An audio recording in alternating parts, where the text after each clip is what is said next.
right, I'm in here. Y'all ain't ready for this.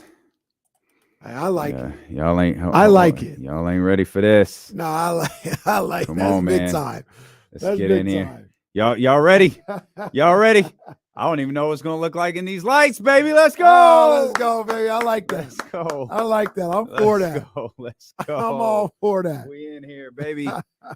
We in here, baby. I'm all for that. I like that. I think it's I want to get it right. I don't want to mess it up. I know it's 5:30 run.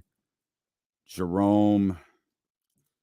I don't want to mess it up, man. Where's my account? I'm all for that. Yeah, it's woo, look at it. Woo, look at it. Like it don't hurt. That's why I gotta keep these on. Man. I gotta keep these on. Oh, that's not. Come on, dude. What are you doing? Here it is. Let's go. Yeah, I'm a Where fan. are we? Purchases. I'm a fan. Jerome Lamar, 531 by Jerome Lamar at Macy's. Yeah, we in here, baby. Yeah. Y'all put your stunner shades on, man. Let's go. Wait till Trysta get a load of this joint. Yeah, man.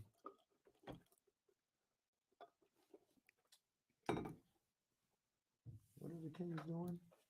What happened? It's the All NBA. That's HBC. Damn, already.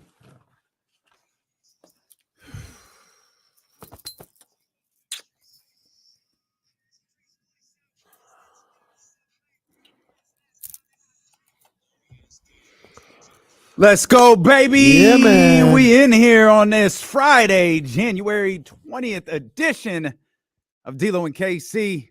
I'm Damian Barling. Acknowledge me. He's Kenny Caraway. Yes, sir. Acknowledge me.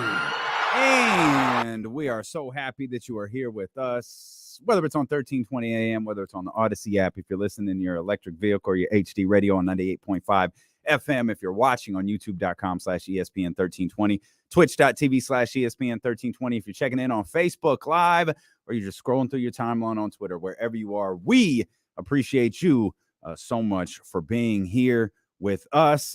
We've got a massive game this weekend. Mm-hmm. The Dallas Cowboys and the San Francisco 49ers.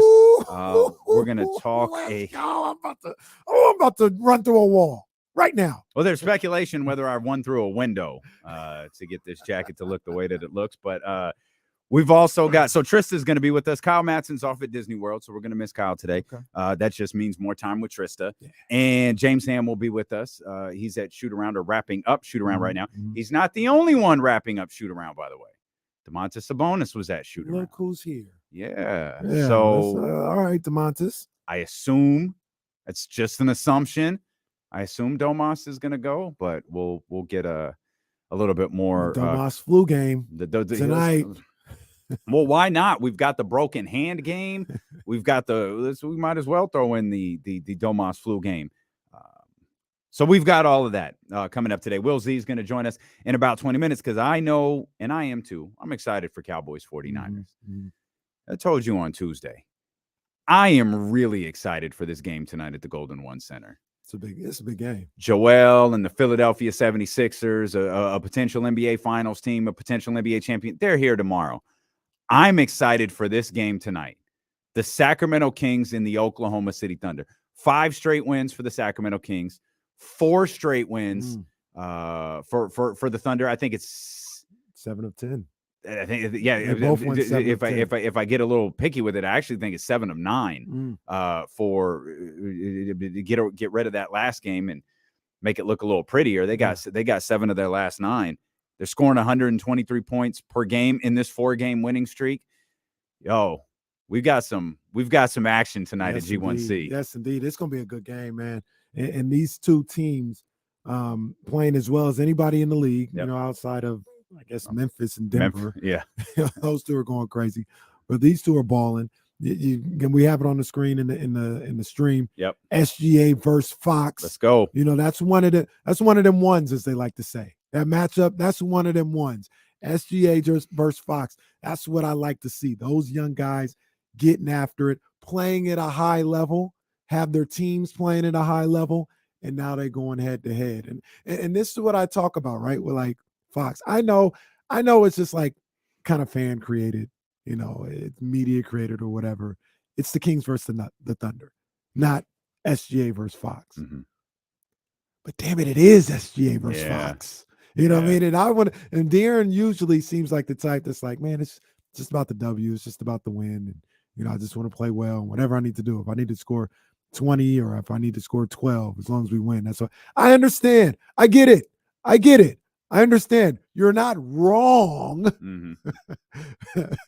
But if it was me, I'd be like, man, I gotta get this guy some work tonight. Yeah. I gotta get this guy some work. And I'm anxious and interested to see how De'Aaron Fox comes out and plays tonight. Yeah, me too, man. I'm super excited for this one. And I think there's some things, and we'll talk to Will Z about this. He wrote about them over on ESPN 1320's website. This isn't a particularly great rebounding team, and that's probably putting it kindly, saying they're not particularly great. They don't have a double-digit rebounder. I think I didn't do a ton of research on this. I know Giddey's averaging 16, 8 and 6, right? And I'm rounding up there, unlike I did yesterday. I'm rounding up 16, 8 and 6. I believe Giddey's the leading rebounder. So with his 6 or 8? With his 8.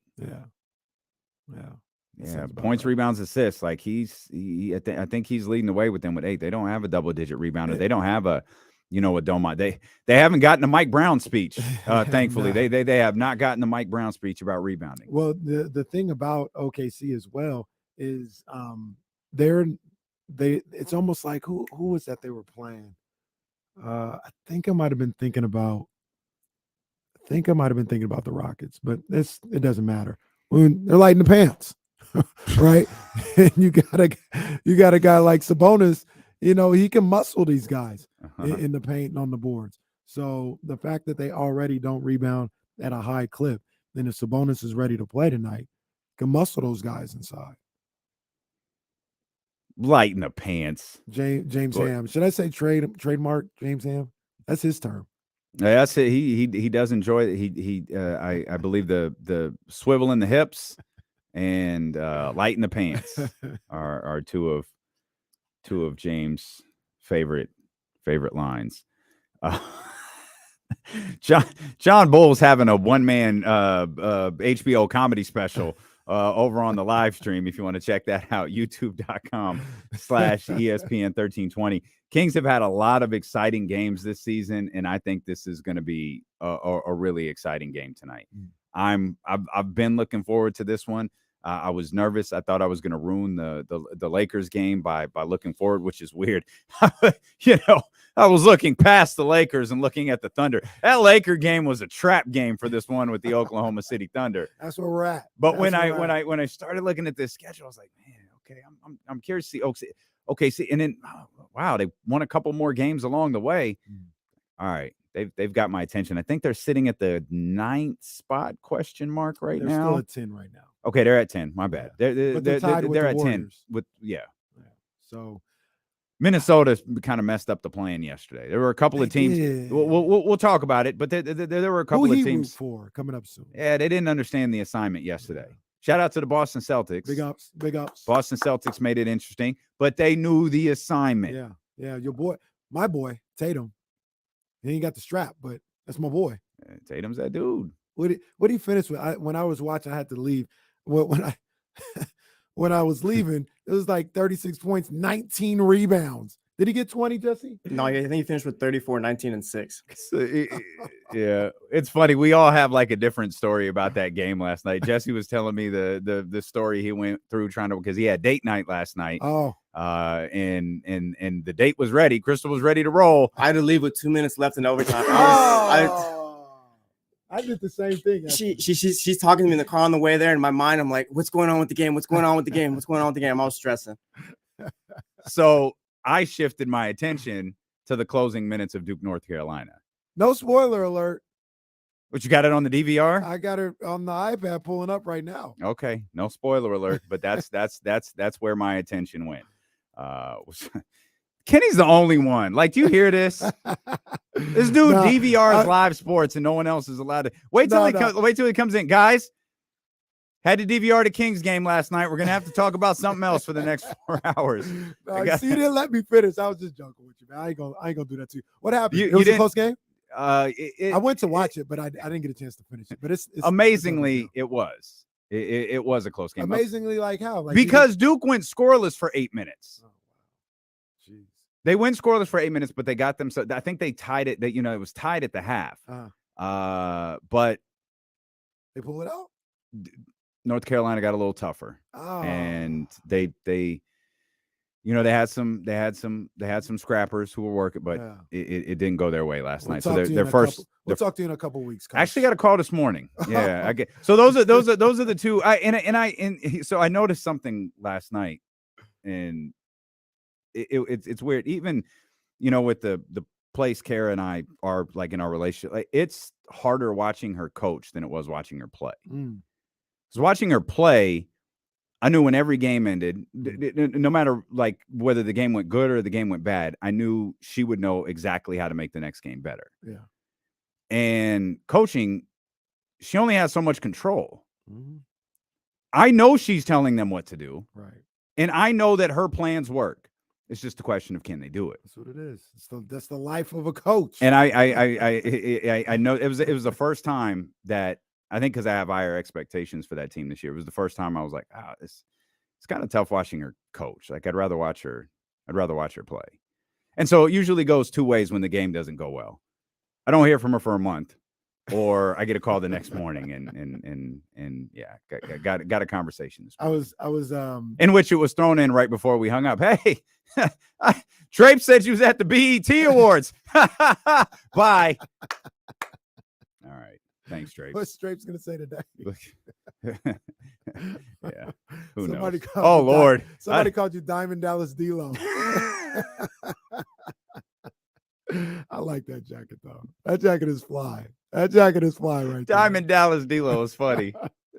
That's hella funny. I like that jacket. I might avoid Kyle Draper just because Nah, just because I don't want to know what he's We got to make a lap around the court. Oh, We got to make a lap with that one, baby. That one go hard. But yeah, man, shout out to I missed this. Sean Cunningham reporting TD out with the non-COVID illness. There's a lot of people because I got communicating with the organization today that whatever the non-COVID illness is, it's hitting the franchise pretty hard right now. Everybody get well soon, man. I mean, Delhi had it, right? Delhi was out. Delhi's Delhi was at shoot around today. Like Delhi, Alex Lynn, they were both at shoot around today. You can make the argument. Kevin Huerter started it. Remember Kevin Huerter was the first. Yeah. But it's hitting the squad hard, man. I hope it's tough. Yeah. That's tough. I hope this thing gets minimized here pretty soon. Is that KZ Okpala time? Well, I mean, they could play Rashawn Harris, or they could play Casey Okpala. Could play those guys. Yep, Casey Okpala indeed. It's hell of a ball player. That lineup of Casey Okpala, Terrence Harris Jr. and Rashawn Harris. One thing I didn't get clear: are Rashawn Harris and Terrence Harris related? I don't think so. They're not related. It's like the Williams on OKC. Got you. Got you. Casey Okpala. Yeah. and Chimran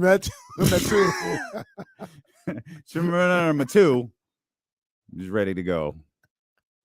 There's really no excuse for that. It really is. Come on, man. You guys got to do Associated Press got to be better. Got to do better, man.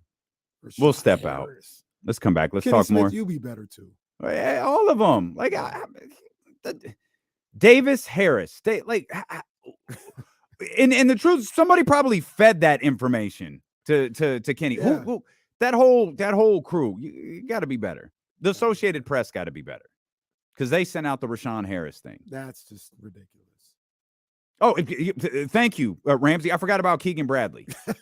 Completely forgot about Keegan Bradley. That's the death lineup, bro. When you get Rashawn Harris, Terrence Harris, KC Okpala Yep. and Keegan Bradley. That's the death lineup. Casey Okpala, a big Cowboys fan, I heard. I don't like him then. Okay, we'll step out. Will Z joins us. We'll look at this Kings Thunder game in-depthly by the numbers when we return here on Sacramento Sports Leader, ESPN 1320.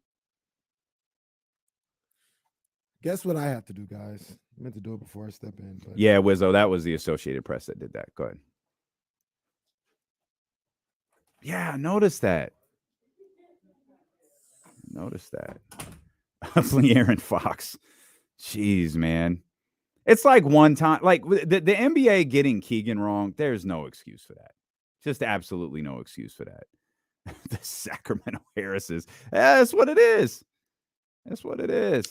Will Z. What's up, Damien? Happy 49 Friday.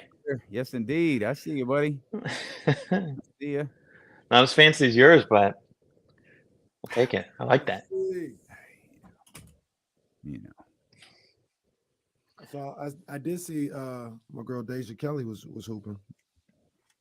Johnny G, that's so out of pocket.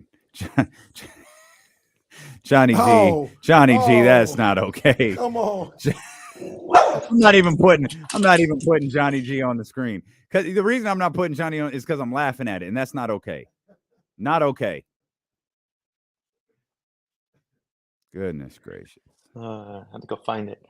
It's weird having the YouTube chat pulled up and seeing myself. Like, I'm not used to that. Yep.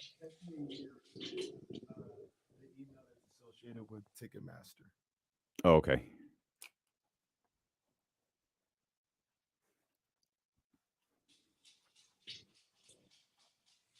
What you got going on this weekend, Will?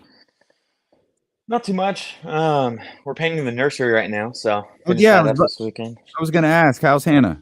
She's good. She is feeling really good lately. So how far along are we? 22 weeks. 22 weeks. Okay. Yeah. Oh yeah, man. It's just wild once you get past the halfway point. That number starts getting smaller and smaller. He's gonna be there before you know it, man. I can't wait till Will Z stats on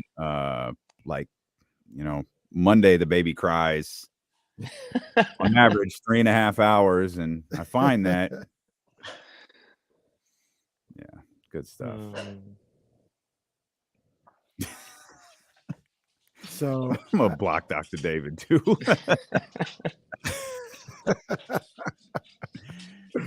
So we gotta send these emails, and a lot of my emails it don't matter, but like it's simple. My email that I use now is simple, real simple. Mm-hmm. But there's the old one that's associated with like accounts like Ticketmaster that I've had forever. Mm-hmm. That it's like almost like Butcher Boys.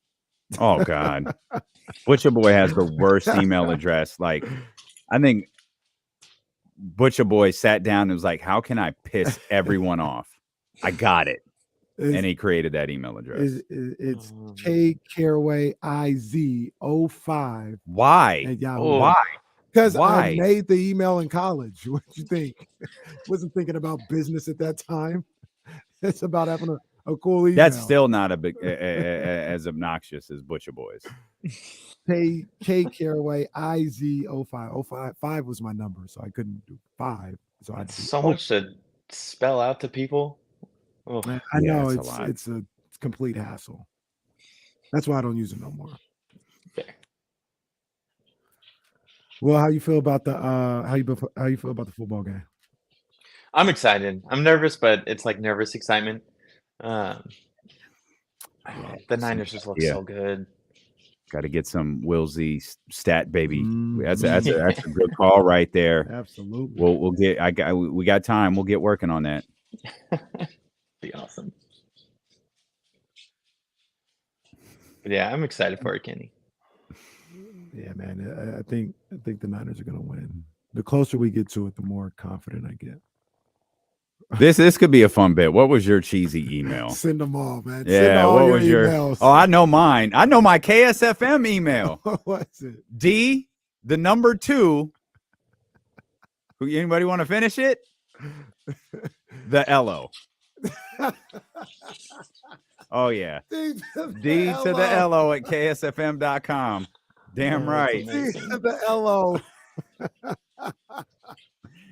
Damn right. That is hilarious. D to the LO at ksfm.com. 2000 sounds like it was just pure chaos. It was, I think the whole early 2000s were a bit of a mess.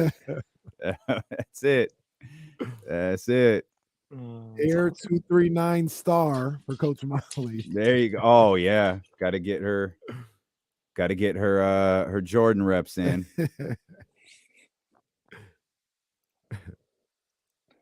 Okay, calm down, Miss P. Just calm down a little bit. Some of y'all are laughing a little too hard. D to the LO.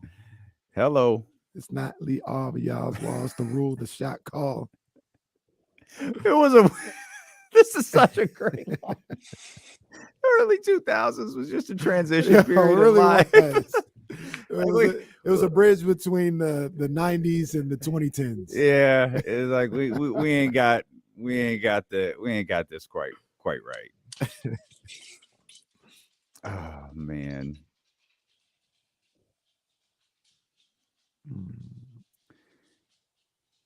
Oh, I love hearing the dog run in the background or walk around in the background. I hope that's not too loud. Sorry. It's fine. No, it's fine. We're a dog friendly show. Absolutely. Appreciate it. We're a dog friendly show. All right, we're coming back, Will.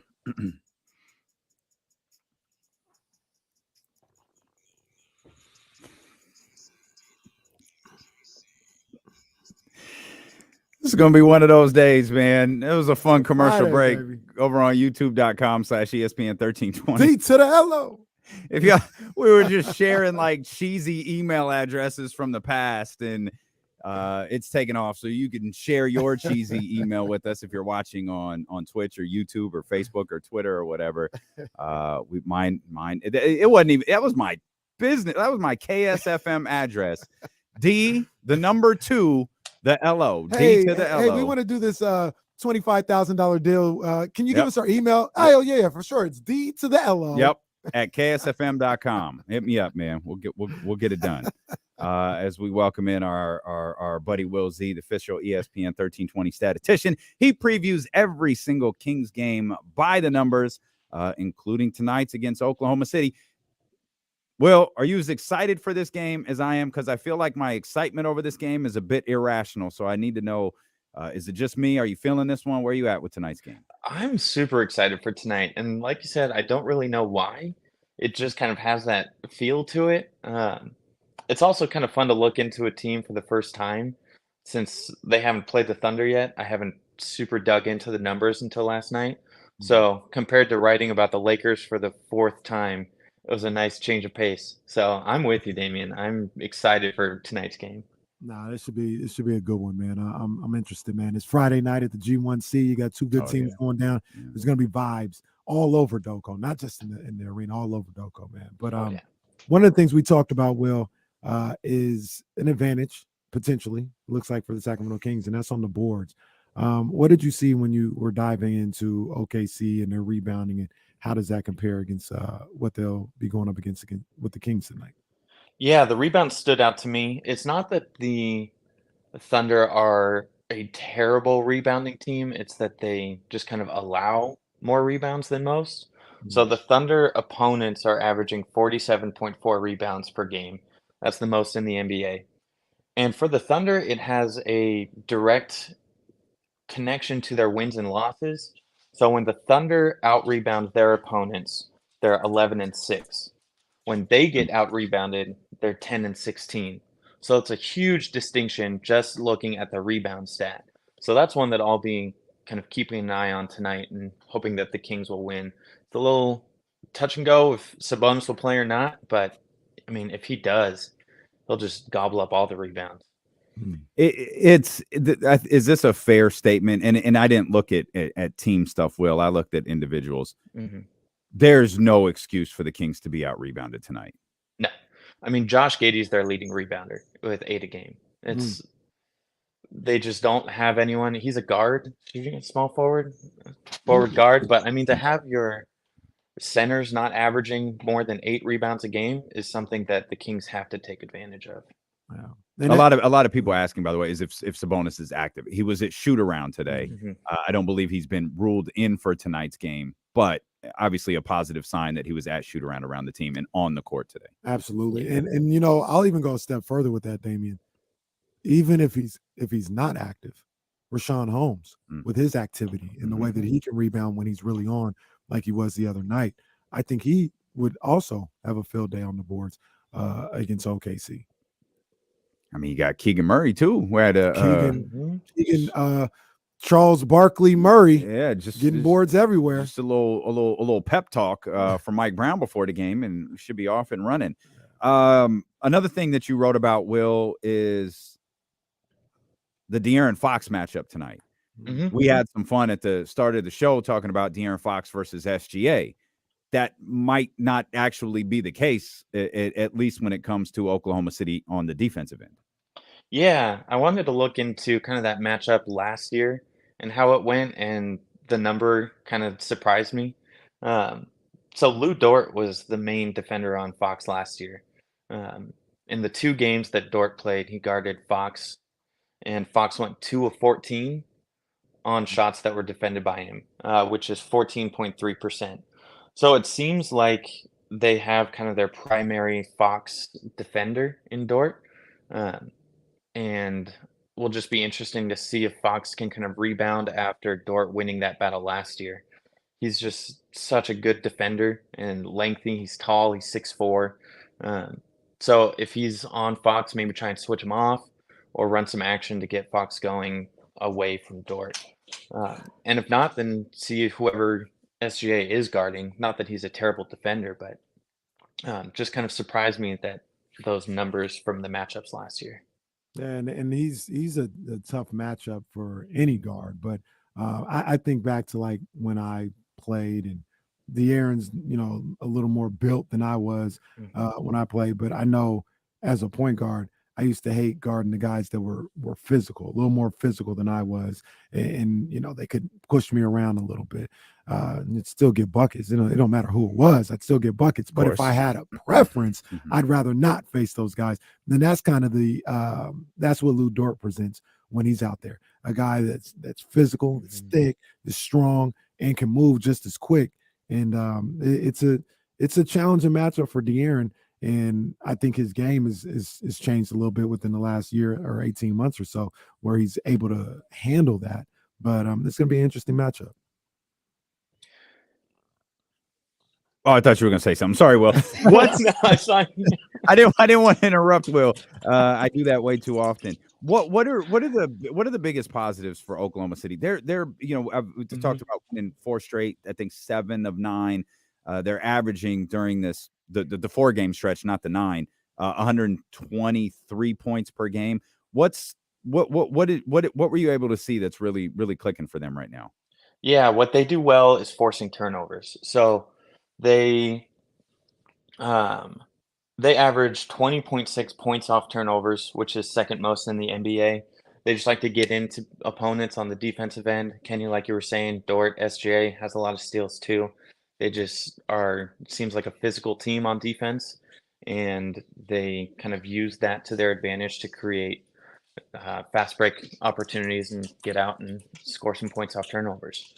But on the flip side of that, they also commit a ton of fouls. So while they're able to force the turnovers, they also foul 4th most in the NBA, 21.8 per game, and their opponents lead the league in free throw attempts at 25.8. So I don't think, being a young team, have figured out how to get that balance of how to be physical on defense without fouling, which we've seen the likes of like KZ and a lot of Kings earlier in the year. And it seems like the Kings may be able to take advantage of that aggressiveness on the defensive end. And one thing before we get you out of here, Will, that, you know, always is something that I look at, and that's how these opponents guard the 3, you know, and it's because that is so prevalent with the Sacramento Kings and part of their game. I if you have the numbers up, I'd like to know how OKC has been this year against guarding the 3, because if they're giving up wide open looks, I'm gonna take my chances with the Sacramento Kings getting that elusive 12 plus Well, it's not elusive. They've been hitting. I don't think they hit it on Wednesday. Matter of fact, they were at like 6 with like halfway through the third quarter. So I'm not sure if they got it, but most nights, 9. yeah, they didn't 9. hit a lot of threes on Wednesday. How was OKC regarding the three? Yeah, so generally, they're pretty good. Their opponents shoot 35.5% from three, which is 20th. So pretty good mark there. In terms of another number I like to look at is how many wide open threes that teams give up. And if you give me just a second. So OKC allows, this is good radio right here, looking for a number. That's the thing. The Kings and as you look it up, I was just going to say the Kings traditionally, I shouldn't say traditionally, I guess it's only been this year. It's not forever, but they have done a good job this year of getting wide open threes. Like They have. they get their guys wide open for some good looks from three. And OKC, if they can continue to defend the way they are, and if they do a good job of not allowing wide open threes, then maybe the Kings might have to force some because they got to get them up. And OKC, I found that they give up 17.3 wide open threes a game, which is 10th most in the NBA. So it's a discrepancy there between the percentage that opponents are shooting and the amount of wide open threes. So like you said, Kenny, the Kings have constantly been near the top of the league the entire year in generating those wide open looks. So against OKC, who gives up the 10th highest, they ideally should be able to get more of those, especially if Sabonis is back. Here's a stat for you, Will Z. 9, 23, and a 16-13 disadvantage. They on went fast 0 break. for 3 on Wednesday. 0 for 3. Got the Those dub. ugly wins, though. We'll take it. Hey, we'll take it. We'll take it. And pretty or ugly, man. Hopefully it's 6 straight tonight. Will, we appreciate your fantastic work as always. Thank you, my friend. Yeah, appreciate it, guys. Have a good one. You're welcome. Sir, man, Will Z right there. Check out more from Will Z over on ESPN 1320's website. His preview by the numbers article is up right now. This is an important stretch, I think, for Oklahoma City. Like I was thinking about that this morning and because we, I think when Chet got hurt, there was an assumption, obviously, that this team was going to intentionally lose games and maybe not put forth the best effort in order to, hey, it's okay, Chet, get healthy. We're going to get another weapon in here while you heal up. No problem. We'll be ready to rock next year. Right. And we questioned, like, yo, what's that mean for Shea? Like, you're just going to suck again? Like, how's that going to register with him? And then shut him down. Right. Yeah. Like, so the fact that they're playing good ball, we'll see how sustainable it is. I believe long term in the years to come, Oklahoma City being a good team is very, very sustainable. What that means for this year, if they're just taking advantage of the conference, take advantage of it. Yeah. But I have to believe this stretch where they're playing really well, where they're in the play-in mix now. I got to believe that's positive for him. Regardless of how the season ends, I got to believe this is a positive stretch for SGA, who I don't know if he looked at his future a certain way before the season started or after Chet Holmgren was ruled out. But I wonder if he looks at this like, yo, we got a little squad here.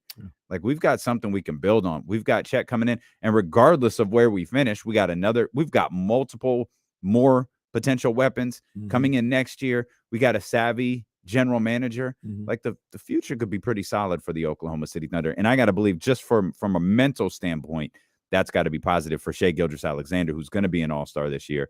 And it really is as much as we bring his name up, he really is having an incredible season. Yeah, I always wondered how he felt about how everything was going down and would he be looking to get out of there, because it was this constant stacking picks and all this other stuff and shutting me down. If I'm Shai Gilgeous-Alexander, shutting me down 3/4 of the way through, and it happened. It feels like it happened every year. It might have just been 2 years, but you got to think, like, does this guy want to continue to do this year after year?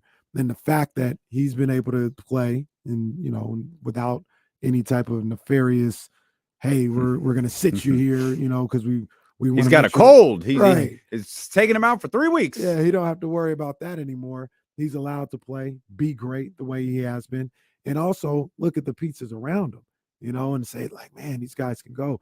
Talk about Giddey and what he's done. We all know Chet Holmgren is on his way next year. A guy like Jalen Williams has been a huge revelation for them. Lou Dort, all those guys. So he's able to look around and be like, I got guys that can go with me. Lou Dort can go. Lou Dort is a problem. I remember watching him at Arizona State. He's a headache. Like, man, this is a grown man out here. Yeah. So yeah, like this is set up pretty nice for SGA to be the leader of young and up and coming team. Yeah, it's a team that you think it needs some fine tuning a little bit. We've talked about this in the past. We've probably talked about this after every trade they made. That's a massive influx of young players. Yeah. It's great in one sense. In another sense, you've got to balance that out a little bit. You've got to have guys. And the other unfortunate thing with this team is we're seeing it in Brooklyn, and we're seeing it in Indiana. You lose one guy for an extended period, it is a problem. We've seen it with Kevin Durant. We've seen it with Tyrese Halliburton. Yeah. And, I mean, you lose Shea for a couple weeks. Yeah. This team can't compete. Like, everything they do is built around what. And again, I think they're solid, but everything they do is built around the threat that Shea Gilgeous-Alexander is, especially on the offensive end. He's, to use this term that I like to use, he's the straw that stirs the drink out there in OKC. And, as long as he's around, it feels like they're going to play good basketball. Whether that results in wins all the time or not, I don't know. But they're going to play a certain way when he's around, and they'll have an opportunity. But if he wasn't there, that's when it would be like, oof.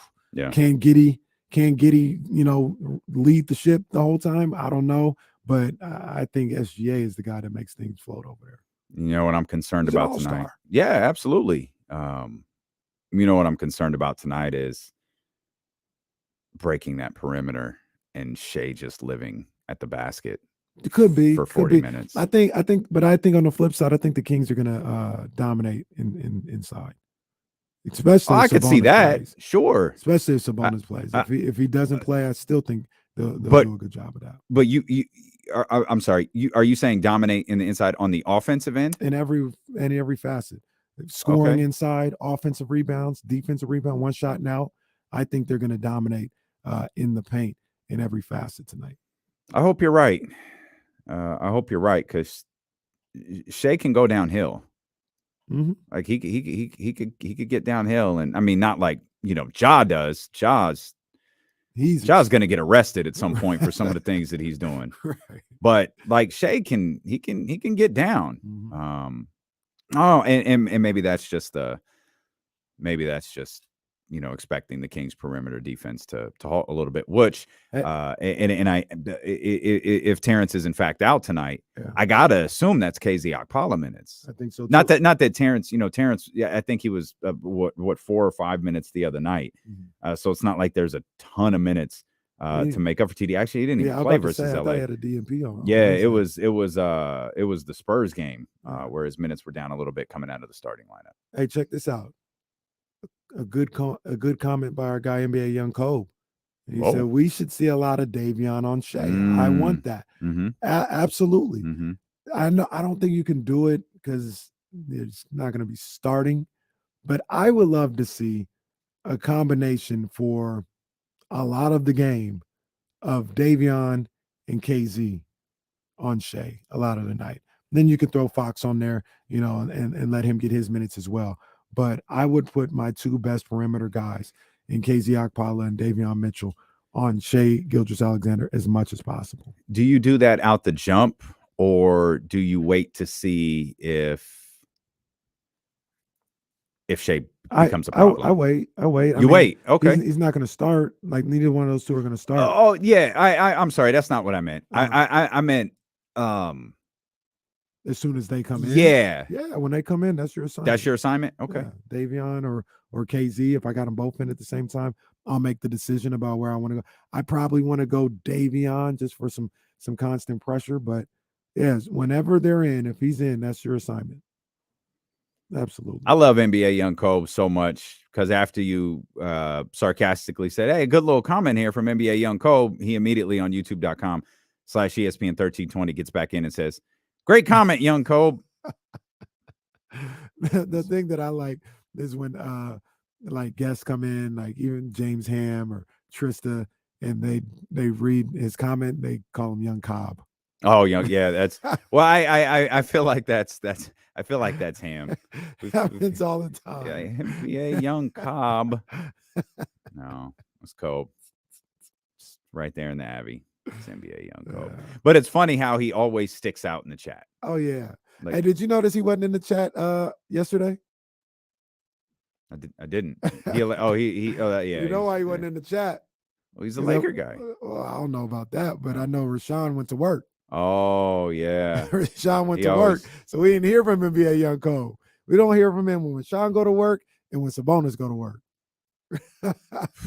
Well, if we don't hear from him when Sabonis go to work, he's been quiet a lot this season. I like because Domas been gone. Oh yeah, we love everyone in the chat, man. It brings a unique dynamic to this show. Of course, you can call the show 916-909-1320. The phone lines are always open for you. We're clear, as a matter of fact, till 2:00. So when Trysta joins us, so if you want to get in, man, we got you.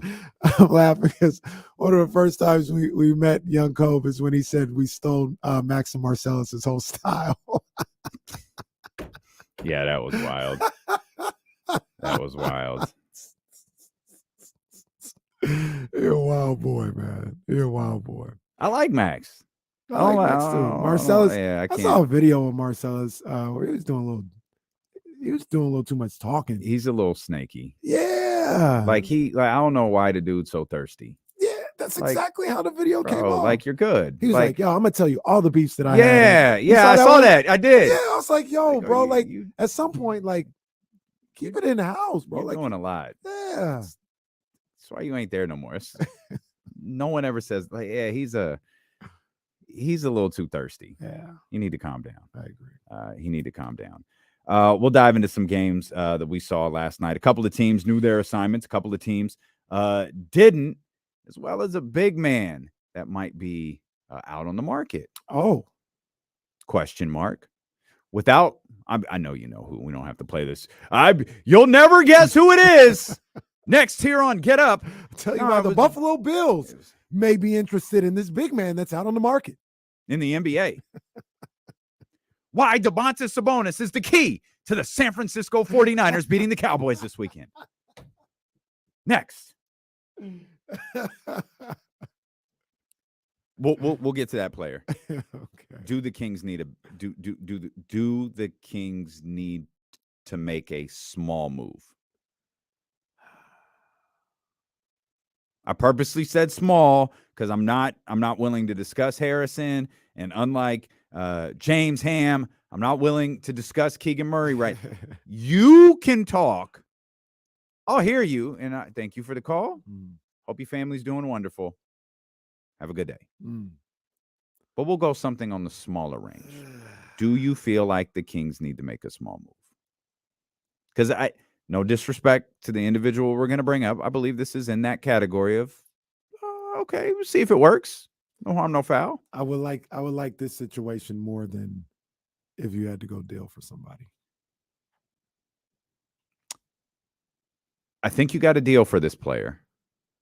But I don't think it's not. I guess I read the tweet wrong, but I could be wrong. But I read the tweet as I didn't read the tweet from Shams as if Milwaukee's letting him go. That's You'll never guess we're talking about Serge Ibaka. You'll never guess. I'll tell you after the break that we're talking about Serge Ibaka. I read it as the Bucks are. You're probably right. They'll work together to find a new home for him. Meaning we'll trade him if someone wants him, and then if not, maybe they'll release him. I think that's exactly what it is. Yeah, I think you're right on that one. We'll come back. We'll talk more about that. I don't even. You kind of answered. I guess either one, Casey. It's home of the maybes. This is what we are. Just as Kyle Matson would say, it's a hard maybe. We'll come back. We'll talk more NBA basketball. We'll talk more Kings. We'll talk the game tonight, and we'll talk to you. 916-909-1320. Steeler McCasey here on Sacramento Sports Leader, ESPN 1320.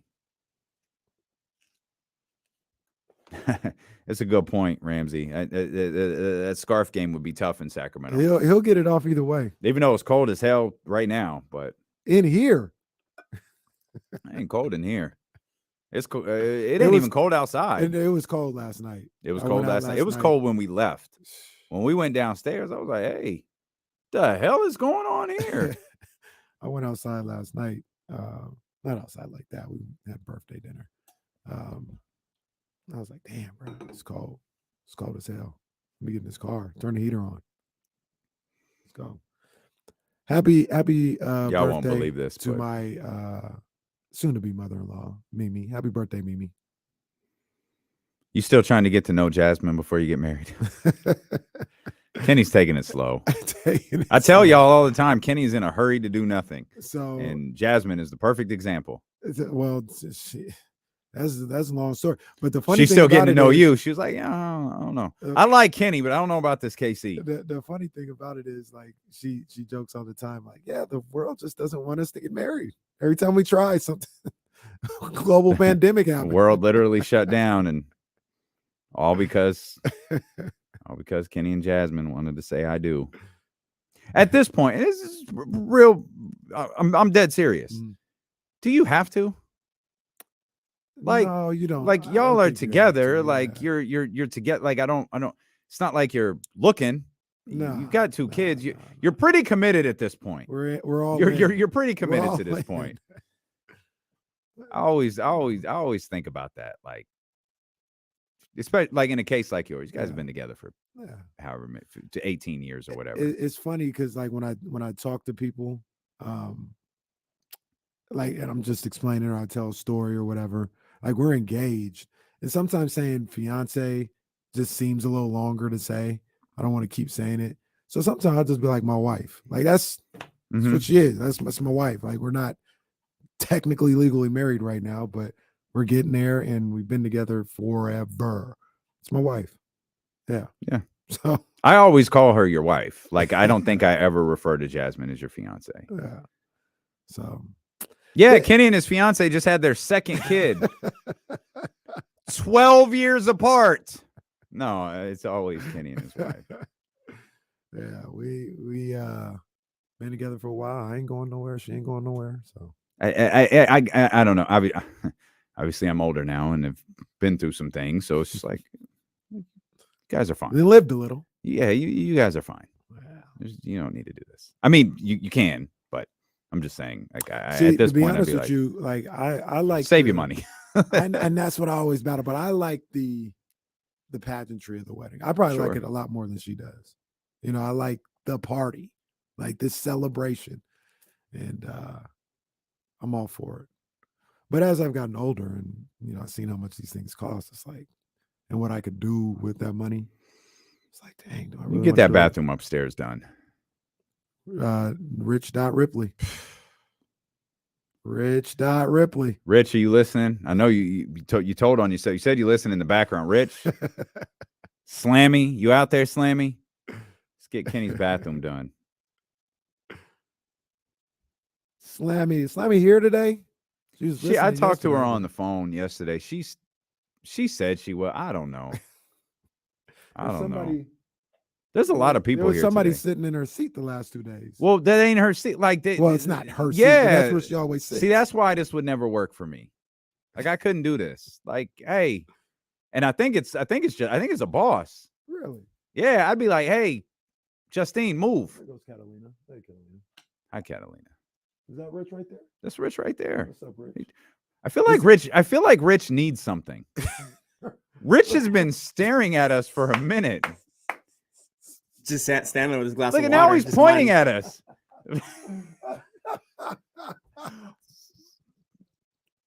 And Catalina was walking around with him earlier. I think he needs something. I don't know what it is. Now what is happening? Oh, I think they're Oh, okay. All right. This is we're going back to Is the this- home. We're going Wait, back to the look, home is studio. this is that Ham right there? Yeah, That that's is Ham. Yeah, what's going on? James is here. Oh, James is here. It's 12:48. I was about to say, is this a what was that? A holiday party situation? Oh, it could be. Or There's we a were group. staring- This is why I want to go home. There's a group of people outside our studio, like staring in here, and I have no clue what they want. Like, do they need something? And James is one of them. He is probably perpetuating all of this. You mentioned the holiday party or whatever, and that gave us the greatest picture of all time. We're all just looking back, like all that just was left out. phenomenal. That was The great phenomenal. part is our boss posted that on her Instagram page, and I don't think she had any clue until we brought it to her attention. Like, hey, look at this picture a little bit closer. I'm just turned around looking at him too, and the picture is hella sad and stuff like that. Did she ever see that? She saw it. Yeah, I sent it to her. I was like, hey, look at this picture a smidge bit closer.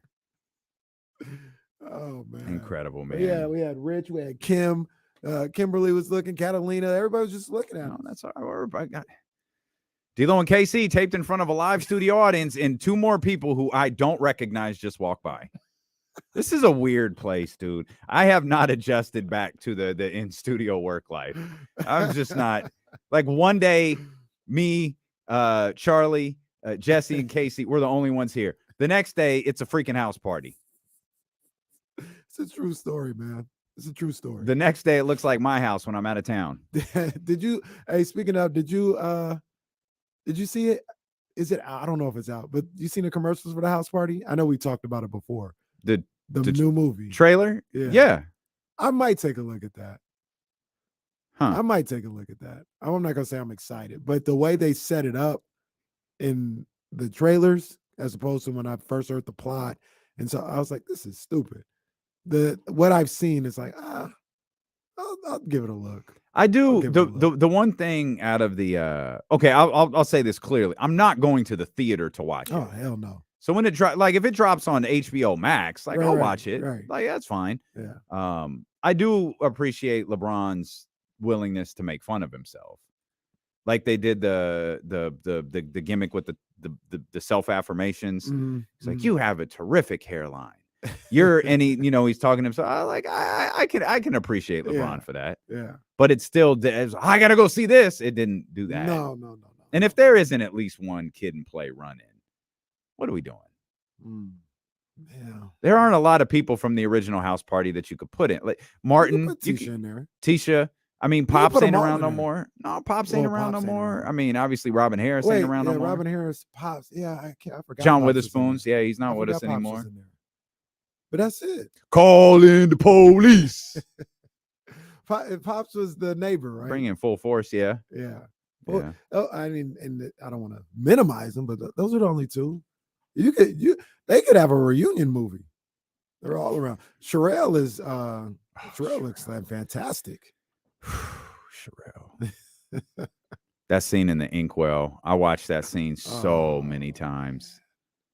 So many underrated times. movie. The inkwell is fantastic. Underrated movie. I love the Inkwell is fantastic. My boy Dwayne Martin. I don't believe Jada. I don't believe Lorenz Tate has aged. He really has Since man. the Inkwell I came hope out. I hope I age like Lorenz Tate.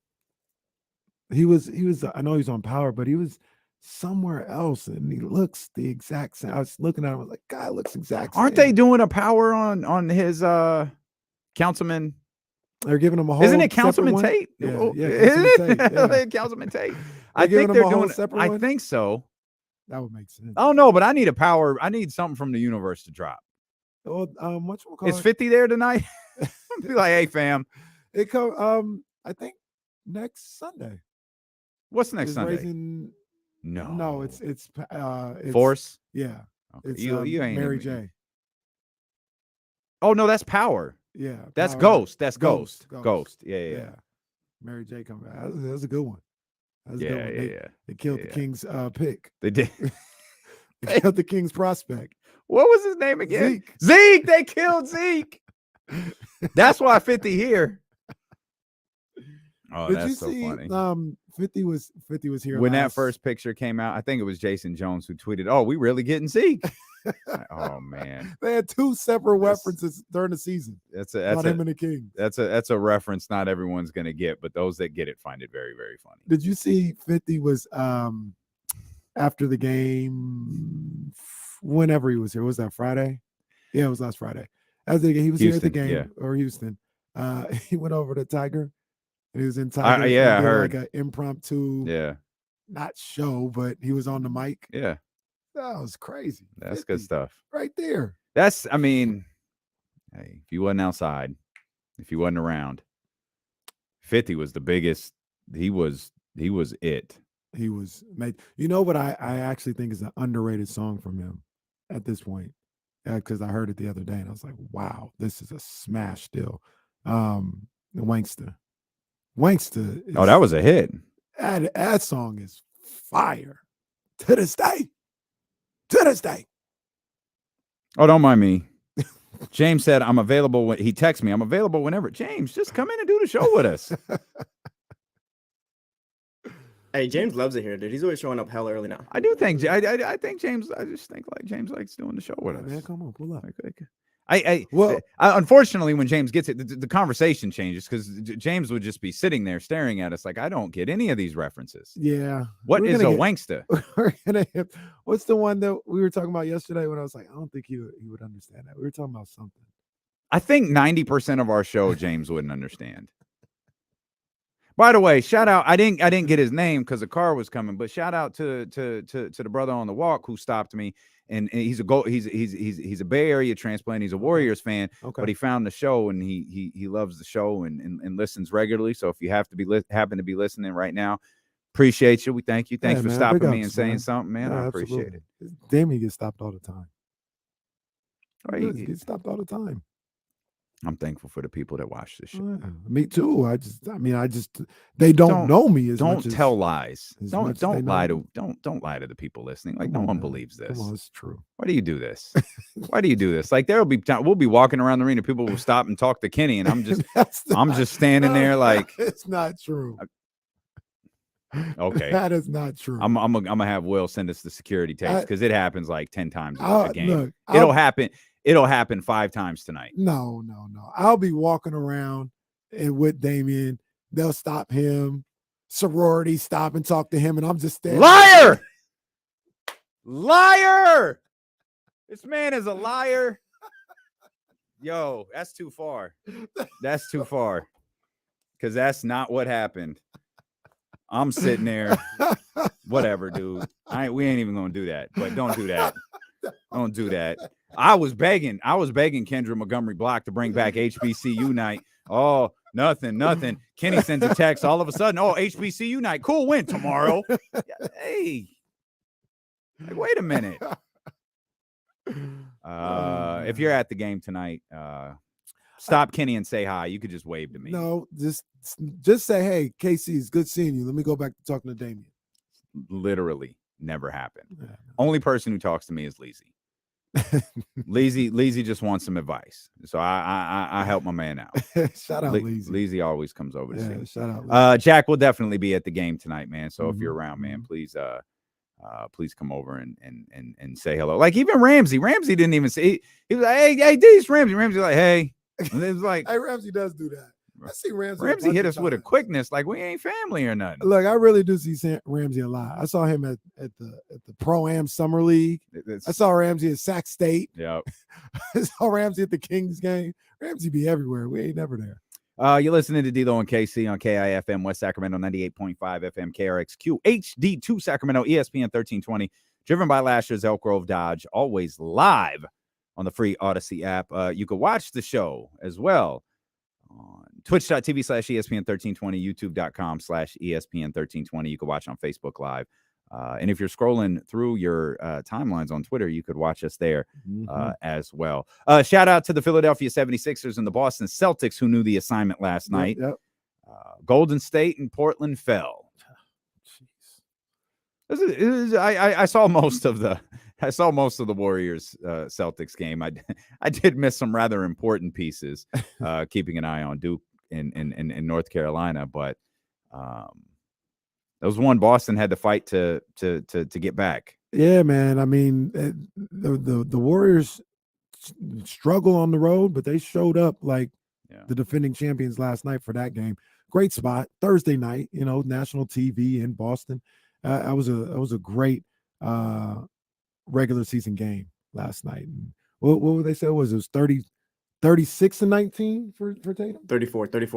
34-19. Better get that man those extra 3 points, man. Come on now. That man's a problem. He's a problem. Look, when you guys gave him the strap yesterday, I wasn't questioning it because of him. He's a bad man. I gave him the strap. Jesse stripped Giannis of his title and handed it like Eric Bischoff did to Triple H. Just handed him the big gold belt to Nikola Jokic. And I kept the strap on Giannis for a change. For a change. That man. But no, I mean, that was a good game last night. Yeah. Obviously, Boston did what they did. Go Celtics. 6 assists and 3 steals, by the way, for Tatum as well. Go Celtics. We were talking. I was having a conversation about like that, the kind of that fight factor. The popular term is dog. Is anyone who's got that on the Kings? Is that Malik? Malik. Do you think? Because the person I was talking to said this. Domas has that in. Oh yeah, for sure. Yeah, I thought. Sure. And does De'Aaron? I think it's starting to show with De'Aaron.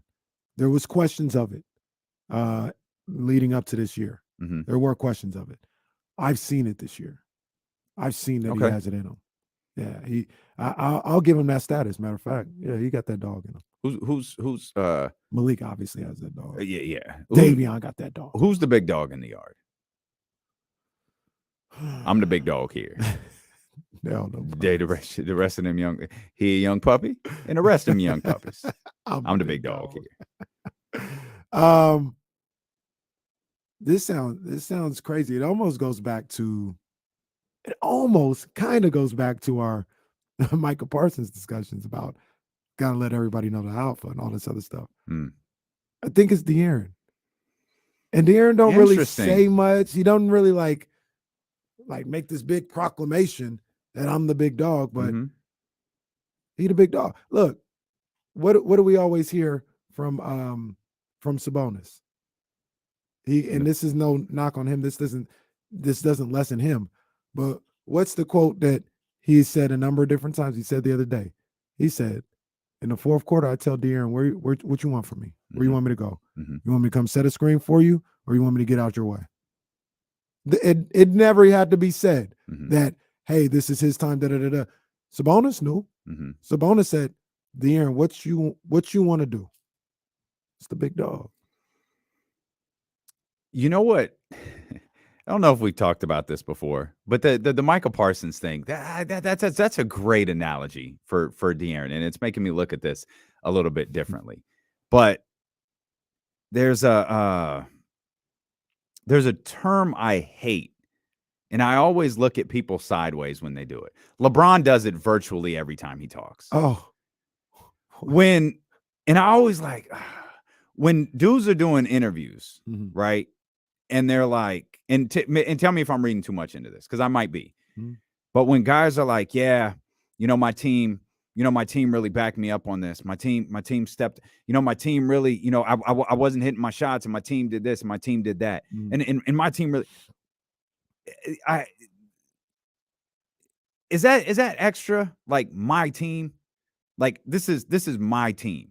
And I feel like there are guys who, I think Devin Booker comes to mind, who wants you to know this is my team, because they're not saying it in the reference of it's my team. Like, this is my team here at ESPN 1320. I hear it. No, that's not how I hear it. I hear it as Hammer's here. I hear it as that pales in comparison to Matt George's entrance yesterday, by the way. I hear it as this. I'm the guy. This is my team. Am I doing too much? I would say you are doing too much. Okay. I don't hear that. Okay. I hear that's how I hear it. My team. Okay. But yeah, I mean, that doesn't mean I'm right, or like they could be. You know what I'm talking about with Booker, though, right? Yeah. Okay. Yeah. My guy. But see, you know what? Even with that, I don't have a huge problem with that in a lot of cases, because, and I think De'Aaron fits into this one, because when something goes wrong, they're not going to be looking at the team. They're going to be looking at you, LeBron, you, Devin, you, De'Aaron. You get all the responsibility and the blame. So my team, this is my team, because I got to shoulder all this stuff. Mikal Bridges doesn't shoulder it. You know what I mean? Pat Bev doesn't shoulder it. Chimezie Metu doesn't shoulder it. Pat Bev busy making out with the ball before the game starts. They got to stop that, man. They got to put an end to that. But that's the way. That's how I kind of look at those. I give those guys a little bit of leeway to, even if they are speaking about it in the terms that you are, they get that leeway because they've got all the pressure on them. So let's say what it is. You're right. It is your team. Okay. Because it's your team when things go bad. It's not everybody when things go good. No, that's true. That's fair. We welcome in 1320 Kings insider James Ham hanging out with us for today. Hey. What's up, Hammer? Hi, friends. How are you, man? I'm good. Domas going tonight or no? Sure does look like it. Yeah. Okay. Yeah, I mean, You said does look like it? Yeah, it does. Yeah, Okay. Dellavedova, and Alex Lynn were all at practice. They're all running up and down the court there We forgot at Alex shoot Lynn. around. No, I got him. I got Alex forgot- Lennon. I Yeah, forgot okay. Alex I got Lennon. Alex Lennon. Terrence Davis, who is not on the injury list, was not there, and it sounds like he's sick now.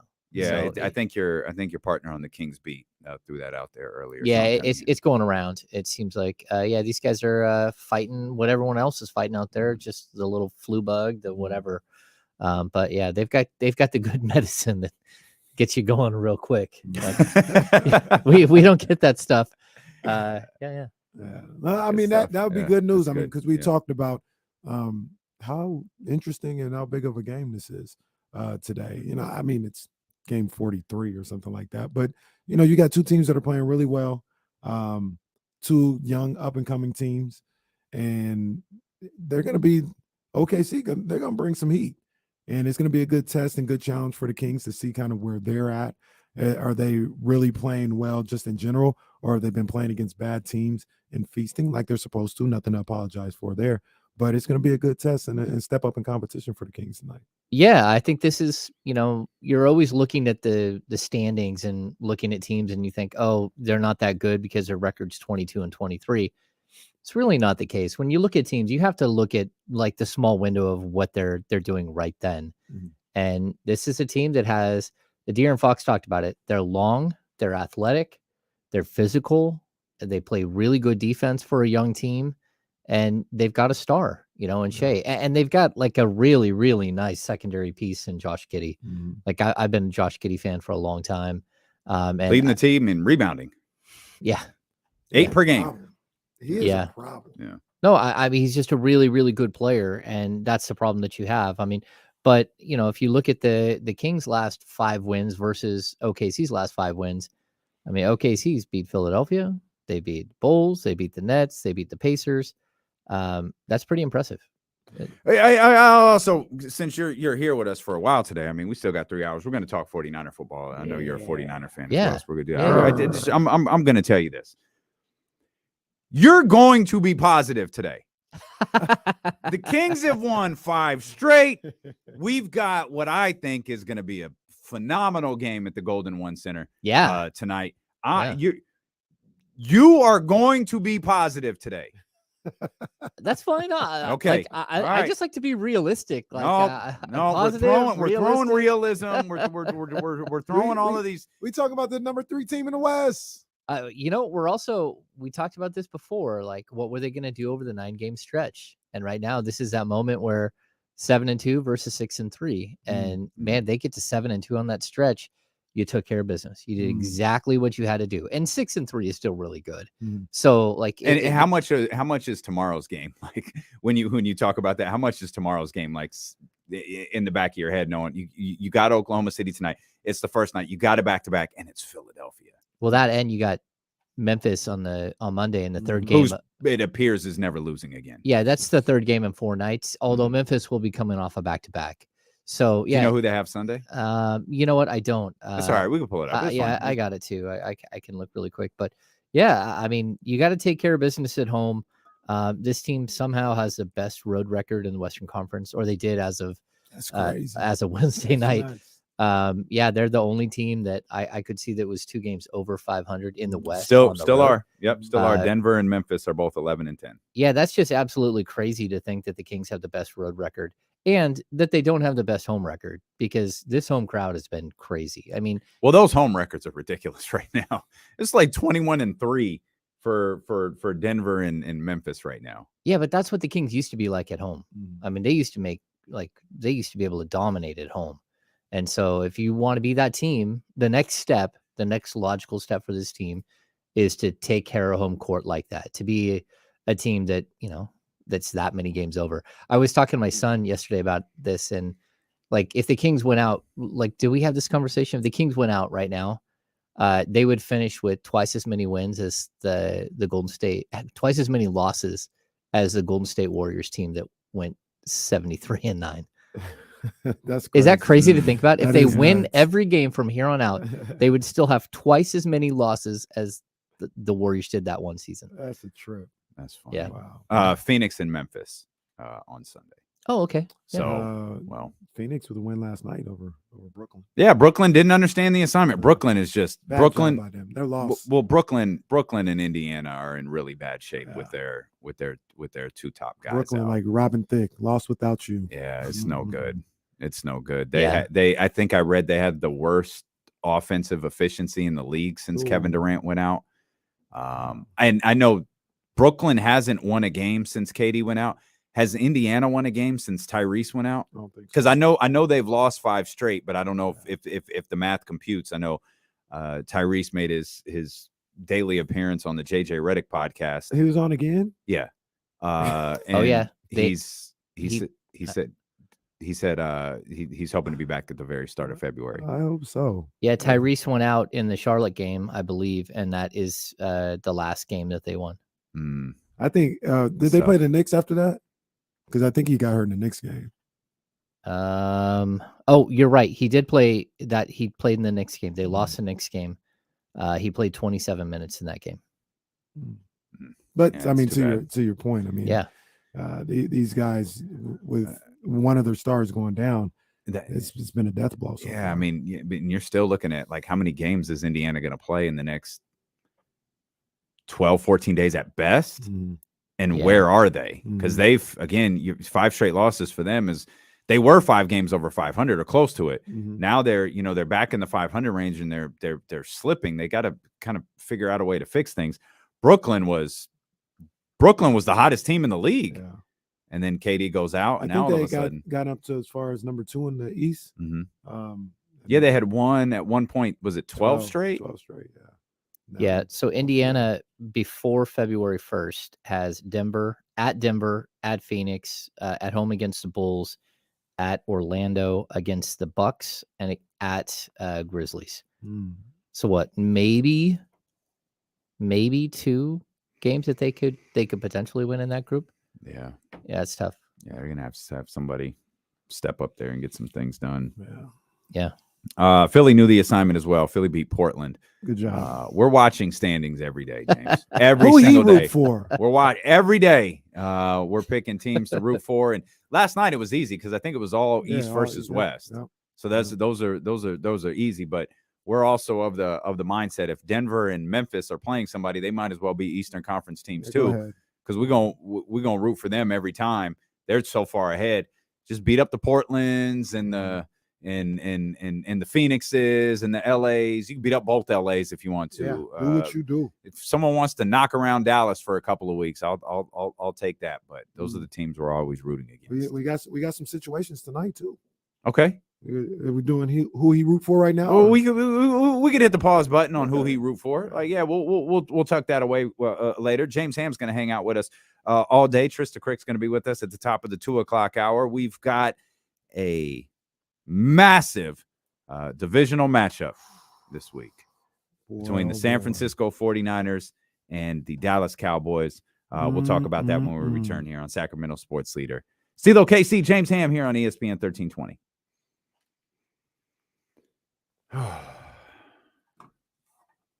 Oh man, I didn't catch this. Christian Wood broke his thumb. Oh yeah. Yeah, I saw that. Oh, No, man. he's out. Well, they said they're going to reevaluate him in a week. Yeah, yeah. I don't know what that means. They're going to like give him a new thumb by then or what? But then again, it could be like Sabonis. It could be something broken inside the thumb as opposed to like something snapped off. Mm. I am not wearing the jacket. No, You want to put it on for a commercial? Just put it on. I'm sure you look great in it. I don't know. The color looks good on you too. The green. Oh, the green looks good. Yeah, you could do it. The green, olive green, dark green, because I got green eyes. It's a great color. Yeah, it's a great color. You could pull it off. Ooh, the wife just called. We got Madonna tickets. Where's Madonna? Madonna just announced her tour yesterday, and we got Madonna at Chase Center. Oh, very nice. Oh, very nice. Yeah, I'd actually do that. Oh, I'd do that one. I'd do that. I respect the legend that is Madonna. I can't name 5 Madonna songs. Really? Oh, What? that catalog is deep enough for me. It's deep. I'm not saying she don't have them. I'm saying just in my in my world, I can't like a Virgin, Vogue, and that's where Express Material Yourself, Girl. Material Girl. Material Girl. Yeah, that's the stuff I like. As she gets older, that's where I like transitioned away from that a little bit. But that 80s stuff, that's the stuff I grew up to. I think she's gonna Like play her. most of her hits. Oh, like, yeah. go back. To I might do older that. stuff. Yeah, I might do that. yeah. The wife of one of our some friends of ours got 4 tickets on the floor. So I imagine. Nice. Is it general admission on the floor? I don't know. That's tough. I really do not like that setup at all. Who is she dating right now? That's a good question. She's dating like a young hip hop guy. God, who hasn't she? I mean, she was together with Rodman, Jose. Oh, they grabbed Canseco. pre-sale tickets. Yeah, I ain't got it like that. Man, she's doing. She Whoa. she wanted to be with Pac. I remember 1, 2, 3, 4. She's doing 4 shows at Madison Square Garden. No, it's not Pete Davidson. It's somebody else, right? Pete Davidson. 1, 2, 3, 4 shows at Crypto, 2 shows at Chase. Wow. This is the end of her tour. Looks like she ends in Las Vegas. Andrew Darnell. I don't know who that is, but that might not be accurate. Oh no, it's not. It's not general admission. That's good stuff. Ooh. Oh, sweet. Ooh. Okay. How much is that seat right Oh there? no, yeah, you're right. Cher. Well, I think Madonna is too, but Cher is dating the guy that used to be dating Amber Rose. You just saw those prices. King's Beat's doing well, man. God bless it. I don't even know. I don't know what. This is an interesting setup. Yeah. Did you see the setup? No. No, So, I told the wife like it's a really long stage. okay. Yeah, so that's a so it's everybody. That's a. Oh, come to think of it, that kind of looks like. Never mind. Yeah. Oh boy. Yeah. That's all right. It's like dealing with a sophomore class. I mean, it fits Madonna. Yeah. Madonna. Yeah. Works. Anyway, we got those, and we have That's a good show. We have Ed Sheeran Yeah, that's a good show. later in the year at Allegiance. I don't know. I like to go to Darling, concerts. 17. That's my song. I love that song. Hey, Stacy just sent me tickets for tonight's game. Thanks, Stacy. Nice. Oh. No, I may have tickets, but I have to go into this college KZ15. I need to change that. I really do need to change that. Probably should. Did you ever have a cheesy email, James? What do you mean? Well, that probably means you didn't. No, I don't think so. Like James the Hammer. No. No. The fudge. What was his name? The Fudge Hammer? What? That's not great. Oh, shout out Dr. Lance if you're listening. Dr. Lance, what up? The big Fudge dog? Hammer. Oh man. What is happening? Like Dr. Lance, you can't say that type of stuff around us. former San Francisco 49er. Oh my goodness. Fudge hammer. Oh, that sounds that's Vince.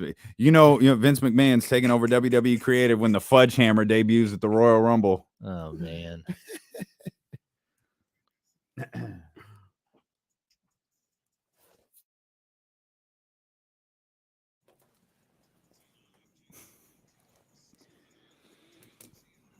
And the divisional matchup, everybody's been waiting for it. We walked in the building on Tuesday.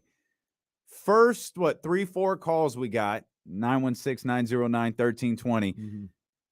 49er fan, Cowboy fan, 49er fan, Cowboy fan. This rivalry resonates I think it resonates with football fans in general, because if you're not a Cowboy fan, you hate the Dallas Cowboys.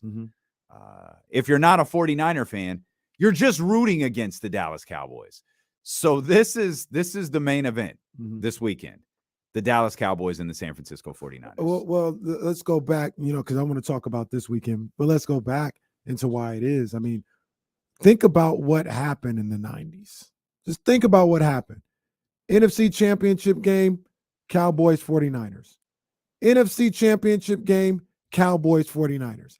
NFC Championship game, Cowboys 49ers. When did that happen? When does that happen in recent memory? Yeah. Like that was the stranglehold that they had on the NFL for 3 years. And that's, a lot of people like us, that's when we were introduced to the game. That's when we were introduced. I remember it coincided with Fox getting the NFL and the transition that had for viewing. Pat Summerall and John Madden. So that's something that we talk about, a certain nostalgia factor. That's what Cowboys 49ers has. And now they're creating their own little situation, because they're going to have back-to-back times in the playoffs now with this game on Sunday. And I don't think it ends there. I think these two teams see each other a couple more times in the playoffs over the next few years. And I can't wait for it. I'll tell you this, but this one here at Levi's in the divisional round, I'm charged up. I'm charged up for it. I'm ready to go. I asked you a question the other day. I said, what does a Cowboys win look like? I'll ask both of you guys a question right now. What does a 49ers win look like to you? James, you want to take that one first? I mean, look, I don't think that the Cowboys can deal with the 49ers front seven. I don't think they can. So, I don't look at this game as it's a huge matchup and it's a marquee matchup and it should be a lot of fun. But at the same time, they're not the same quality of team. And, they've got a long way to go still. That doesn't mean they can't beat the 49ers. Anyone can beat anyone on any given Sunday. But when it really comes down to it, if I'm picking it, I would pick the Niners 10 out of 10 times in this deal. Just because, again, that front seven of the 49ers is absolutely nasty. And if you look at their defense, it really is centered around Parsons, and he's great. But he's got to go up against Trent Williams. And so you can neutralize him with the greatest left tackle in the game and at least slow him down. And the Niners have so many weapons. And that's what, Kenny, you brought that up yesterday. I was looking at some stuff from Michael Parsons this morning. They'll move him around. I don't know that they're going to line him up. And I don't know how San Francisco is going to. I'm assuming San Francisco is going in to this weekend thinking they're not going to line Parsons up across the best football player in the NFL. They're not going to do that. Because it does exactly what James says. It neutralizes your biggest defensive weapon. Yeah. And I don't think they want to do that. And the thing about that, though, because I agree with you, is now it feels like, your great pass rushers, even 97 handles this way. They're on the defense's right side, the offensive left side, for a right-handed quarterback, and they can't see him coming when they're rushing, right? They come. How many times we see, they're rushing the passer, they don't see him, they knock him, strip sack him, and all this other stuff. That's why they're always all lined up on that left side of the offense. Now, if you move him around, yes, you get him off of Trent Williams, but you just take a little bit off of what may make him dynamic. Because now Brock Purdy sees him, say, on the right side of the offense. He can see him. Oh, there's Mike Parsons. Let's move the protection this way, or I'm going to go this way, or I know, I can see him coming. I can slide step out of, give him a little, I can do that with Michael Parsons there on the right. I see him when he's rushing. He's in my line of view. And I'm not saying he still can't be effective when doing that, but that's just a little difference as opposed to coming from his blind side and getting, a strip sack or sacking him when he doesn't see him in his peripheral. Yeah, I mean, when I'm looking at this team, again, I really like Tony Pollard. It's Tony, right? Yeah, like I like him as a change of pace back. I actually think he should be running the ball a whole bunch. I think, I like CeeDee Lamb, but CeeDee Lamb to me is in the same ballpark as Brandon Ayuk. Brandon Ayuk is like the 5th best offensive player the 49ers have. And CeeDee Lamb is probably their best offensive weapon. And that's a problem. So not only are you outmatched on the defensive line, but you literally, like, what are they going to do against Kittle? What are they going to do against Debo? What are they going to do against Christian McCaffrey? I mean, the 49ers attack is so deep. And you could say, well, they've got Brock Purdy, who's inexperienced. And it's like, well, I would take inexperienced Brock Purdy over the Cowboys quarterback almost any day of the week. I mean, because he's proven that because I think Dak has proven that he can't be there, that he's not good enough to get you over the hump. Historically, like, what has he done? Dak's still a relatively young quarterback. He's okay, but I would rather have a guy that's a bit of an unknown versus a guy that has just proven that he isn't the guy to get you over the hump. The Cowboys put their eggs in baskets. And I often think that they're just the wrong people to put their eggs in. So in an attempt to answer Kenny's question, you think dirty up Dak Prescott is one of get that front seven. Oh, yeah. Dirty up Dak Prescott and the Cowboys can't. Yeah, because even if you get past, like the defensive line is going to put a ton of pressure on him. But how do you even run the ball against the 49ers 3 linebackers? So their linebackers are just nasty. Yeah. I mean, and then their safety is just incredible. I mean, like, you have all of these elements that make you an elite defense, and I don't know that he's elite. So when I look at, like, Philadelphia is a lot scarier than Dallas. I mean, Philadelphia has 4 guys on the defensive line with 10 or more sacks. They've got 2 really, really good. That's an insane stat. That is great. That is absolutely insane. That's great. Yeah, so they've got 2 wide receivers that are absolute studs. One that's like super mobile in Devonta Smith, and then you've got Devonta Smith, and then you've got AJ Brown, who's just an absolute workhorse. I mean, that guy is a monster. And so that team, and even their tight ends stud, like, you start looking at that Philadelphia team, they're scary. And I think everyone in the league has overlooked them all season long. That is a very, very good football team who lost their quarterback late in the season and lost a couple of games. So maybe they're not getting sort of the luster. It looked a little weird headed into the postseason, is I think what happened with Philadelphia. But Hurt will be fine. I agree. I need to see it. That's that, and I would have needed to see it no matter what, because this is his first big moment, and we've seen. I know I use the Lamar Jackson example a lot. We've seen it with Lamar Jackson. We've seen it with a number of other quarterbacks get into that moment for the first time, and whether a pace of a playoff game is different, whether the game plan in playoff games are different, like whatever it is. And now you've got the dreaded third matchup. You've got a very familiar opponent coming in who's just got 120 minutes of game film just against you, that you can go over. And that's going to be something they have to deal with. Another thing about this 49ers Cowboys matchup, thinking about it from the Cowboys perspective right now, is they have to, and this is the conundrum. You talked about it, James. They have to establish the run, because with a great defensive line like the 49ers, you can't put them in a situation, if you're the Cowboys, you can't put the 49ers defensive line in a situation where they have nothing to worry about but rushing the passer, because then they're going to eat you alive. Yeah. So you have to be able to establish the run where they say, hey, we got to defend against the run. We can't just, pin our ears back and go after the quarterback because there might be a draw. They've been gashing us for 5-6 yards of play, and we got to worry about that. If you get into a situation where you're only getting 2-3 yards per carry, and the 49ers defense knows that, and you just abandon the run and say, you know what, it's not happening today, we're going to pass, that's when they get you. That's when they start breaking you down as the game goes along. So somehow, some way, and here's another reason why I think the Niners are going to win this game, because I don't think the Cowboys can execute this. They've got to establish the run. I don't think they can. We talked about it before the Seattle game, where they were the Raiders game, right? And I said the announcers were going crazy. Josh Jacobs he's having a performance that nobody's had against this 49ers defense all year long. He's really rushing well here as we get to the 2-minute warning here in the fourth quarter. He's got 68 yards rushing. Like, people were going crazy over him. The man had 60-something yards rushing at the time. But what was the score of that game, though? It was in the high 30s. Right. So, but what I mean is, they're glowing over Josh Jacobs.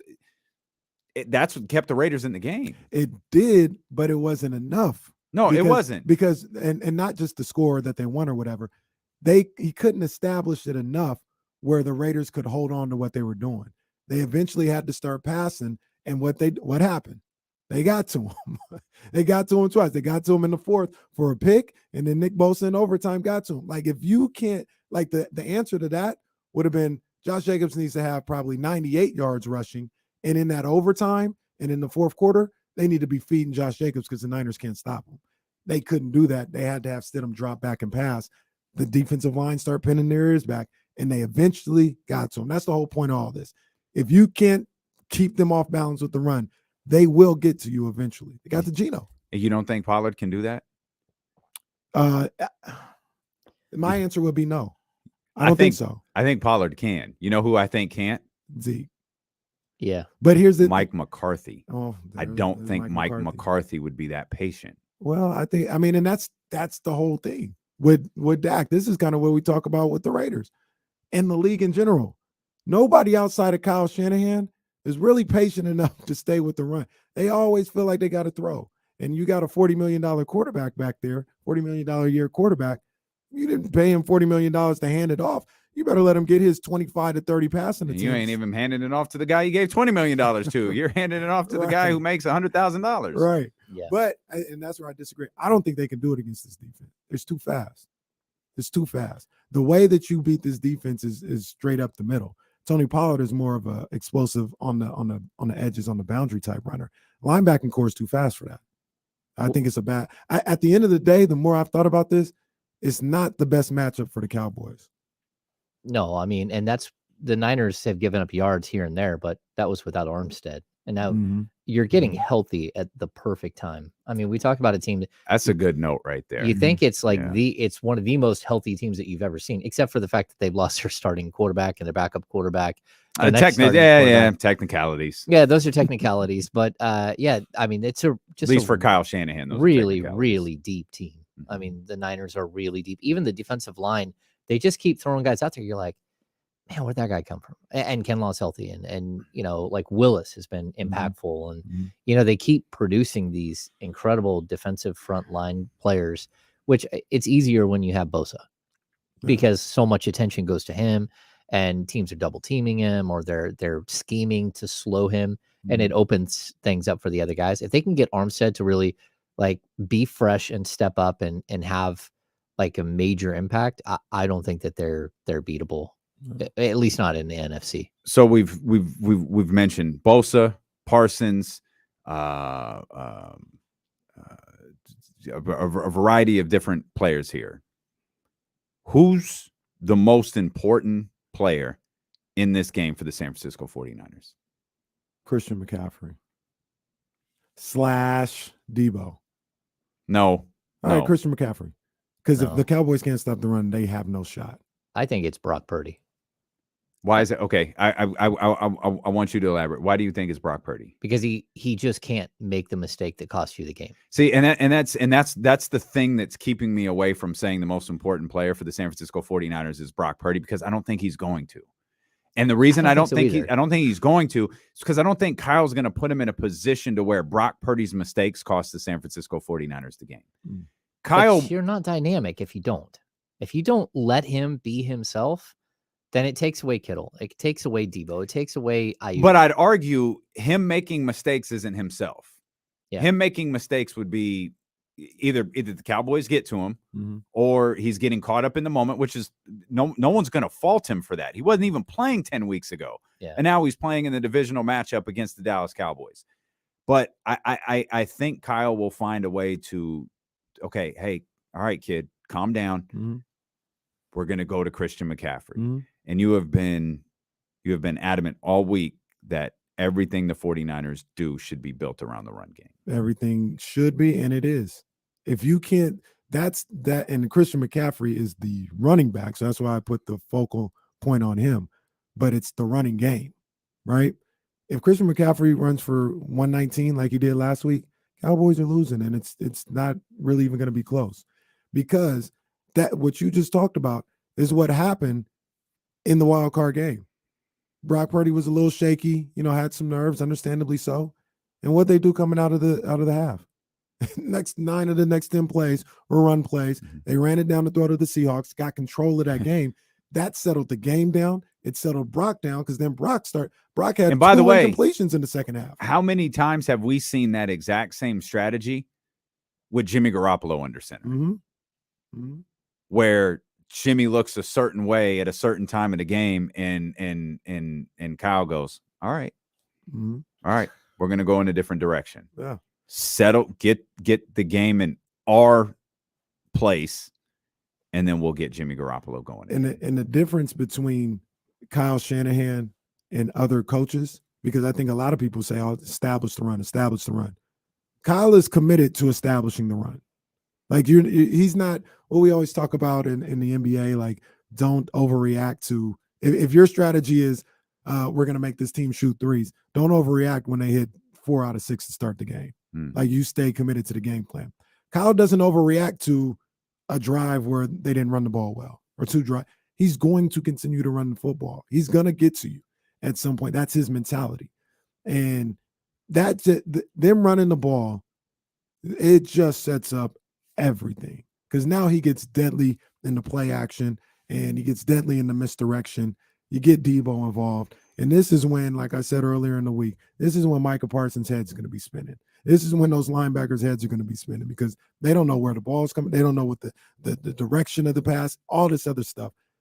The run game, Christian McCaffrey is the single most important thing, because if he's going, the Cowboys, I'll say it, I don't believe they have a shot if Christian McCaffrey is cooking like he was last weekend. Yeah, but then I'll even point this out. If he's not cooking, you can bring in Elijah Mitchell and give yourself a totally different look. Man, You can go to Devo around the corner. You can even give Ayuk a couple of runs around the corner. Yeah. You have so many different ways just in the run game to beat somebody, and that's what makes that. The Niners are like, it's one of the more advanced teams you've ever seen. And when you added McCaffrey to it, it just changed everything. it's next level. Yeah, it made them like the most dangerous team in the league. Like I don't even like. I think Mahomes is still the most dangerous player in the league, but the Niners between their defense and between all of these weapons on the offensive end really does make them incredibly dangerous. Let me ask both of you guys a question real quick. You think the Cowboys are getting a little too much hype right now? Number one, because they're the Cowboys, but also after beating the Bucs on Monday Night Football. I mean, we act like the Bucs. Well, we don't, but people act like the Bucs weren't very good. No. And there was a tinge of doubt, because people were the reason there was a tinge of doubt was Brady. And even though the narrative has changed over the last 5 days, 6-7 days, whatever it is, that are the Cowboys going to blow this? Mm-hmm. You want to talk about how good the Cowboys are now? You were questioning whether they were going to blow it with a team that won the worst division in the league this year. But to answer your question, no, I don't think they're being overhyped. I do think this team is very good. I don't want to minimize Philadelphia, but I think Dallas is the second best team in the NFC. You've said it all week. I think the winner of this game goes to the Super Bowl. Mm-hmm. There's one reason, though. There's one reason that just keeps giving me pause with the Dallas Cowboys. And I'm big into this. We've talked about this for 2.5 years now. I absolutely believe the San Francisco 49ers are better, more talented. As James said, this team is deeper. It's probably the deepest team in the league. But there's a mental aspect to professional sports that I just refuse to overlook. This Dallas Cowboys team was humiliated last year. And I don't care what happened at the end with Dak and Mike McCarthy and how close the game was with Jimmy Garoppolo throwing the ball over the field. Everyone who watched that game from beginning to end saw that the Dallas Cowboys took their home field scared to death. For whatever reason, that team was shook by the San Francisco. You saw it in the play calling. You saw it in the plays. You saw it in the entire first half, and the only thing that shook it was Jimmy Garoppolo opening the door for him. That's the part I can't get over. Dak said it. It's eye-rolling when teams do this, especially when you do it after the fact. But he said they wanted San Francisco.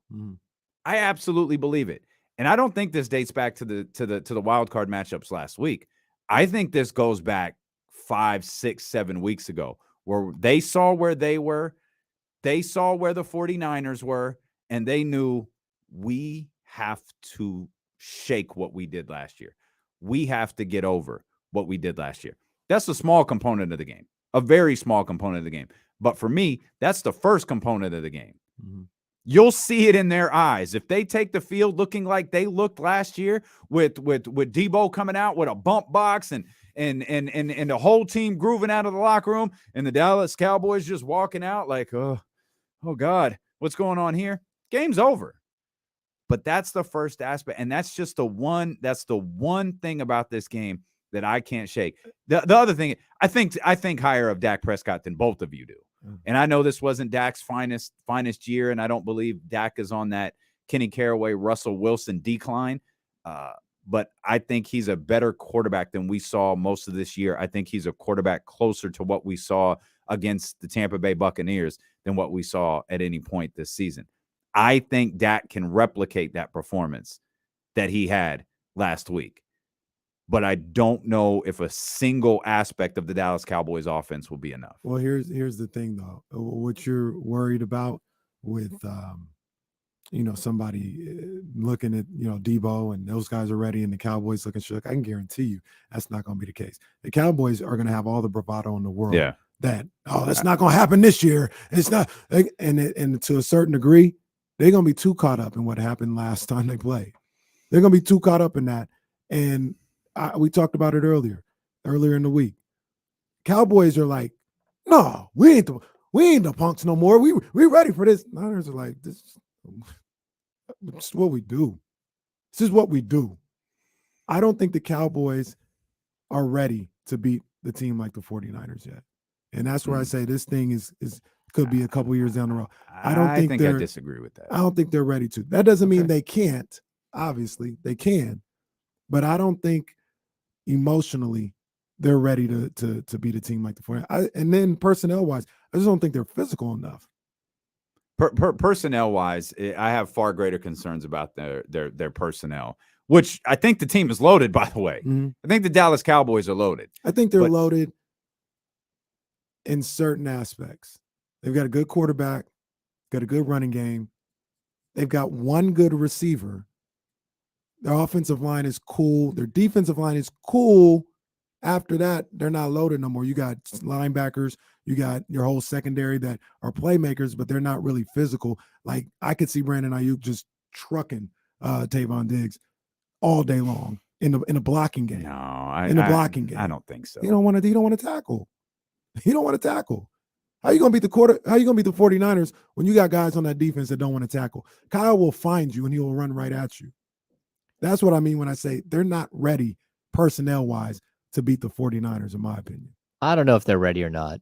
We're going to have to wait and see how they come out and if they're, in the moment, if they're ready, because you never know. A team can come out and just absolutely thump you when you didn't see it coming. But I will, I just keep going back to the fact that the 49ers, they don't have one player or two players on defense. They have 11 or 12. And they don't have one or two guys on the offensive side of the ball that can hurt you. They've just got so many weapons. And the only team to me in the NFC that's even close is Philadelphia. And so Like Dak Prescott, he has not had great success like in the playoffs. He's not been a guy. He's 29 years old. He's not a young quarterback, and he's 2-5. 29 is. But he's 2-3 for his career in the playoffs, and one of those wins came last week. So basically, in his entire career, which is like 7 seasons, he's got one more win than Brock Purdy, and that's it. So I have more faith in the team that's built around where it won't come down to one player, and I think with Dallas, it might come down to one player, whether he's able to step up and make the plays, and I don't think that's a problem the 49ers have. So. Maybe I'm wrong, but the 49ers are physical. They've got the linebacking core is just amazing. I mean, those guys. The defense, the whole defense is incredible. Niners win 34-24. I say 31-21. I think that was my prediction. Well, look at your little 10-point wins. Aren't you too cute? We'll come back. We'll talk more football. We'll look at the other divisional rounds. We'll get back into the Kings. James Ham is here. Trysta Krick, top of the hour here on Sacramento Sports Leader, ESPN 1320. I'm going to step out for a second. Yes, sir. Oh, man. Drunk off the Purdy juice. The one thing I'll say, you guys, the one thing I will say, in all seriousness, you guys have known me for about 2.5 years. One thing I will say is, you guys got to give me credit about this. I know my teams. I know the pulse of my teams. He knows how many Super Bowl rings they should have. Well, there and look, there's that. But think about the last year's playoff run with the 49ers. I told you guys, I said, this is a team that has a ceiling of an NFC championship game. And I moved it as the season went along. Like before, I was like, oh, they're definitely a playoff team, but I don't see them going further than that. I think it was after the Bengals game. I was like, this team can go to the NFC championship game. Y'all looked at it as being a homer or whatever the case may be. I told you what was going to happen with this 49ers team. I told you what was going to happen last week. In the chat, I told you exactly what was going to happen last week with that 49ers Seahawks game. I said, everybody was all worried, like, oh, it's going to be close and you play it. I said, they're going to blow the Seahawks out. It's going to be a close game in the first half, and the Niners will pull away in the second half. To a T. Told you what the hell was going to happen. Told you what was going to happen last year against the Dallas Cowboys. I told you last year, I said the Cowboys aren't physical enough to beat the 49ers. And I don't think they've gotten a little more physical. They're a little better. I don't think it's enough. I'm not saying Dallas is a bad team. I think Dallas is a good team. I think they can beat the Niners. I'm just saying, absolutely they can. At the end of the day, like when we're looking at talent, like the talent of the 49ers roster from top to bottom, to me, it's the front seven on the defensive side, and then it's all the weapons on the offensive side. Mm-hmm. And that's where, again, we can compare, go back and forth. Maybe this is a conversation next week if the 49ers and Eagles make it past this round. But like that Eagles team they are so underappreciated. I don't know how they've made it this. And even if saying that, like, I think when you get to the Super Bowl, I still favor the Chiefs probably. The Chiefs are the only one. That's the only. The Chiefs, the Bills, where I'm like, the Bengals. I don't. It's gonna be really tough. Like the Niners are good. I think the pecking order right now, if we had power rankings still, I'd say Chiefs, 49ers, Eagles, Bengals, Bills. Well, I mean Cowboys something like are in there that too. I mean the Cowboys are. I probably put the Cowboys ahead of. For Super Bowl contenders right now. Yeah, I don't like the Bills. Not like don't like them. Like I don't trust them. They play a little too sloppy for me. They play a little too sloppy. So I always look at. I remember, was it last season? Like the final 6 quarterbacks were.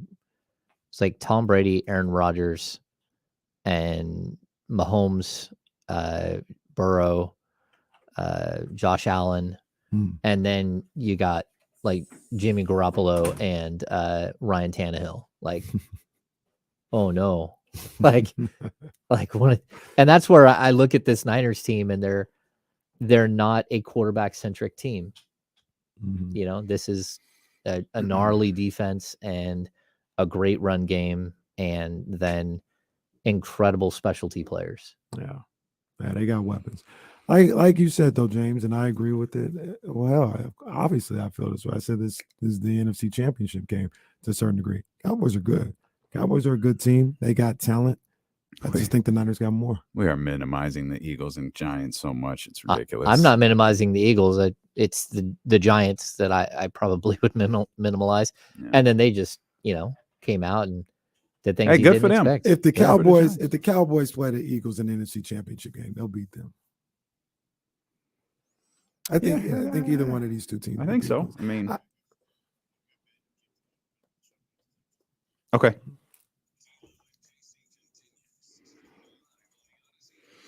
That's good stuff. Trysta Krick going to join us here at the top of the 2:00 hour. We got Bet MGM tonight coming up following the show at 4:00. Just a quick look at these Pro Football Focus rankings. They're all so close. Mm-hmm. It's the 5th ranked overall team in the Dallas Cowboys versus the 3rd overall ranked team in the San Francisco 49ers. The big discrepancy is it's the 13th ranked defense versus the 3rd, the 9 ranked offense versus the 5th. Who's the Cowboys are the 5th ranked offense? Yeah. No. I'm sorry. The San Francisco 49ers are the power rank 5th offense. This is again the Pro Football Focus stats. PFF. This is the nerdy Will Z stuff. Will Z would love this stuff over on Pro Football Focus. PFF don't match my eyes sometimes. PFF is really. It's just really in depth. And sometimes, like, what does this stat mean? And like, how? Because of what you just said, it doesn't match. I remember I talked to one of their reps one time about getting like their media pack. It was like $5,000 a month. I was like, buddy, I'm good. I barely understand the stats you put up on the $20 page, much less the $5,000 a month page. I barely understand the tweets you make. Right? We do have breaking news. Domantas Sabonis, Alex Len, and Matthew Dellavedova will all be available this evening. There we go. Terrence Davis will not. So, TD, get well soon. Yeah. Terrence Davis, DMP CD last week, or not last week, on Wednesday, last game. Do you think? And I say that only because it's not like you're who's going to fill in for Terrence Davis, but we were speculating earlier, given how dynamic Oklahoma City can be. Josh Giddey, obviously Shai Gilgeous-Alexander. Is it KZ Okpala time for Mike Brown? Yeah, I mean KZ could be a player that you see tonight. I mean, we're gonna have to. How do you match up? Like you're gonna have to see how it is early. This is an intriguing OKC team. They just play really hard. Yeah, Like I think that the culture that they've built is like. While I think that they have done some damage, like building a losing culture in order to get better players and to get high draft picks. At the same time, like they have a way of playing hard, and like you've got to come in with a mindset that you're going for 48. Like this is going to be a 48-minute battle. And I kind of look at like the way that Memphis has built their organization. Like, it's going to be physical. They're going to make you work and nothing will come easy. And if you think you got them, you're up 12 with 8 minutes left. You better play it out. You better keep going. You better not rest because they'll get you. Yeah. And right now, I mean, they're playing extremely well. Yeah. I look at this situation here with Sabonis being able to play, man, and I think that's a big plus. Obviously, because he's Domantas Sabonis, but the thing we talked about a lot today is the rebounding and what the Kings may be able to do in the paint against. I don't know. Can we call them an undersized Thunder team? I don't know if we can call them undersized, but they're just kind of soft in the middle. Lighten the shorts, lighten the pants. James, lighten the pants, lighten the shorts. There we go. So now they got to deal with Domantas Sabonis. One of the biggest wrecking balls in the league, and I just think that bodes well for what the Kings want to do. Yeah, and I think what De'Aaron Fox said is that this is a team that fights really hard to avoid, like they face up guys like Sabonis. They throw different looks at you to try to limit Sabonis's ability to get to the key. Their thought process is don't let him get the ball. Like they try to limit his touches, a player like this, So we'll have to see if they can hang with him. I mean, Sabonis has been a guy that, like, if you're not like a good 265, 270 pound, like ground-based physical center, he's not going to have a problem with you. Like, he's just going to go right through you. That's what he's done all season long. And I mean, I think he's a little extra motivated after missing a game.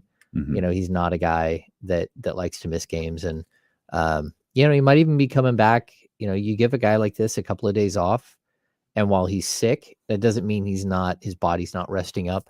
And he's going to come back motivated. So yeah, it should be an interesting game this evening. Something just dawned on me that puts the potential end of the season double streak now at 59 instead of 60 because the streak did not end. He did not play, so it does not count. We're going for number 21 tonight. Two, someone asked this in the chat on Thursday, and I actually thought it was a fair question. So what now with Rashawn?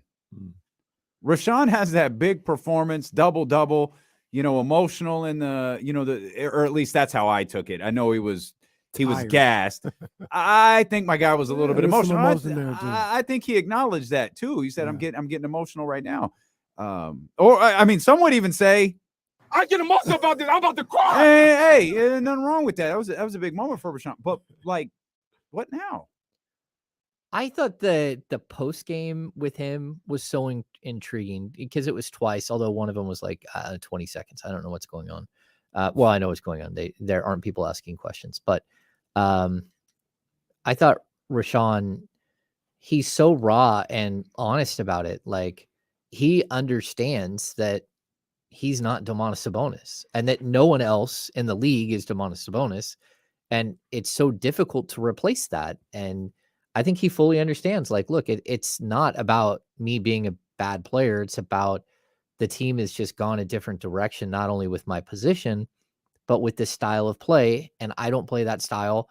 And like, the best thing to happen for everyone would be for him to go play for a team that, you know, has that like really plays a pick and roll style and really embraces that.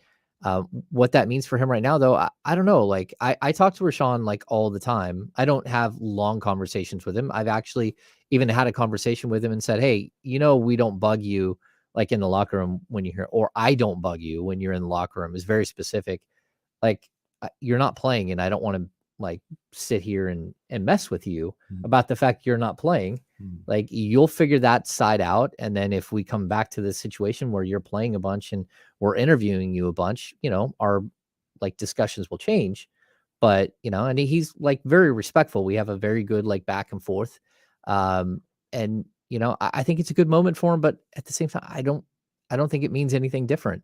Like, it's very possible because this is a team that has a bunch of shooting like power forwards and stuff, that you're going to see a very similar situation that we saw a couple of games ago where Chimezie Metu is playing those minutes, and Metu's played big, you know, over the last week. He's had some moments. I think Rashawn is just in an unfortunate situation, but I think the one good thing for the Kings is that he showed everybody that he can still be Rashawn Holmes in the right setting. And so if you're interested in him, you're not questioning whether A, he's healthy, or whether B, like, he's lost his fastball. You're now realizing that he's still the same player. It's just, that's not who the Kings are anymore. And it's unfortunate for Rashawn. Yeah, I do think, not that I wanted this, but I'd love for Rashawn to play. Like, I like seeing him. I like for him to do well, but that's not the reality of the situation. I think that was a bit of a one-off. Not his performance, but his opportunity to play. Yeah, that was 30 minutes. Yeah, like, I think it goes back, like James said, to maybe Metu getting that first call off the bench, and Sabonis playing the majority of the minutes. It's not unprecedented either. Like, Terrence went for 22 in the second game he started. I think he played 4 minutes against San Antonio and then didn't play on Wednesday. Yeah, I told you guys this in the beginning of the season. KZ Okpala could go from the starter to not playing at all for a long stretch. Yeah. Like, it's just, that's the dynamic of how this whole thing works. And like, again, I feel for Rashawn, and like, I've had conversations around the league, and like, if the Kings can find Rashawn Holmes, they, Alex Len, even Terrence Davis a home here at the deadline, they will, especially if they can make their team better. Like, those guys are like about as like, it's not like they're actively shopping them, but they are like if you're going to call the Sacramento Kings, or if the Sacramento Kings are going to call you, part of the package will likely include some of those players. We never did go back to Serge. Oh, Serge. Yeah. Serge Ibaka. Change the name to Ibaka. Like, has he played? I haven't looked at his stats. I mean, I got to be honest. Like, when I do my research on a guy who's on the East in an Eastern Conference team, like when we get to the point where he's actually going to play or not, and I just don't know. He hasn't been around the team. He's only played 16 games this season. He's only played like 170 minutes.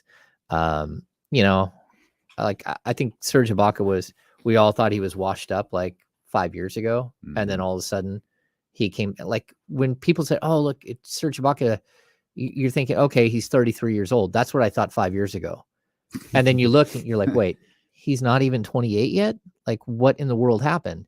And then he had a resurgence and you're like, oh, okay, he's back.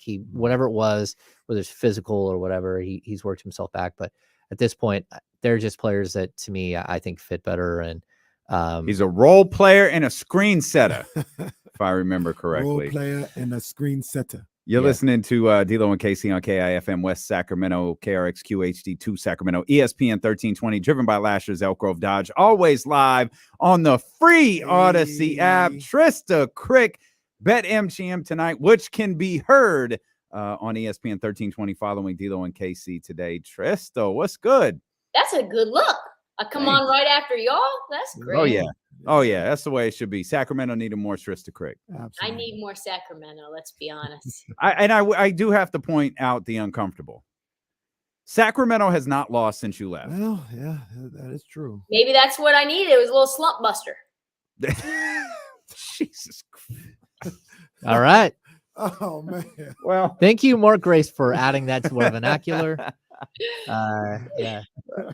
Trista came in and Cleared the cobwebs out. Yeah. Cobwebs out. Heyo. The storm came. I came. Boss. Let's start again. Let's start this over again. It's on you, buddy. Hi, Tristan. How are you? Yeah. Yeah. I was wondering, James, about Alperen Sengun. Is he gettable? I don't think he is. I think that they're going to build that team around him. He's a guy, like, again, you're looking at Sabonis light or very young Sabonis. And if you could go out and get him, I mean, it's going to cost you first round picks. I just don't think that Houston's going to do it.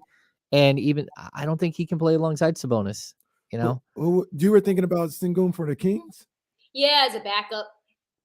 He's a starter in this league. He's a starter, but like that would be a nice little you know, really good. He's good. I'm just thinking about other types of players that fit that mode. Let me ask you a question, Tristan. What would you say? We'll find out in just a second, I guess. What would you say if I said, I don't think the Kings need to do anything? I like their roster. Yeah, they got holes. Yeah, I'm not saying they're a perfect team, but the combination of like who would be available compared with who you could get, compared with the minutes they would take away. Like, for instance, like if you go and get Mason Plumlee, he may be taking away Trey Lyles minutes. Is Mason Plumlee that much better than Trey Lyles? Like, what would you say if I said they don't need to make no moves? Look at me. Do you think that I am in alignment with that? You're just drinking that post-coital high of all of that, those Kings wins. You know what I mean? Like you're just still rocking with that. You're in snuggle mode. You know, you and the Kings are spooning. Hey man, I'm telling you. I'm saying, so if you get Mason Plumlee and he does a good job on the defensive end, what is he doing for you on the offensive end? He's passing. He's passing. That's what he does. He doesn't finish and he can't make free throws. You think he plays well? You think he plays well with Malik Monk? I don't know yet. I don't know. I don't know. I think you need what I would say is that just 2 weeks ago, we were discussing, I was in studio, James Ham was in studio, you two, of course, always in studio. And we were talking about all the role players that are just not good enough. And somehow all of a sudden, just 2 weeks of love, Kenny, and you're like on the train, back on the we don't need to make no moves train. That's not true. I wasn't talking about the role players that were good enough. I told them what they needed to do, James. I was talking about it for a week and a half. Mike Brown, stop playing and stop with this Keita and Holmes and all this other stuff. You were at your best when you had Metsu out there and you were explosive from like 1 to 10. And you need to get back to doing that. Let me ask you this. Can we see this version of Richaun Holmes again? Like, is this Richaun Holmes unlocked? Will we see him back energized like this, or was this a one-off because he was starting? But I think that's the thing that we like. When would you see it? Yeah, because he played 30 minutes against the Lakers, and like he's not going to play 30 minutes. Nope, he's not. Maybe you should move him while people see what he can do. Yeah, I mean, unfortunately for him, he's just never going to get that opportunity unless Sabonis is out. And I think what he showed is that, like, look, if you do lose Sabonis for any length of time, he can step in and be that guy that at least makes your offense run and stuff. But we talked about the Kings, like, didn't they just rattle off 5 games in a row where they scored 132 or more? Yes. Okay, and then what happened the next game when Richaun Holmes was in the starting lineup? And I'm not putting it on Richaun. It's just the way that this team works. I mean, everything goes through Sabonis. And if you take away that option and you add a player like Holmes, he just doesn't have the same capabilities of passing capabilities of Sabonis. And so, I mean, I thought maybe you can be a little bit better defensively in certain situations, especially if Holmes is really locked in on the pick and roll coverage and stuff. But like, you just can't run the same type of offense without Sabonis on the court. Yeah, but it's exciting. I put this on Twitter. As you guys know, I was one of the first on the division leader train. That's facts. I gave it out at 66-1, didn't play it with my own money until literally 24 hours later when it went from 66-1 to 45-1. And now the Kings are the leaders in the clubhouse to win. That's crazy. That's nice. Plus 150 to win. Wow. And then he's like, you want to cash out on this or no? No, I don't. You sure? I'm sure. My little 15 bet gets me $700. I am sure. Wow. Let me ask you this: who's gamble more? Who's the best bet to upset that bet? No pun intended. By our Dubs. Warriors. Yeah. You guys think they turn it around like that? No. Like that? No. So do you think your Dubs? Do you think they are a play-in team or a playoff team? It just is feeling like the losses are mounting to the point where they're just the villain in a horror film, right? Like, they are dead. They're on the ground. You try to step over them. You don't put that extra bullet in them, and you step over and then they pull you down, and now they're still alive. Like, that's the Dubs. That's them, you know? So as long as they're not eliminated mathematically, then I am going to continue what has been my new philosophy, which is that the Dubs will be fine. They may be a 9 seed, but eventually they will get into the playoffs as, you know, an 8 or a 7 seed, and then they'll play Denver. I mean, God, come on. Like, can you see it? They play Denver. Something happens to Michael Porter. And they beat Denver in 6. And now they've got the 1 seed path. That's how it happens. That's how it happens. Their issue with me is, for whatever reason, well, I know what the reason is. They don't play defense, but they can't win on the road. They are incapable of winning road games, at the very least, like consecutively. Like, would they go on a run of winning 4 straight road games? I highly doubt it. Like, they're You do see, though, that when they want to turn up the defense, it is stifling. It's perilous to the opponent. All of a sudden, you see a 20-point lead diminish, and now the Warriors are up 2. Like, they're not finishing the job right now, but down fourth quarter stretches, you're seeing playoff intensity. And when the playoffs come, that's when you're going to get playoff intensity at all times, or at least most of the time. So, yeah, I think that they are still flawed, but at the end of the day, capable of playing elite defense to get out into transition. Steph gets out, shoots a couple of 30-foot threes, does his little poo-poo dance that he does his little night-night dance, and now you are morally dejected, and it's time for you to go home. I'll say this, and maybe this is contradictory. I do think they get in the top 6, though. Do you? You think Golden State gets in the top 6? Because I think Dallas is going to fall out, and I think Utah is going to fall out. I think the Kings, like, their objective right now, whatever you do between now and February 9th, you have to do enough to be in the top 6. Yes. Because if you're not, and you're looking at the potential for Golden State, for Phoenix, for Minnesota, for even the Lakers to be in the play-in tournament with you, just one game matchups when you haven't been there before and everyone else has, that's not comfortable. You need to be a 6 seed so you don't have to worry about the play-in if you're the Sacramento Kings. I agree. What do you think, Damian? What do you think they where do you stand? Obviously, Kenny's in the camp of do nothing. I didn't know. Let me clarify. He says nothing. Do nothing. I said, Do nothing. do they need to do something? I don't think they need to do anything. If they end up making moves, cool. Like I'm all for that. But I think a lot of people are like, no, they need to do something to solidify themselves. And I don't think that's they need to do anything. That's the weird thing, though. I don't think there's I don't think you make a move to make a move. Like, what's the move that makes this team better? And most importantly, I'm not interested in trading Harrison Barnes. I think that's what it really boils down to. I have zero interest in trading Harrison Barnes. So if there's something out there that you could do, as much as I love Rashawn Holmes, that involves Rashawn, that involves Alex Lynn, or even our guy Terrence Davis, like, yo, you do what's best for the team. But I don't know what that is. Like Mason, like what you suggested was that ain't that Houston isn't going to do that. So you're talking like the Mason Plumlees or the Serge Ibakas. I mean, I guess you could try and see if it helps, but if it doesn't, all right, probably no big deal that it didn't, and you're just hoping that it does. But I have been unable to define what worked. Like, what's the change?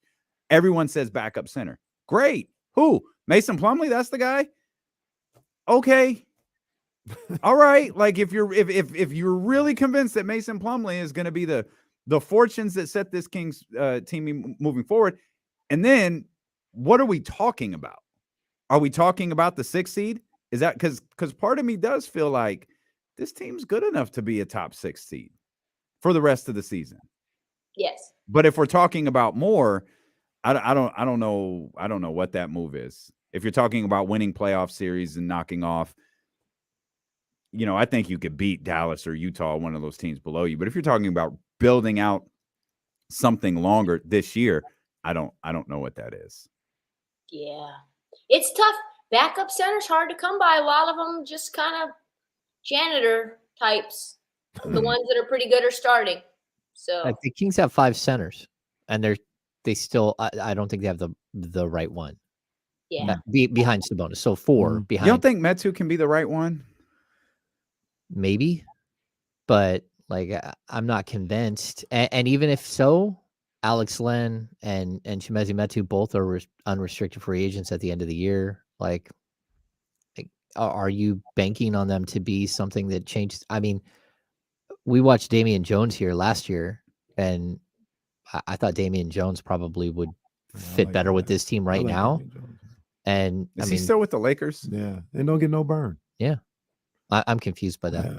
Boy, and didn't Thomas Bryant look like not like Kareem Abdul-Jabbar? Like Thomas Wilt Abdul-Jabbar Jokic Bryant? Yeah. What exactly happened there? Like, hey, I guess that was incredible. Yeah, that was the first that came to mind. I was like, I got a guy. I just saw him. He was motivated by Trista being in the building, and he guess. found out Trista wasn't at the Staples Center. He said, "The hell with this," or crypto, whatever it's called. Yeah, it's crazy, but I'm excited for you guys. I really am. You guys, it's us. Yeah. Well, it's us, but it's I'm excited with the rising tides lifts all ships. Everything in Sacramento is going up. All right. Yeah. Did you see that Sacramento is, according to Forbes, the #1 place to live in California? No, that's not true. That's what Forbes said. I'm just telling. I'm a broadcast journalist. Thank That's all you. I'm doing. That's right. Forbes said it. Number one place. She's looking it up. Pound for pound, by the way. When you talk about pound for pound, like, yeah, you can live in LA, you can live in San Francisco, but you'd be living in a shack probably. All right. You can come to Wow, San wow, number one. Wow. Yeah. Yeah. There. There's That a was lot of- before the Not rain. in order though. It could have just been, like one is Sacramento, but it's like not in order, and they're like my top 5 guards in the NBA, not No. ordered,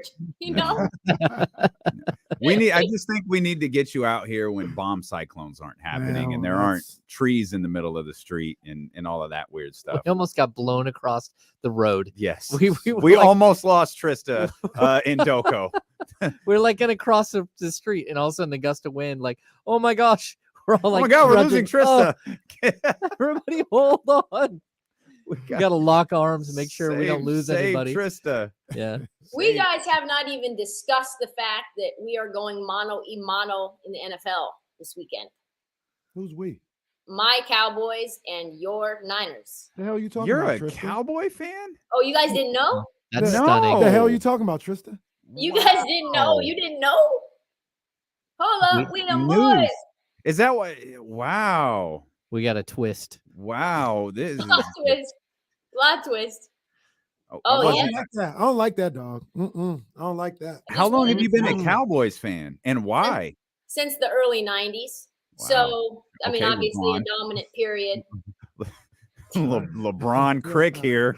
So, You a Yankees fan too? No. Listen, Astros. She likes so the here's the background. WFAN. Here's the background. Sister is 9 years older, was dating a guy from Texarkana. Oh God. And yeah, total scumbag. She was with him at, 16, 17, got back with him at like 36. So he's bad. Bad dude. But he was a huge Cowboys fan. And she sort of hopped on his bandwagon. And like, because I wanted to hang out with her on NFL Sundays, I kind of hopped on that bandwagon. And there was success happening. And so the success was easy to sort of be, I don't know, enticed and intoxicated by.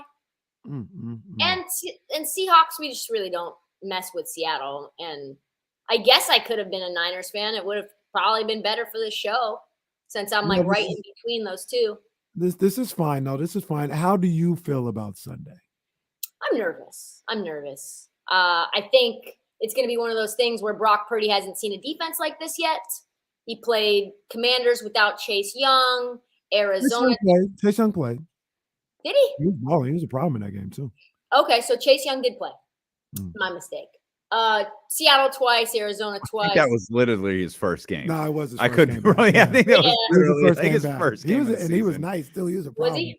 So I think Micah Parsons is going to be a problem for Brock Purdy. I'm curious about the run game. I'm going to take Zeke unders. I think Nick Bosa is going to be all over him. So 34.5, I think, is his prop. So I'm going to take the under on that. I think Dak Prescott's going to be able to get the ball to Michael Gallup, though, on the outside quite a bit. I think it's going to be a shootout. I really do. I hope it is. Really? I do. Wow. Do they have enough weapons? Who? Dallas? Yeah. I mean, the Niners have enough weapons. Oh. You say who? Dallas? Yeah. He said that he was about to give me the B word. What? What you mean, Dallas? That's the only possible outcome in that question.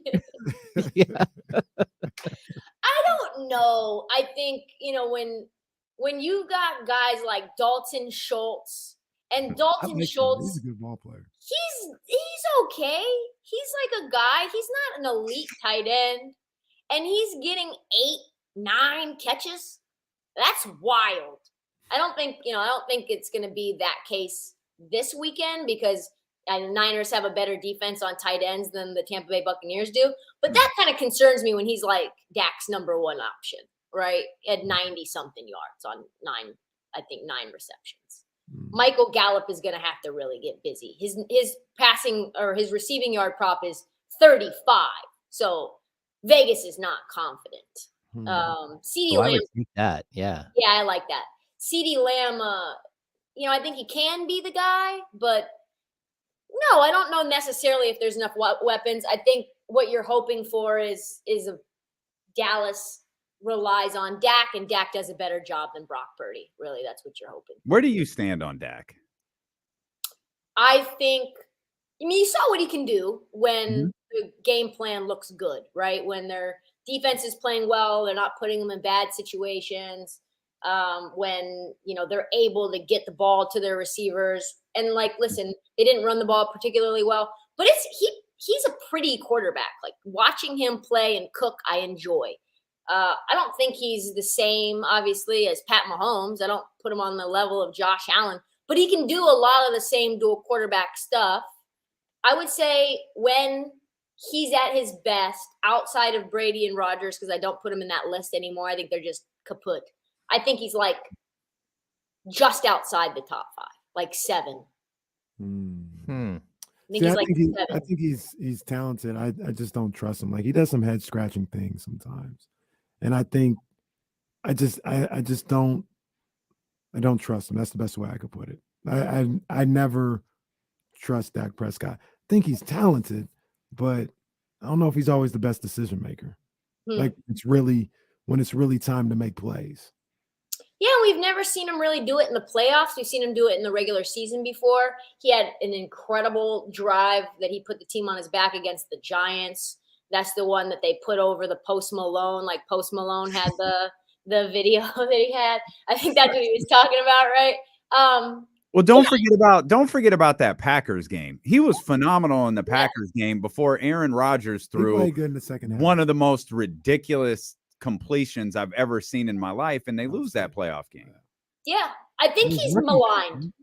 I think that was rookie Dak. Yeah, I think Dak is maligned. I think he's sort of been hated on because he's playing for America's team. If he was playing for another team, look how Brock Purdy's been embraced. It's not like Dak was a first-round pick, Yeah, the closer you get to Jerry Jones, the more you stink. And he got a little too close to Jerry for a little while, and it was hey. Yeah, and there was some real, if we want to talk about off the field, there are some real wishy-washy, maybe take a stand on there's something. Some strong get-out vibes. There's some strong sunken zone stuff there from Dak. Correct. And someday, because you guys know I have all the stories. I have yeah, that's facts. Gracious. I have an incredible Dak Prescott story. Oh, man. Incredible. Not for the chatty house, just for y'all. Yeah. Oh, that's what I'm talking about. Oh, yeah. I'm calling after the show to get that story.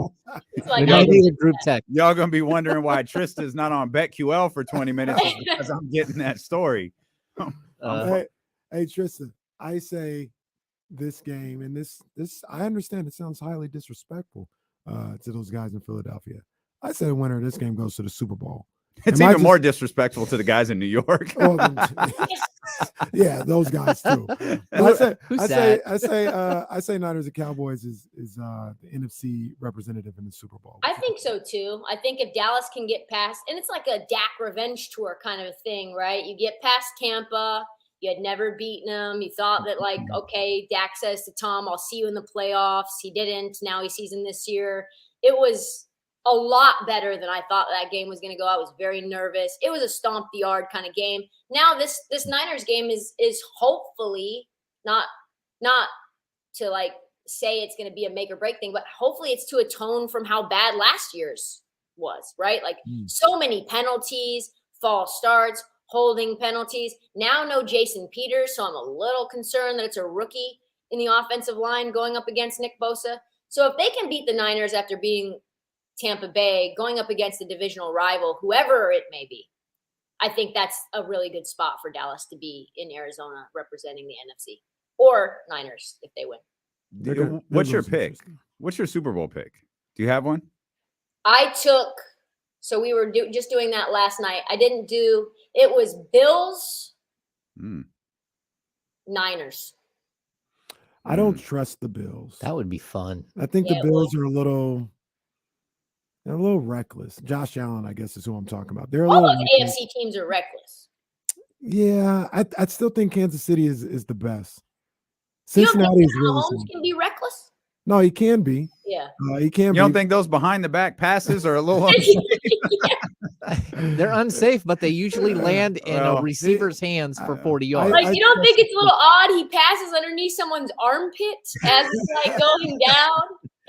Well, you know, I guess the touchdowns. most stable of the four would probably be Cincinnati, but they got all those offensive line issues. Yeah. Did I tell you guys I'm going to that game?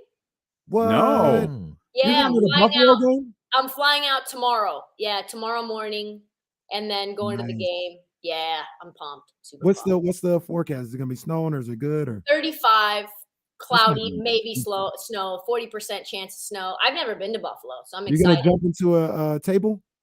I hope so.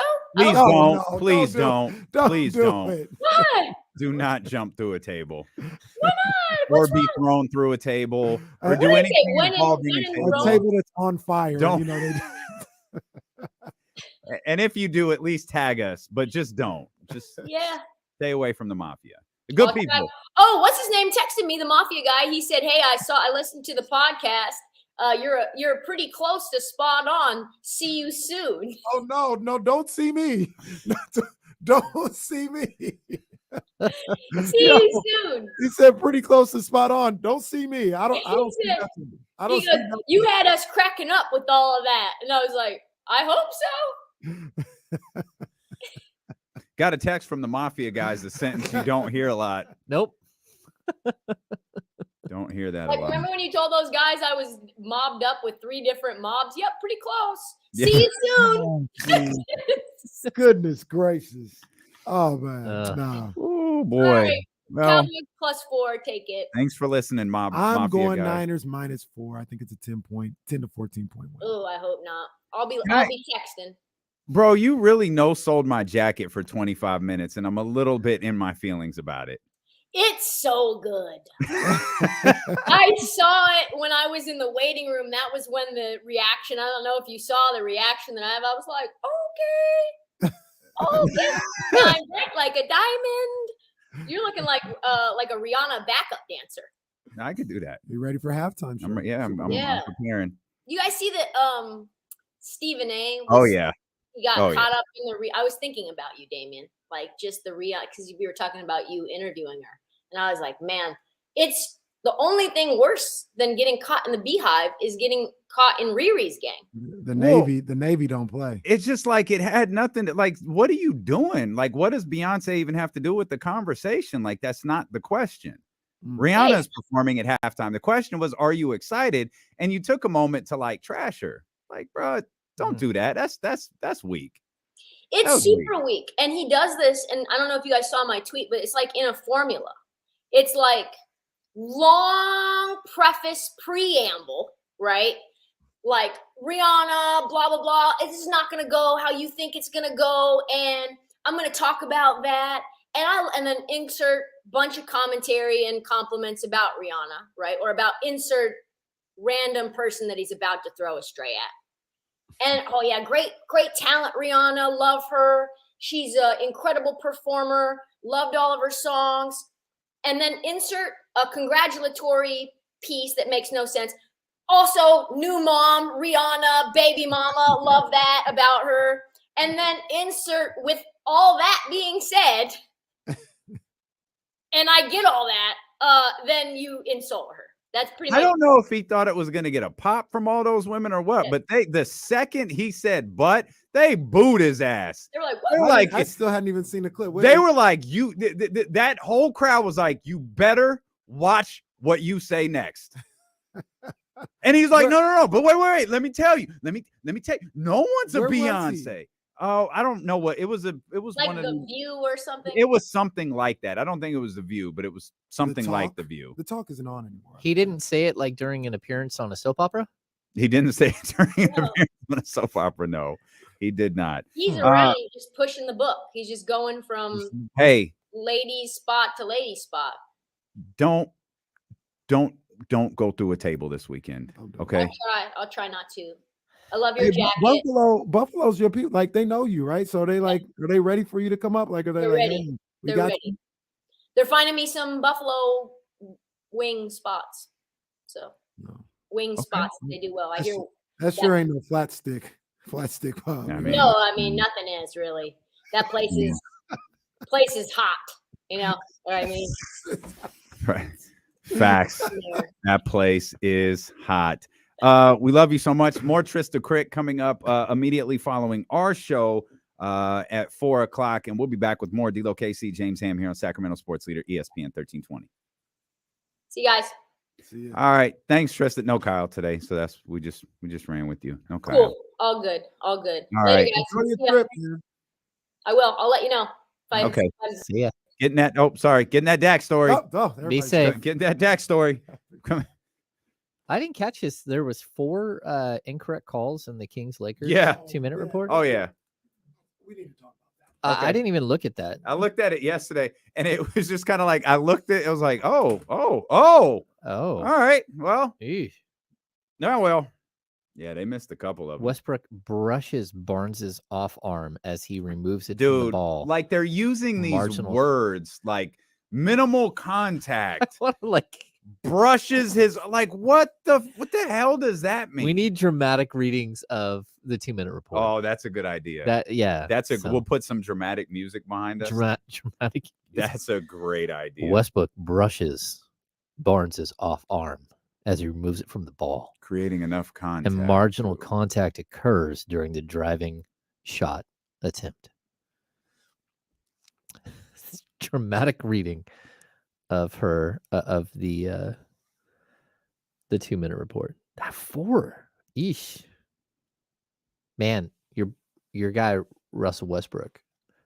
Let's talk about this. He had some major Shackton moments. Yeah. Like, how many did he have? It was a couple. He had a couple.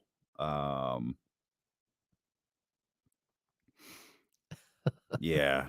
The one where he got to the rim and the ball just kind of goes flying out of his hands. Yeah, that was tough. That was tough. The throwing the ball off of Kevin Huerter, just like beaning Kevin Huerter.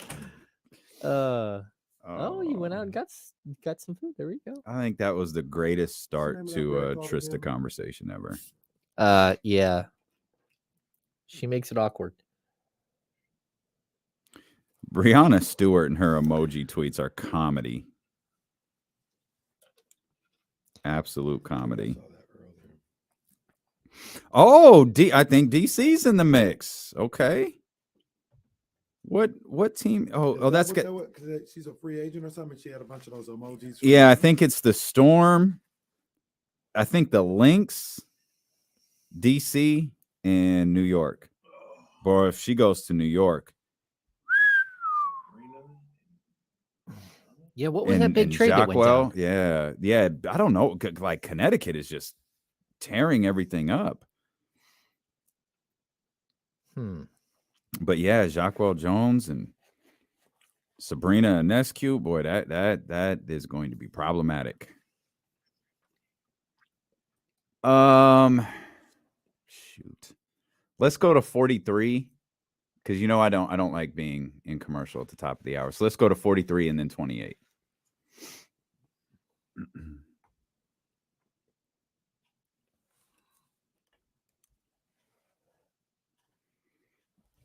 Trista's segments have just become me like deciding should I dump that or not. Oh, it's just incredible. You got your hand on the button the whole time, like, oh. And truly What told, is- I let it slide today. I didn't dump anything. What did she say? What is she saying on this give? Is she saying balls? Did you say what? Oh, Oh no. she might be. She's a live wire.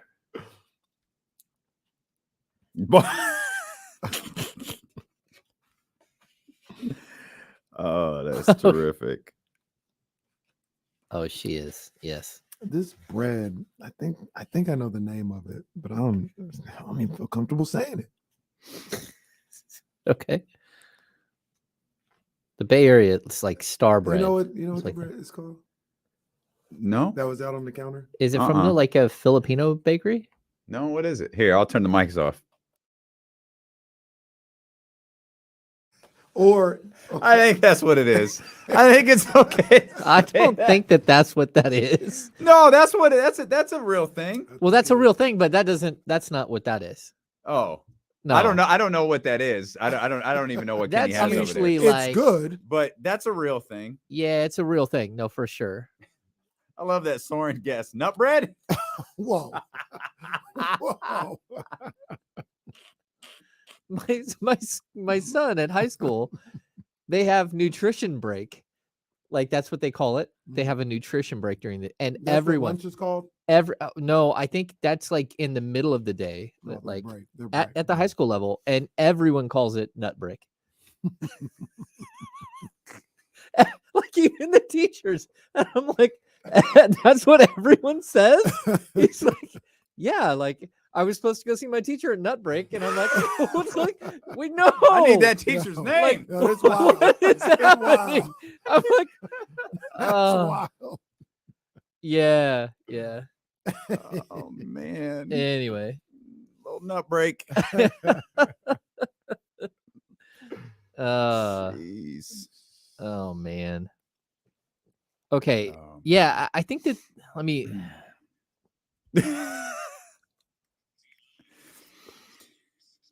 Ooh. You want a good laugh? YouTube.com/ESPN1320, Twitch.tv/ESPN1320.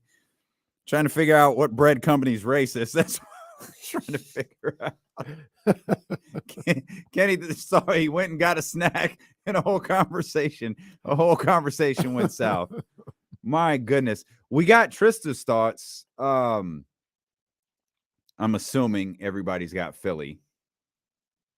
Everybody's got Philly. Okay. Yep, I got Philly. Cincy and Buffalo. You got Cincinnati.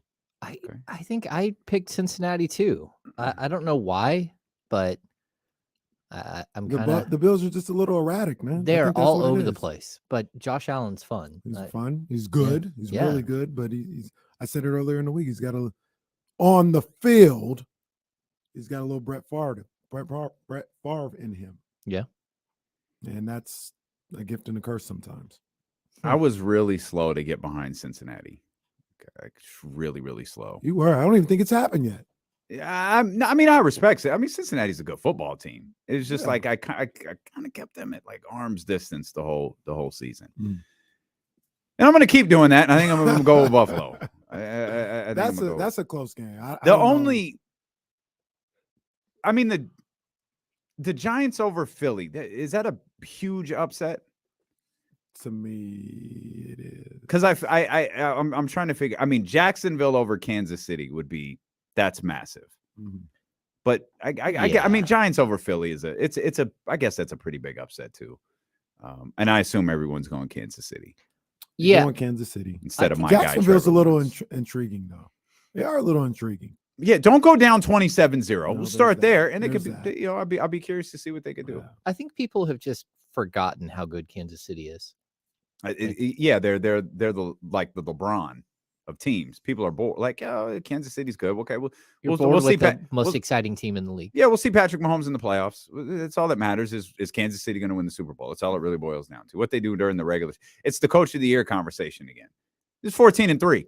No one's mentioned. Andy Reid has won one coach of the year in 20 years, or not in 20 years. He won it 20 years ago. He's won one his entire career. That's crazy. You just expect them to So I'm gonna flip this a little bit. be there. The Chiefs got to win this year. Because we're don't talking think about well, it's starting to look a little funny if you don't. I don't. Because They stripped it down. The conversation that we've been having for like 4 years. And I'm not trying to Gilbert Arenas this whole thing. Yeah, you got you a Super Bowl.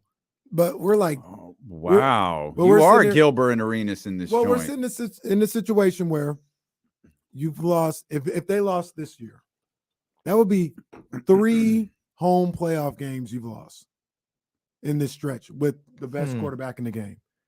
You lost in the Super Bowl. You got destroyed in the Super Bowl. And then you got one. Like, I don't want to say, I think the 49ers gave it away, but sure, just say the Chiefs won it. Sure. You got your one. Okay. But in 5 years, you can only get that one when we're having, like the conversation you guys just had is the same one we've had for 5 years now. and But you come away that and you hasn't lose changed. Like again? they're still, they've been that good though. Like Yeah, they've been. The point is, they've been good enough to come away with more than one Super Bowl. okay, If they lose this year, we're talking about 5 years where you only came away out of that with one Super Bowl. I feel a little disappointed. If I was a Chiefs fan, I'd feel a little disappointed. okay. I mean, I don't measure, like I'm not doing the thing where I'm measuring like championships. Like, and that's the level of like their greatness. Like Patrick Mahomes is the best quarterback in the game, whether they win the Super Bowl this year or not. Mm-hmm. There's no one better than him. But there is. I mean, no, he's great. That's not like oh, you only won one Super Bowl, so you're not that good. But there are like levels to like the greatness. Like there's a reason why the Rams aren't the greatest show on turf, isn't talked about the same way the Niners are, because they had an opportunity to win like 2 or 3 and they got one. Well, I'd say it's even the reason why Tom Brady is talked about in such reverence, and even Peyton Manning, but Drew Brees like he was the third best quarterback in the league for decades. Mm-hmm. I mean, he was incredible, but he only won one. Mm-hmm. And so he never really got to the props, but that's the thing though, too. He was the third and everyone knew he was the third. Yeah. Patrick Mahomes is the best quarterback, and Patrick Mahomes is going to hit the LeBron stage to me where he's only going to be compared against one other player. Yeah. And no one's winning 7 championships. I don't think that's happening again. And he's only 27. Wait a minute. And I mean, I think go ahead. he could win a ton of Super Bowls still. I mean, every year you think, okay, who's going to the Chiefs are going to the AFC Championship game. Every year you think that. So well, okay, and this is what I'll say. And I think Patrick Mahomes is the best quarterback in football. I think there is potential for him to be the best quarterback I've ever seen. I think he's that good. Absolutely. Right? Philthy McNasty says something that like I'm not going to overlook. If Mahomes loses this year, he's going to be. That's cap. Not cap? this year. Yeah. Not this year. No, not this How's year. it cap? Dude, Aaron Rodgers has been in the league 20 years and he's won 1 Super Bowl. We were looking at Aaron Rodgers this way when he won in 09 or 10 or something like that.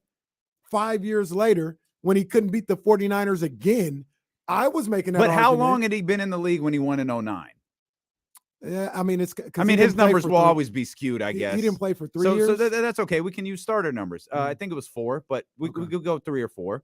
I think if I had to guess, no, we could find these things out. If I had to guess, I think he won the Super Bowl 3rd year starting, maybe 4th. Okay, that was actually earlier than I thought. Well, we can look it up. I don't That's know. the I advantage got of it. the internet. Yeah. But I didn't know he's absolutely not in Aaron Rodgers territory yet. He's not in. I said Absolutely he's not. teetering around there. it was his second year as a starter. 2nd year as a starting Really? Super Bowl. Yeah. In 2009, Wow. they lost 45-51 to Arizona. I don't remember that That was game. an overtime. They lost that on like a fumble in overtime. And he threw 423 yards and 4 touchdowns. Yeah, he's the next year, 2000, what year is it? 2010. They beat the Steelers. They beat the Steelers. Yeah. And ironically, that was probably like his most low key. He didn't even make it. This is his second year? See, that's the thing too. Wow. I'll bring up is it Mahomes makes it to like the AFC Championship game or the Super Bowl like every year.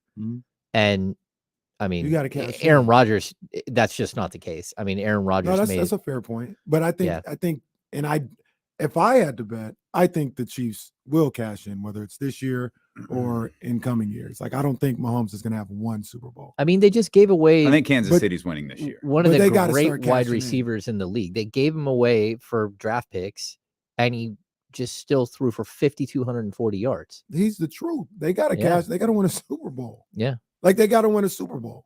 They're dealing in a different tier. Like, I'm not even going to ignore that. Like, they're not dealing in the same tier as Cincinnati even. You know what I mean? Like, Cincinnati doesn't have to win a Super Bowl. The Chiefs are in a different tier. Like, they have an opportunity to be a dynasty here. They got an opportunity to be a dynasty. Cash in, win more than one Super Bowl. Yeah, I don't think winning a Super Bowl is that easy.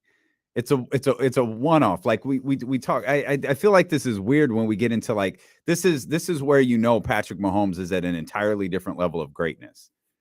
Aaron Rodgers, Drew Brees never gets criticized for winning one Super Bowl. He should. He never does. I do.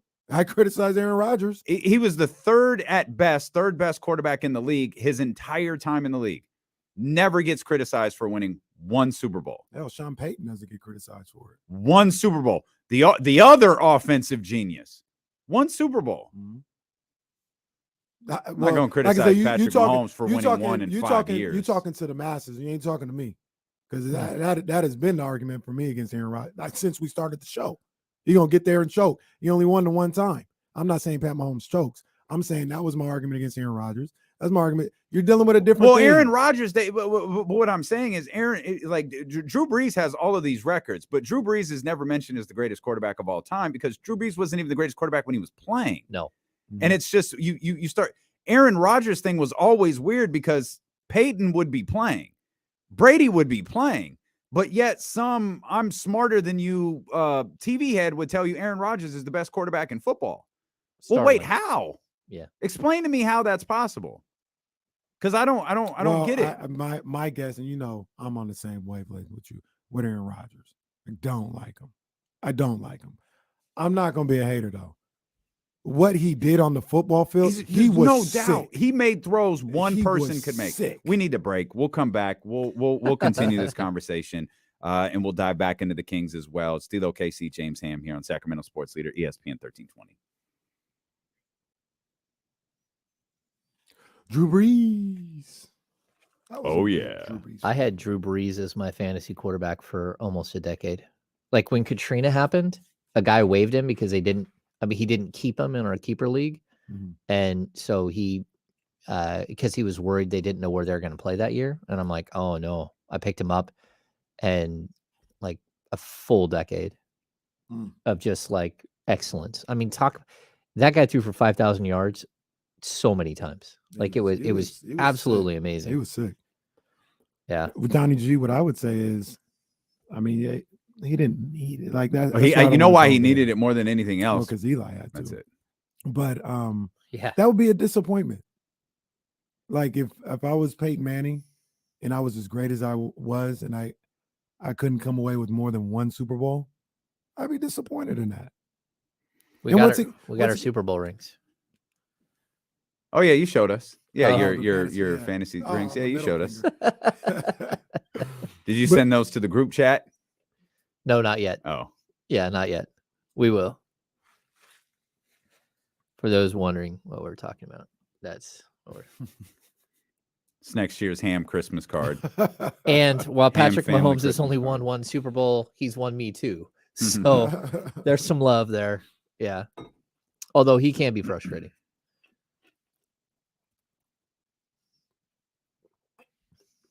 He's more stable than Josh Allen, though, right? Yeah, I mean, I kind of look. Okay, so Tom Brady had Randy Moss for a stretch, right? Outside of that, and he had Gronkowski. Mm-hmm. Outside of that, he never had even a remotely close to star level receiver. And we're talking about like Branch and like what's it? Like just Edelman was there for a little bit. Yeah, but even those guys, like he made Wes Welker into like a household name, but like Wes Welker was not that until he got there. Mm-hmm. Like you can't really pinpoint when he had like outside of the Moss era where he had like a superstar receiver. And that's where Mahomes is. I mean, how do you run out there with like Juju Schuster-Smith as you got Travis Kelce, one of the best tight ends to ever play the game. Well, you do. You've got Kelce, but I would also say like if you look at Kelce before Mahomes got there, I mean, he was good, but he wasn't on this level. And then, I don't know. Like what Mahomes has been able to do is crazy. I mean, Tyreek Hill was excellent with him, but then you go away from Tyreek Hill and say, okay, what do you got with a bunch of marginal guys? But we have this whole ESPN story on a potential Anthony Davis possible return to the Lakers lineup next week. I don't believe it because my fantasy team is dying without him out there. Can y'all hit the thumbs up while you're here? But I know I have like virtually not mention that at all. So if you guys could hit the thumbs up while you were here, man, that'd be fantastic. Thumbs up, subscribe, all of that good stuff. What do you think is like more important? Because people who say Jerry Rice isn't the greatest of all time, Randy Moss is. They'll say Jerry played with Young in Montana. I think that they're silly. I agree. What Jerry Rice, the level of excellence for the length of time that he did it, like no one will ever even remotely come close to his records. No, but that's the argument. The argument is if he played with the same quarterbacks as Randy Moss, would he have the same production? And like if they switched, I don't subscribe to it, but that's well, what would argument. Tim Brown be if he was a 49er instead of a Raider? Like there's an insane Tim Brown stat with the number of quarterbacks that he played with through his career, and that's a Hall of Fame wide receiver. He's a Hall of Fame, but he would have never had the sheer volume of yards that Rice had.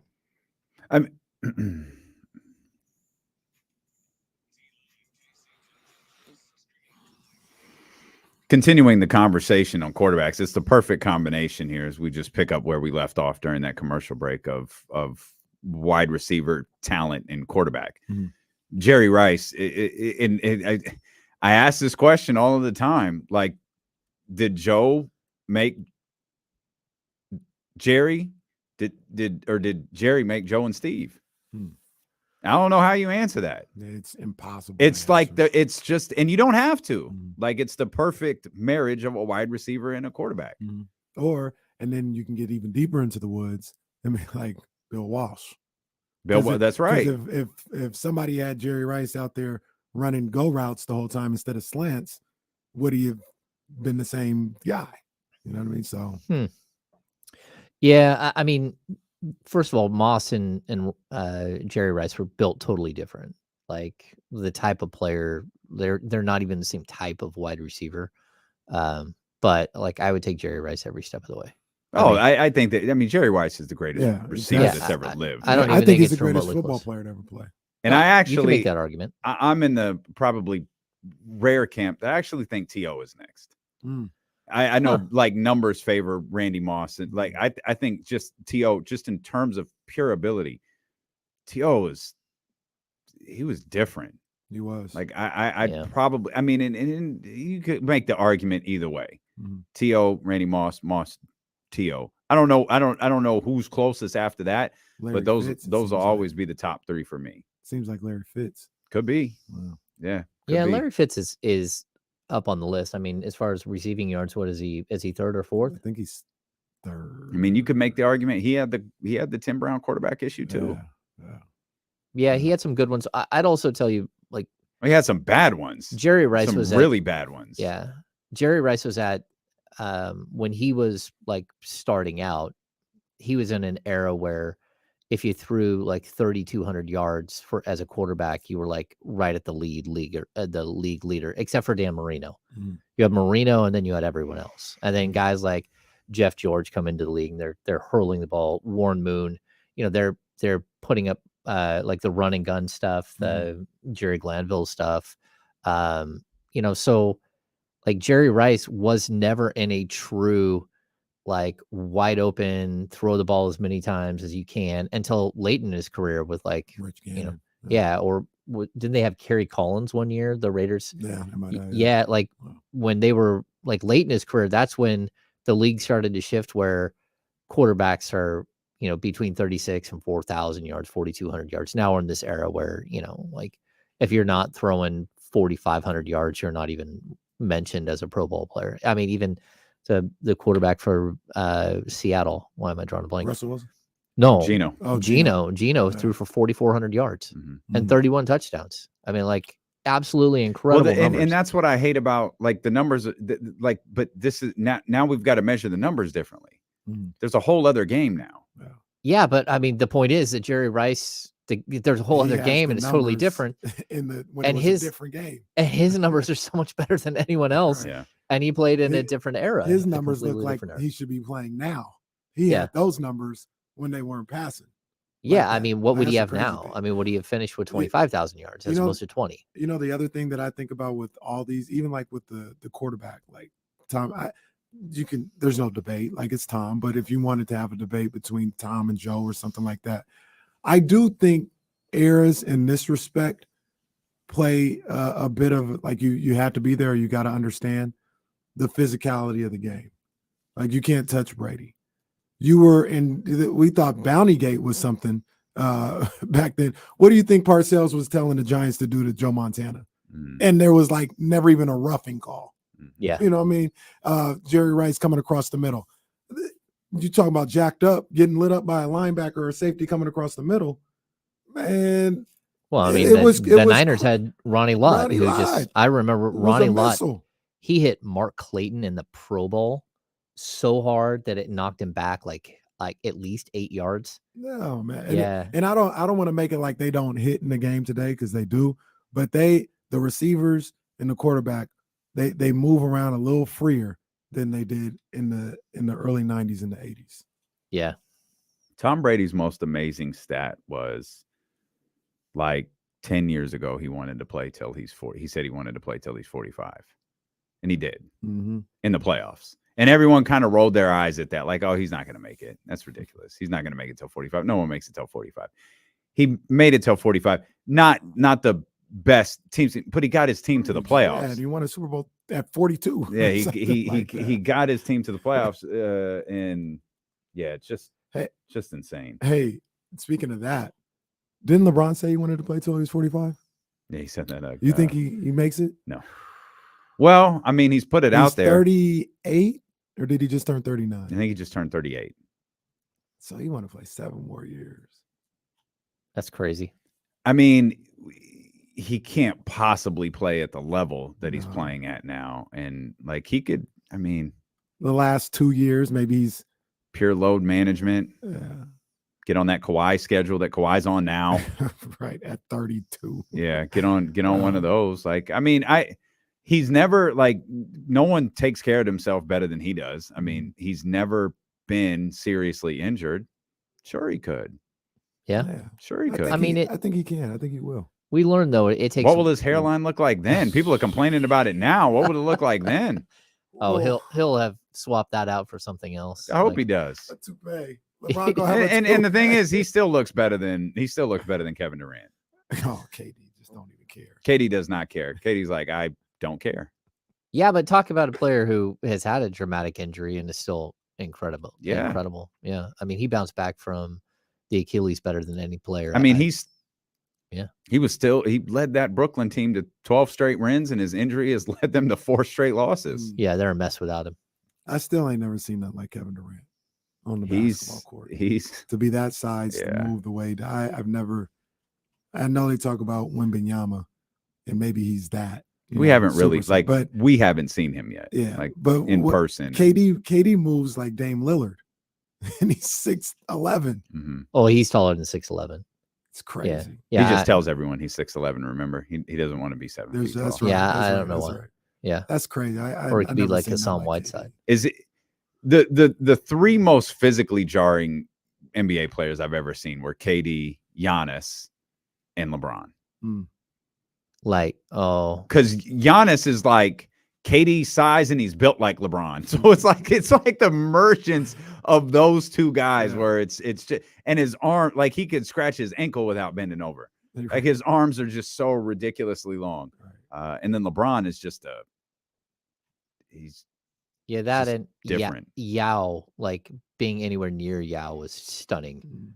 That was one ginormous human being. The thing that stunned me about Yao the first time I saw him up close, I always thought he was skinny.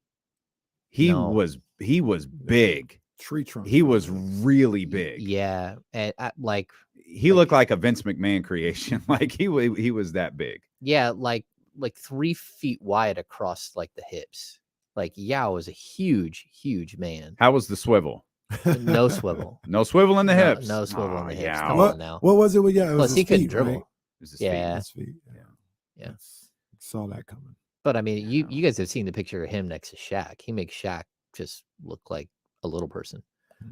I mean, he's so incredible. I guess you could say Shaq is something we've never seen before either. Oh, absolutely.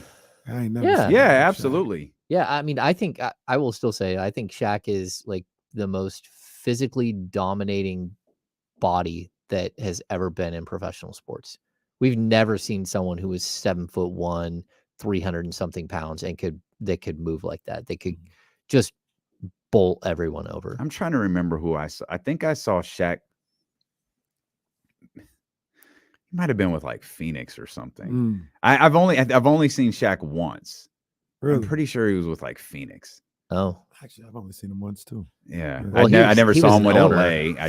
in Sacramento. No, I meant as a player. Oh yeah, yeah, I yeah. meant as a player. Oh, I watched him play with LA. Yeah, I watched him never play, saw. I didn't see him in person with LA. Yeah, I mean, never I've saw him. stood there and been in a scrum with Shaq. Yeah, not me. Yeah, and Kobe what's and your- like what's all your those name? guys. I did watch What's your him. name? James Ham? I did What- watch him get what out were you of a asking me? limo on 7th and J Street in downtown Sacramento. 705 J Street. You Bring listen it to back. Bring Ricky's back. don't. I think it's a nice little restaurant now that I don't believe anyone needs that life back. Rich, make it happen. Damien's ready. He's willing to Boy. he's willing to bring it all the way back. Be the James Ham and Kenny show moving forward, because that would be the end of my radio career. You're listening to D-Lo and KC on KIFM West Sacramento 98.5 FM, KRX QHD2 Sacramento, ESPN 1320.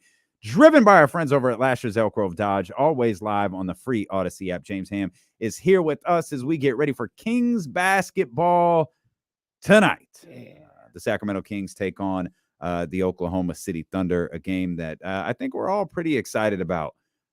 A Oklahoma City Thunder team that has won 4 straight games. The Sacramento Kings team sitting in the 3rd spot right now that has won 5 straight games. James, we were going over this earlier, over this stretch of 4 games for Oklahoma City. They're scoring 123 points per game. We've been talking about a potential shootout with the San Francisco 49ers and the Dallas Cowboys. We're going to see some points tonight at the Golden One Center. Yeah, this is a dangerous team. Like, and I'm excited to see what they look like next year with Chet. And then Yeah, they've got me a too. ton of first round picks. So, I mean, I think what they've done is they've really sped up like who you think they can be and where they're going to like, where's that moment where they become buyers as opposed to, sellers, which they have been for so long.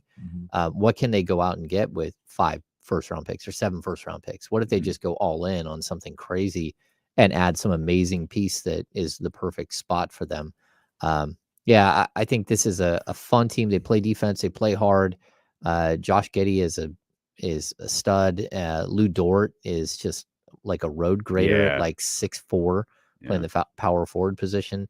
This is an interesting team. The one thing I do point out is that they have too many draft picks. So I don't like how they manage their assets because they've had to waive players that I don't think that they should be waiving or trade players that I don't think that they should be trading. And then I also wonder if you get some of their players outside of there, like what does Lou Dort actually look like on a better team? What does Shea or, some of these players, like some of them transcend, like Shea probably Shea's going to look good anywhere. He's going to look good anywhere, but he is he's ISO Joe, basically. He does a lot of isolation basketball, a lot of dribbling. He goes to the rim more than any player in the league. But what does some of these secondary players look that they keep spending these first round picks? They have all these picks and then it feels like they either don't develop or they develop to a certain point and then they just have to move on from them because they got a whole bunch more picks coming in. And sorry, we gotta go do something different. Well, James, I think we talked about this in early days of D-Lo and Casey when you first got here. If I was around the league, I wouldn't trade with the Thunder at all. Keep all them picks. You got to draft them, and then you got to make roster moves. I don't want your picks. You make all 45 of the draft picks that you need to in the next 2 or 3 years. But I want to ask you, James, and Damien, you can answer too. I'll ask you as well. Oh, that's very nice. No problem. No problem. Thank you. What would you do if you were OKC? Like, what's the move? Are you fine with Chet, SGA, and Giddey? And then you got Jalen Williams. Maybe you throw him in there too, Lou Dort. Or do you move Jalen, Lou Dort, some picks, and like I don't know who the other person would be to go get Paul George or something like.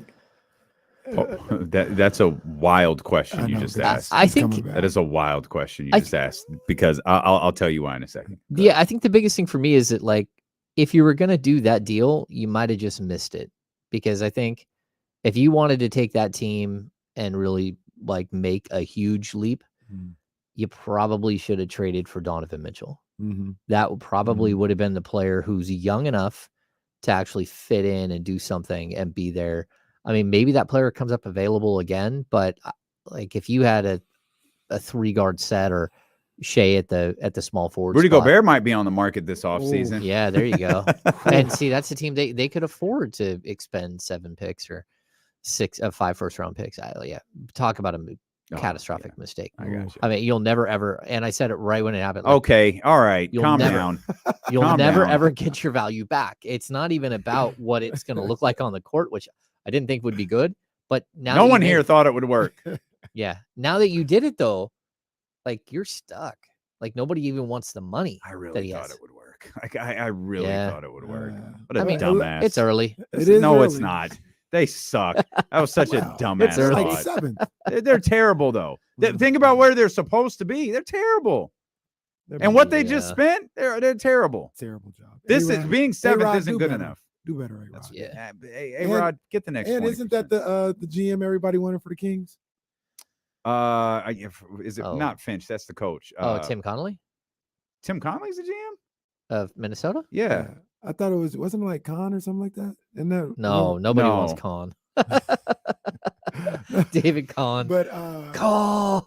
That's right. He's the guy that drafted. He drafted all the point guards. Ricky Rubio and Johnny Flynn before Steph Curry. I thought the guy that's in Minnesota now was the one that like people wanted for the Kings, and he chose Minnesota or something like that. No, they made a move to get him.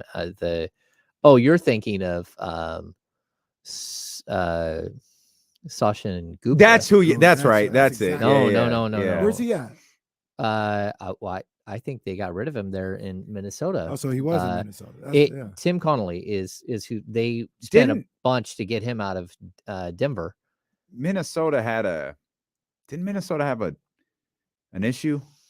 They did with Gershon. Yeah. Rojas. That's what it was. Yeah, there we go. Yeah, they had they had a little issue. Yeah. To answer your question though, I don't know what the move to make is, but that's what I would try to do. Like, you can't wait for all of these young players to develop in Oklahoma City. But I do have a question, which is why I chuckled at your Paul George remark.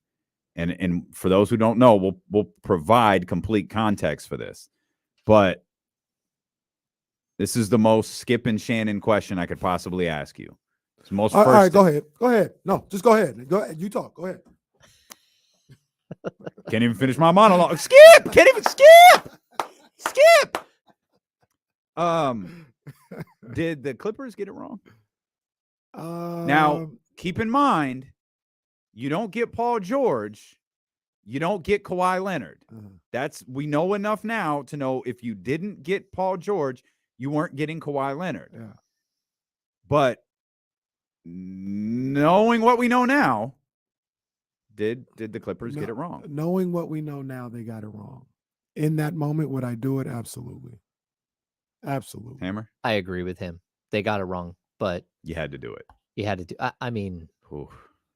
But like, did anyone expect Kawhi to ever play more than 50 games a year? I did. Yes, I did. I absolutely did. And you gotta look at I absolutely did a little bit of the situation. They were 1 seed when the pandemic happened. Like, it was panning out. It was panning out, and they went into the playoffs. He had gotten rid of Patrick Beverly a little bit earlier. I'm telling you, that was the move right there. But they blew a 3-1 lead in the bubble, and they were like the one team or the most vocal team about not wanting to be there. Paul George had I'm not saying it in a joking way, but was having a mental breakdown in the bubble. Yeah. It was a tough. But the thing is, though, if we're going to trash the Lakers for winning it, we can't trash the Clippers for not winning it. No, that goes on your permanent record, right? Yeah. But we've got to decide what the bubble means. You know what I mean? Like we've got to the title. Okay, it's half the title. Then the Clippers get half the criticism for blowing a 3-1 lead. Yeah, I don't give them a lot of criticism for blowing that. Like, yeah, you blew It's the it. 4 other 3-1 leads that they blew. Yeah. Well, what's the other one? So the next year they beat Dallas in 7 in the first round. And then what happened in the second round? Oh, Kawhi tore his ACL. And they end up getting through that. Yeah, but they tore his lost to ACL Phoenix. and they wouldn't tell us. Yeah. It was like Kawhi was like day to day until the playoffs were over and the Clippers were eliminated. And then it's, Kawhi Leonard tore his ACL. And they got through that and got them further than they had ever been in franchise history. And they lost in 6 to Phoenix. And then last year happened where nobody really played. And now you're here. Okay, so 2020, Kawhi was there. They lost to Denver in second round of the playoffs. They lost 4-3. Then the next year they beat Dallas 4-3. They beat Utah 4-2, and then that's when he got hurt. No, he got hurt in against Utah because it was game 4. They had tied the series up at 2. He tears his ACL. You're right. And then Paul George goes to Utah and wins 5. Yeah, they won 4-2, but he was 2-2 in the playoffs. He like when he played 4 games in that playoff series. But I mean, to answer your question, I would have done it, but I don't think you can it's, only go by what happened. It didn't work out. I don't think it's dead either. I don't think the Clippers, I don't think the Paul George, Kawhi Leonard Clippers are done. Well, this is something that I wanted to say when Trysta was here and everything was going on. You could say I'm losing it. I don't think they're done this year. I really don't. I'm fine with that. I don't think they're done. Yeah, I'm fine with that. But there's a lot of people who are like, this clearly isn't working. And it might not be working, but I still look at them. I think they can finish in the top 6. I think they can make a run in the playoffs. I honestly think they're a just get their team. And they're a half game out. Yeah, they're a half game out from the 6th spot. Yeah. Yeah, and does anybody think what LA has done, the Clippers have done, has been successful? And they're a half game out of the 6th spot. Yeah. I absolutely believe while they're a team that I think is, and James, you talked a little bit about this on Wednesday, that's going to be ramping up as we get closer to the playoffs. Yeah, that final 20 games, the final 20, 25 games, as soon as the All-Star weekend's over, that's when a bunch of teams just hit the gas. And I don't think they're going to hit the gas though. I think they're going to speed up a little bit. I think they'll hit the gas like late, especially if it looks like this. If it looks like this, I absolutely believe that team with those players and that coach is like, good final 2 weeks and we're fine. We're exactly where we want to be. And I agree with you. I think they need to get started earlier, though. I agree, but I don't think they care about crypto.com, home court advantage. I don't think they care about any of that stuff. These players been in that group, that coach, they've been in the league too long. I don't think they care about that stuff. And that's where, like, if you're the Kings, you have to look at, like, if somehow you finish at the 3 seed, but the Clippers are the 6, you know that they're a matchup nightmare for you. You know that you don't have the forwards to keep up with their forwards. Like, and that's not to knock Harrison Barnes and Keegan Murray, but you need more. You need to put more pressure on guys like Kawhi Leonard and Paul George, or you're going to be in a bunch of trouble. Well, and then that's where we always come back with trades for the Kings. Those guys. So what are you going to do? Because the guys that aren't enough are your guys. Right? Like if you went out and traded, I'm just throwing out a name. If you traded for Mason Plumlee, he's not playing in crunch time in guarding Paul George. That's still the guys that you feel aren't enough. So are you moving on from Keegan? Or no, maybe not moving on from Keegan, but moving to replace Keegan in the starting line? Are you moving on from Harrison Barnes? Like that's kind of the conundrum of the people that they have. Yeah, it's certainly something that you have to consider for this season alone. Like, what are you going to do like this season?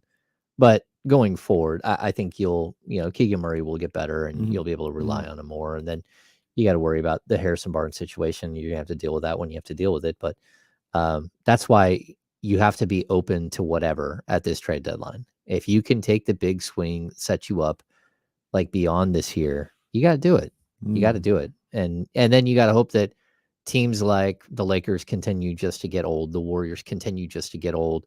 The Trailblazers, the Clippers, like these teams are getting old, and you want to be on the rise. And a team that, again, this whole 24 to 26-year-old range of the Kings, that's perfect because a lot of these teams are on their last legs over the next year or two.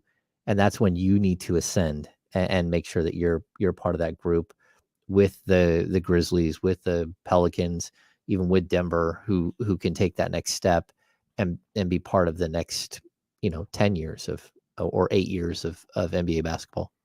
Jesse, I think we need to take a break because Kenny's mom's here. Yeah, well, Kenny's in trouble. And look, the family's all over the place because in the chatty house, there's Jazzy 510. Well, Enough basketball talk. Let's go Dallas. Like I don't know where I'm going to be this weekend. Shout out to Kimberly. She's getting Cheryl in Elk Grove water. Just taking care of her. Someone's fanning her. It looks like she's getting a pedicure. Boy, this Caraway family, they just walk in the building and get everything. Boy, unbelievable. So we got to step out for a minute because Kenny mom's here and we're all in trouble. So we'll step out. We'll come back. We'll talk more Kings basketball with James Ham. We'll get ready for this game tonight at the Golden One Center with the Sacramento Kings and the Oklahoma City Thunder here on Sacramento Sports Leader, ESPN 1320.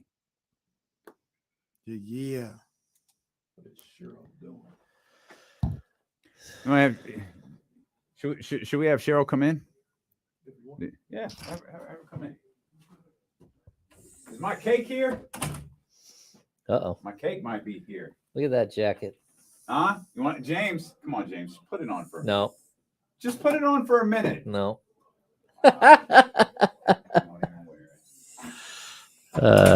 I'll stay here with you, everyone.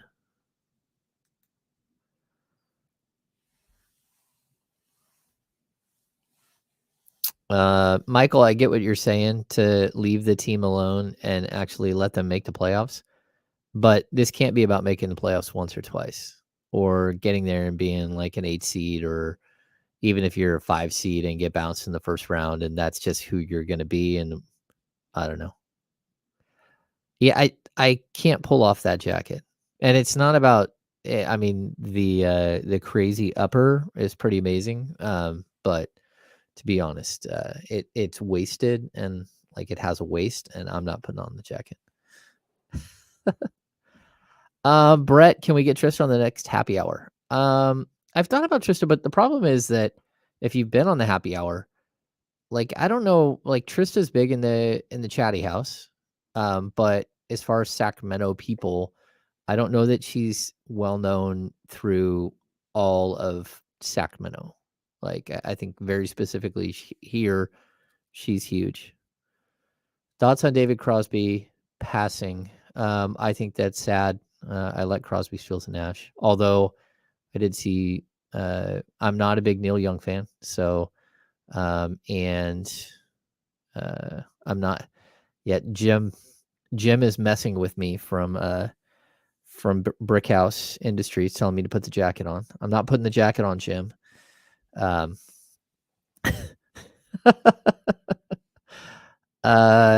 don't like the Ibaka situation. Brian Cruz. I just don't think he's not really someone who's playing it a lot or anything else at this point.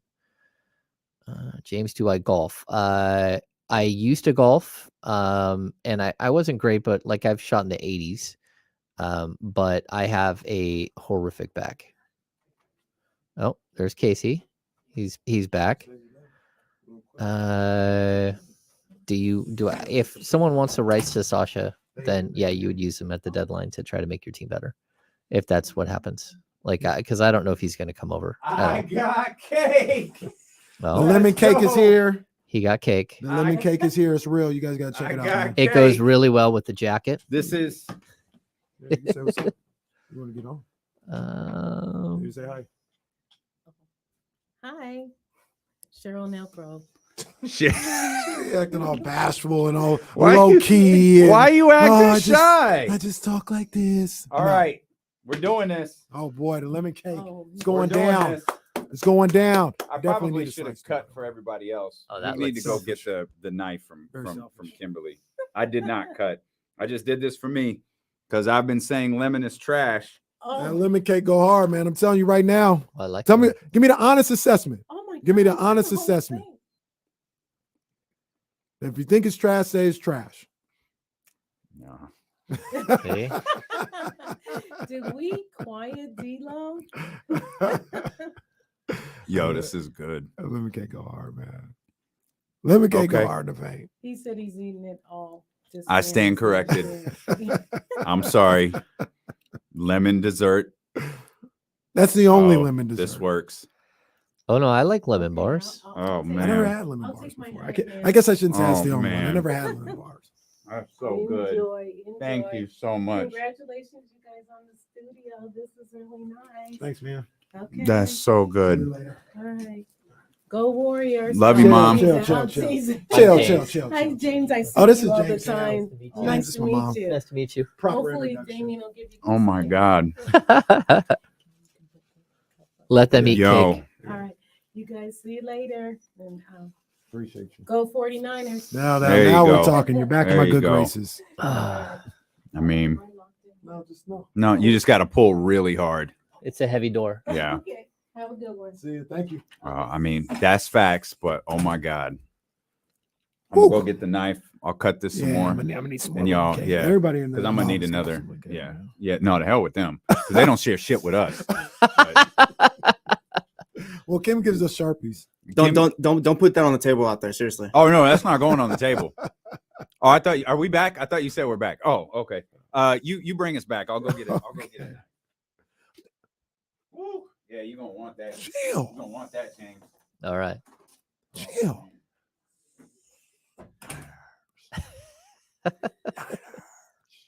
That's like the guy.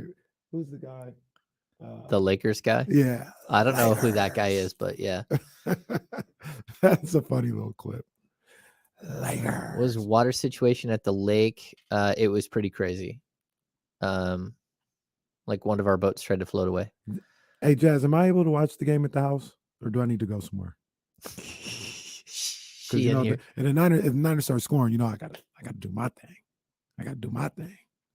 So I'm just trying to make sure we're on the same page. We may be back. We're not back, are we, Jesse?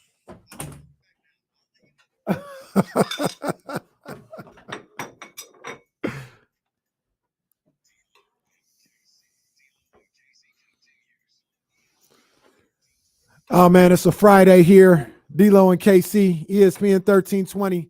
We got James Ham with us, and we are taking all our diets to smithereens right now. Mom came through, dropped in some lemon cake. I'm a big proponent of the lemon cake. Probably Dame- should have bought forks for everybody. Damien, he was unsure. He was like, how does this happen? Like, how does lemon become a dessert, lemon cake? I don't understand it. I said, you're just going to have to experience it. He experienced it, and he's not even on the radio right now. Oh, no. Yeah, I'm about to eat another piece. Uh-oh. I'm about to eat another piece. This is amazing. It's very good. A lemon cake. We need to get this to the Kings. We need to get this to the Kings. Not this one. I need to You know, get it. growing up, my mom would make Kahlua cakes with Isn't that like with coconut? no, Kahlua cake is like a chocolate bundt cake with chocolate chips and Kahlua. Okay. And then she would make rum cake.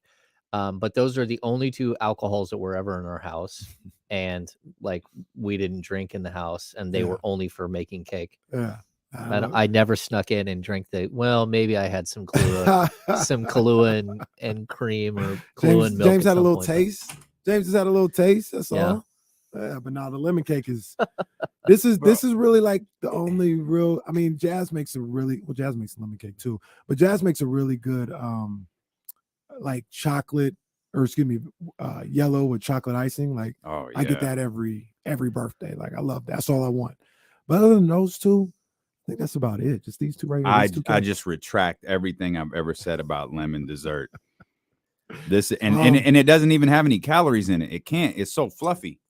It's so fluffy. It's This one goes fluffy. So Brett Huff, a great Kings fan, Oh, Great Brett's Kings, man. awesome. his Mhm. wife Tessa has, this is for all of you out there, she has baking books, cookbooks, but like layer cakes and stuff. Mhm. And so during the pandemic, my wife started baking, and she makes these incredible, like 2, 3, 4 tiered cakes. Oh wow. That are just buttercream frosting and lemon curd filling, like absolutely spectacular. So I highly recommend it. If you have somebody who's looking for like a hobby to take up, Mhm. like baking, like it's been amazing at our house, and we don't even really eat a lot of the cake. Like we'll try like the first piece, but then it's like, okay, well, we got to give the rest of this away. We're not gonna eat all this. That cake. And if sounds like a anybody lot out of there cake. is listening in the studio, you ain't getting none of this. We ain't getting Y'all none of don't ever share nothing with us. We ain't sharing nothing with you. I don't know if Cheryl's listening, but my other mom, as she calls us, I get emotional about this. I'm about to cry. bro. Yo. Yeah, I just tried it right now too. It's pretty fire. Yeah, that's the truth. I won't eat lemon Oreos though. Never. It was an Well, abomination. I mean, you are missing out. You are I missing mean, out. that was so good. Kenny make me want to try lemon Oreos. I'm like, wait a minute. Oh, this lemon thing on point. Man, the lemon cake goes hard in the paint. Now, like I'm not like a lemon. I got to run pie to the type Golden guy, One Center, but outside of that, real man, lemons too. Real lemons. I see the process. Real lemons. Oh no, it's totally juice- real lemons. There's The juice is real lemons. Yeah. I need a napkin. Yeah, I didn't plan this well. I was trying to hurry, and I just grabbed plates. One knife, didn't even get Jesse a plate. Just threw the thing in there with a knife. Didn't even get myself a plate. Just like, Hey, hey, it worked out. We made it work. hey, this is how we roll. Now I got lemon and sugar all over my hands. I'll tell you though, I couldn't be happier. Yeah, she mentioned. You it know what would earlier make in me the week. happier? She's like, I gotta make the cake. I gotta make the cake this week. I was She like, didn't wow. have to do that, but she's a wonderful person. The only thing that would make me happier if James ate lemon cake with my jacket on, but he refuses to put my Come on, jacket on, James. like even for like a minute. He You wouldn't don't want put me it to on. put your jacket on. Got lemon cake all over my hands. That cake, the jacket is like, I'm sure at some point you guys are gonna get a full look at the jacket, but there was another wrinkle that I didn't see earlier. Like it ties around the waist tie. like a trench coat. It's pretty fire, man. There was so the gist with this clothing line is it's made for men and women. Like it's not like it's not a specific, doesn't identify with a specific gender. And so I think the idea for men is you open it, because it buttons, you open it and you leave the tie down. But I have a small waist, and so when I like that stuff tapered, as you see, this is big. I was like, oh, it looks okay. And then I wrapped it. I was like, oh, that's the look. It's good look. It's a good look. I'm a fan. I'm a fan. It is. I tried on. It's KC approved. I'd be like fat guy in little coat if I put it on. Like, But no, it's big. Like, I don't know why these designers make stuff so damn big now, but this is NBA. This is drip walk. Yes. You can go through. This is drip walk approved. The Golden One Center through the players entrance today. Yeah. Oh, there you go. Oh, thank you. Yeah. All I got to do is just tell them I'm with KC. Oh, and keep it. They're gonna be like, get out of here. Yeah, keep it moving. The only one that might let you through is my man Reggie. Oh, Reggie ain't letting you through. Reggie, our buddy Ohio State fan, Reggie, he ain't letting you through at all. Real quick before we get to the Kings, I want to address this real quick. There are people in the chat that are trying to get me beat up. All right? Uh-oh. Johnny G is talking about you got to tag the Queen Bee when you're drinking your celebratory Sacramento Splash this weekend. No, yeah, I'm not doing that. I'm not doing that. It's a good idea. You know what I mean? What happened on Martin the one time when he thought Gina was trying to get life insurance on him? She said, "Hey, could you get the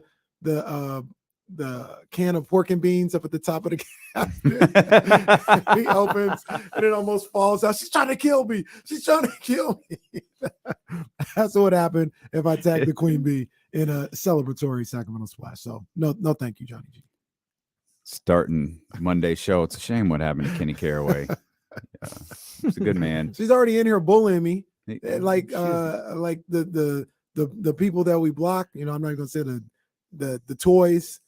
She's in there. Go Dallas. Go Dallas. Go Dallas. Go Dallas. Did you refer to those as the toys? Well, that's The what they toys. say. The full name is wild. The full name is wild. I've been trying to figure out. You're trying to figure out who clicks on that. Like, Shout out to our guy, Brett Huff is in here, man. Shout out to what our up, guy, Brett Huff. I know he's excited for Kings Thunder tonight. I'm sorry you're getting bullied by Jasmine. I don't even know if I can watch the game at home. I was actually wondering I that. asked and she didn't even answer. That's probably a no. I think you're in trouble. You got to go to Cheryl's house. You know, in all seriousness, so I kind of want to go out and watch the game. I kind of do, right? But last year, I watched the first 2 playoff games at home. And then for the NFC Championship game, because Cheryl and Elk Grove and my auntie Cindy, they somehow became 49ers fans. So like, we're watching the game over at the house. Come over here. And I went over there and watched the game, and they lost. Last week, watched the game at home. Mm-hmm. I don't want to leave my house.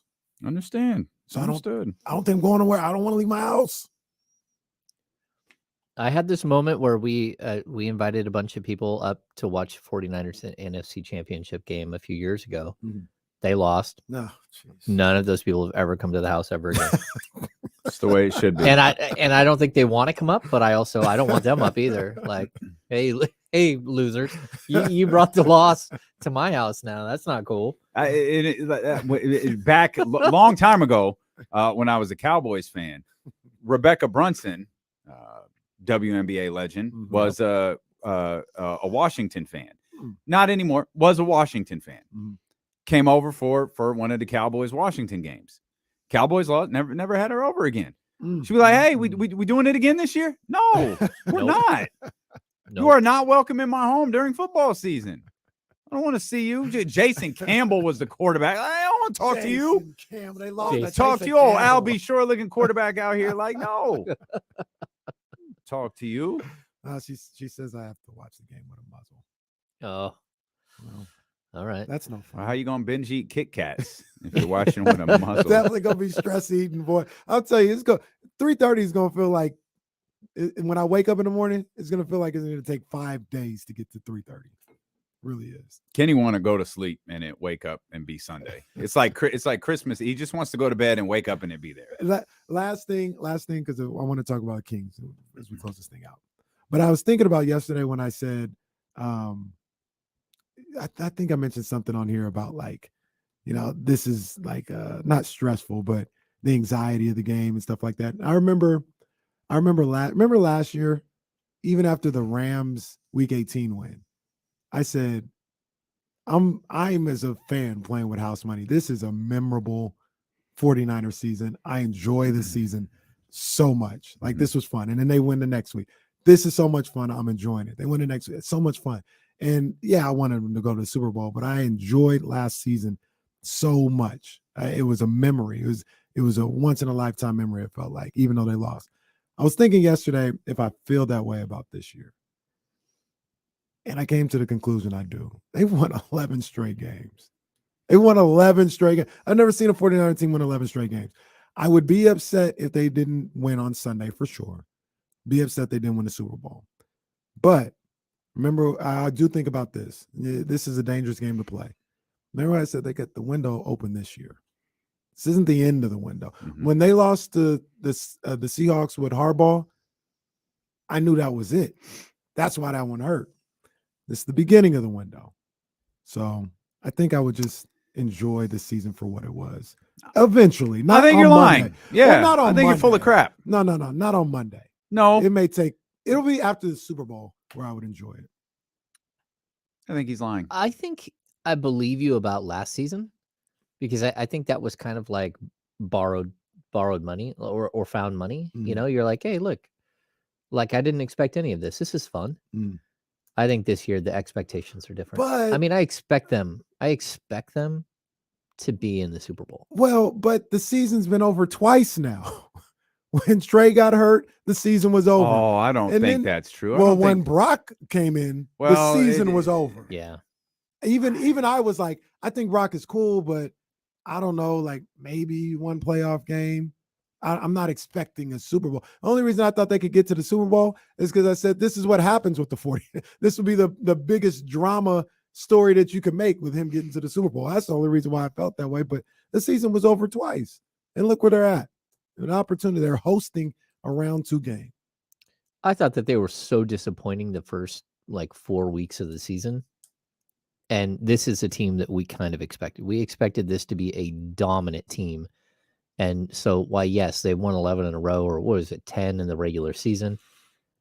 Like, I kind of expected this team, the bad losses early on, like I expected better. And so, like, again, I don't expect them to win the Super Bowl, but it's a team that you think can be a Super Bowl contender. Absolutely. And a team that you hope that can, like, I think, again, with the Kings, we're looking at this like this is so much fun. Like, who cares what the final outcome is? Like, this is so much fun right now. Live in the moment and have a good time with it. Like, embrace the fact that, the beam and the team that you have and the young players that you have and potential all-stars and all that stuff.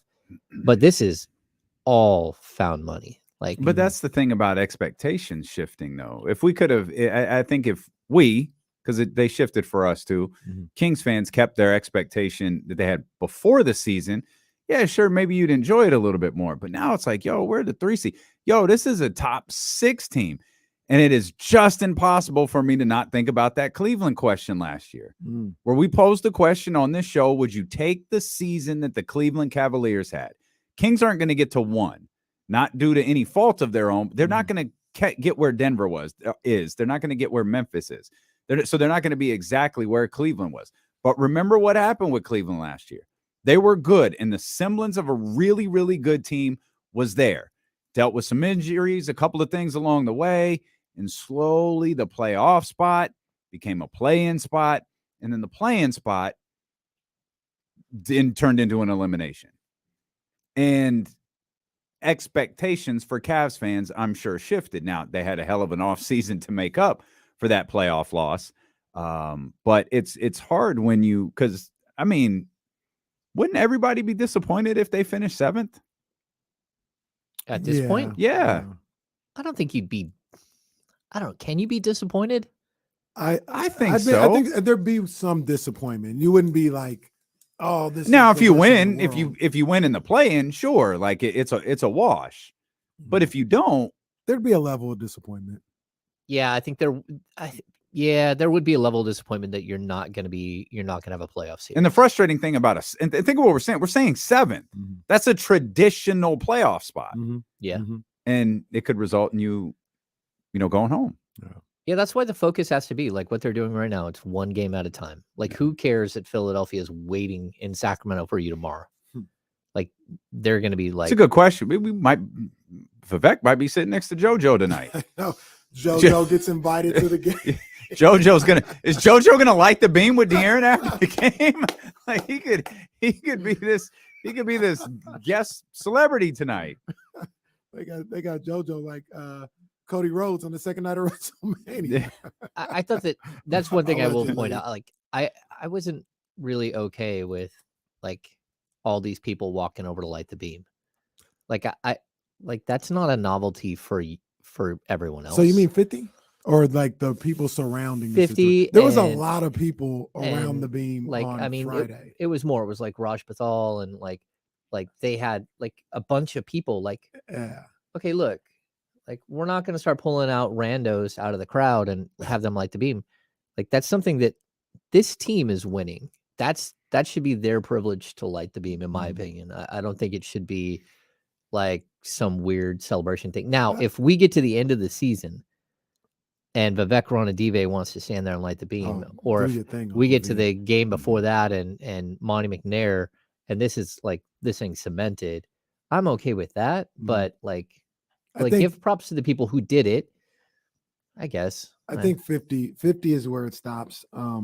But I did notice that on the win on Friday, there was a lot of people around the whole thing. There was like, what would you say? Probably like 30 people. Yeah, to me, it was like really what are we strange. doing? Like a bunch of people raising their hand and getting ready to push the button together. I was like, okay, this has gotten a little strange. Like, again, you remember at Arco, they had Tiffany come in and do the halftime show. Who? I think we're alone now. Yeah. Yeah. Okay. Yeah. So if Tiffany comes back to Golden One Center and they win a game, Tiffany does not get to light the beam. Tiffany, okay, Skilo, they do not get to light the beam. T-Pain, 50, he's been there enough. T-Pain cannot light the beam. Shaggy I don't know. cannot light the beam. Flo Rida, like, I mean, what are we gonna let? Is anybody there tonight? Are we gonna let Vanilla Ice light the beam? Vanilla Ice absolutely cannot be within 10 feet So of the beam. that's my what is happening He is here? absolutely not. Yeah, I don't know. I got some questions. Still fun there. though. One thing that I am seeing, and the broadcast does a good job of this, is it's starting to become even more of a scene outside. Like you get the people Jumping in the camera. I love it. Yeah. That cracks me up. That cracks me up when they do that. It's not tonight. Mike is there on Monday. Mike who? I think I saw Morgan promo that. Isn't Mike Bibby here Monday? Oh, yeah, he is. Yep, pre and post. Huh. Yeah. Yeah.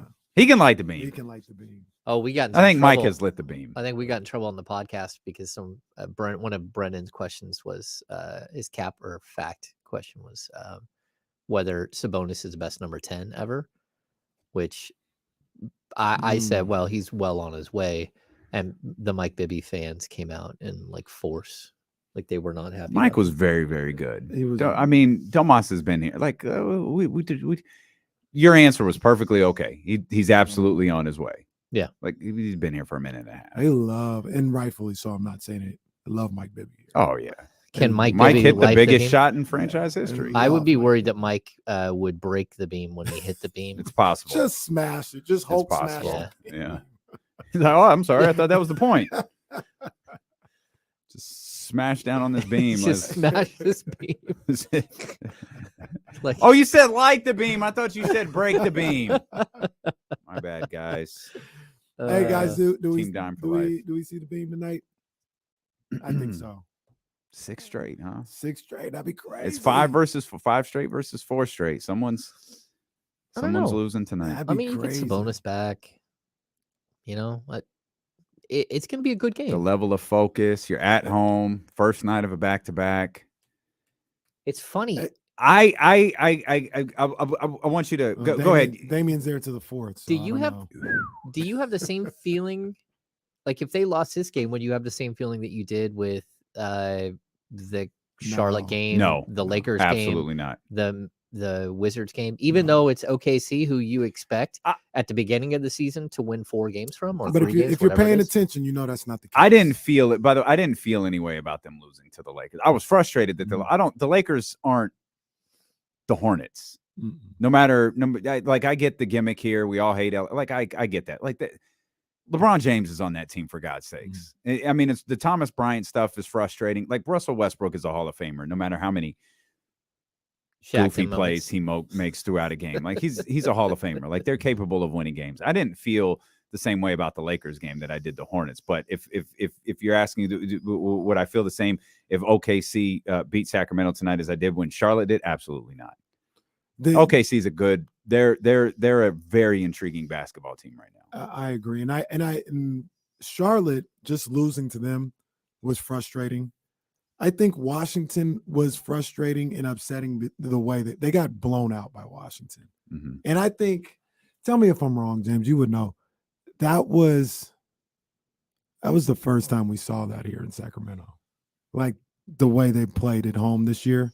We haven't seen them get beat down the way they did against Washington. No, but they've only been okay at home. 14-9, is that what it is? That's what it was last time I looked. Mm-hmm.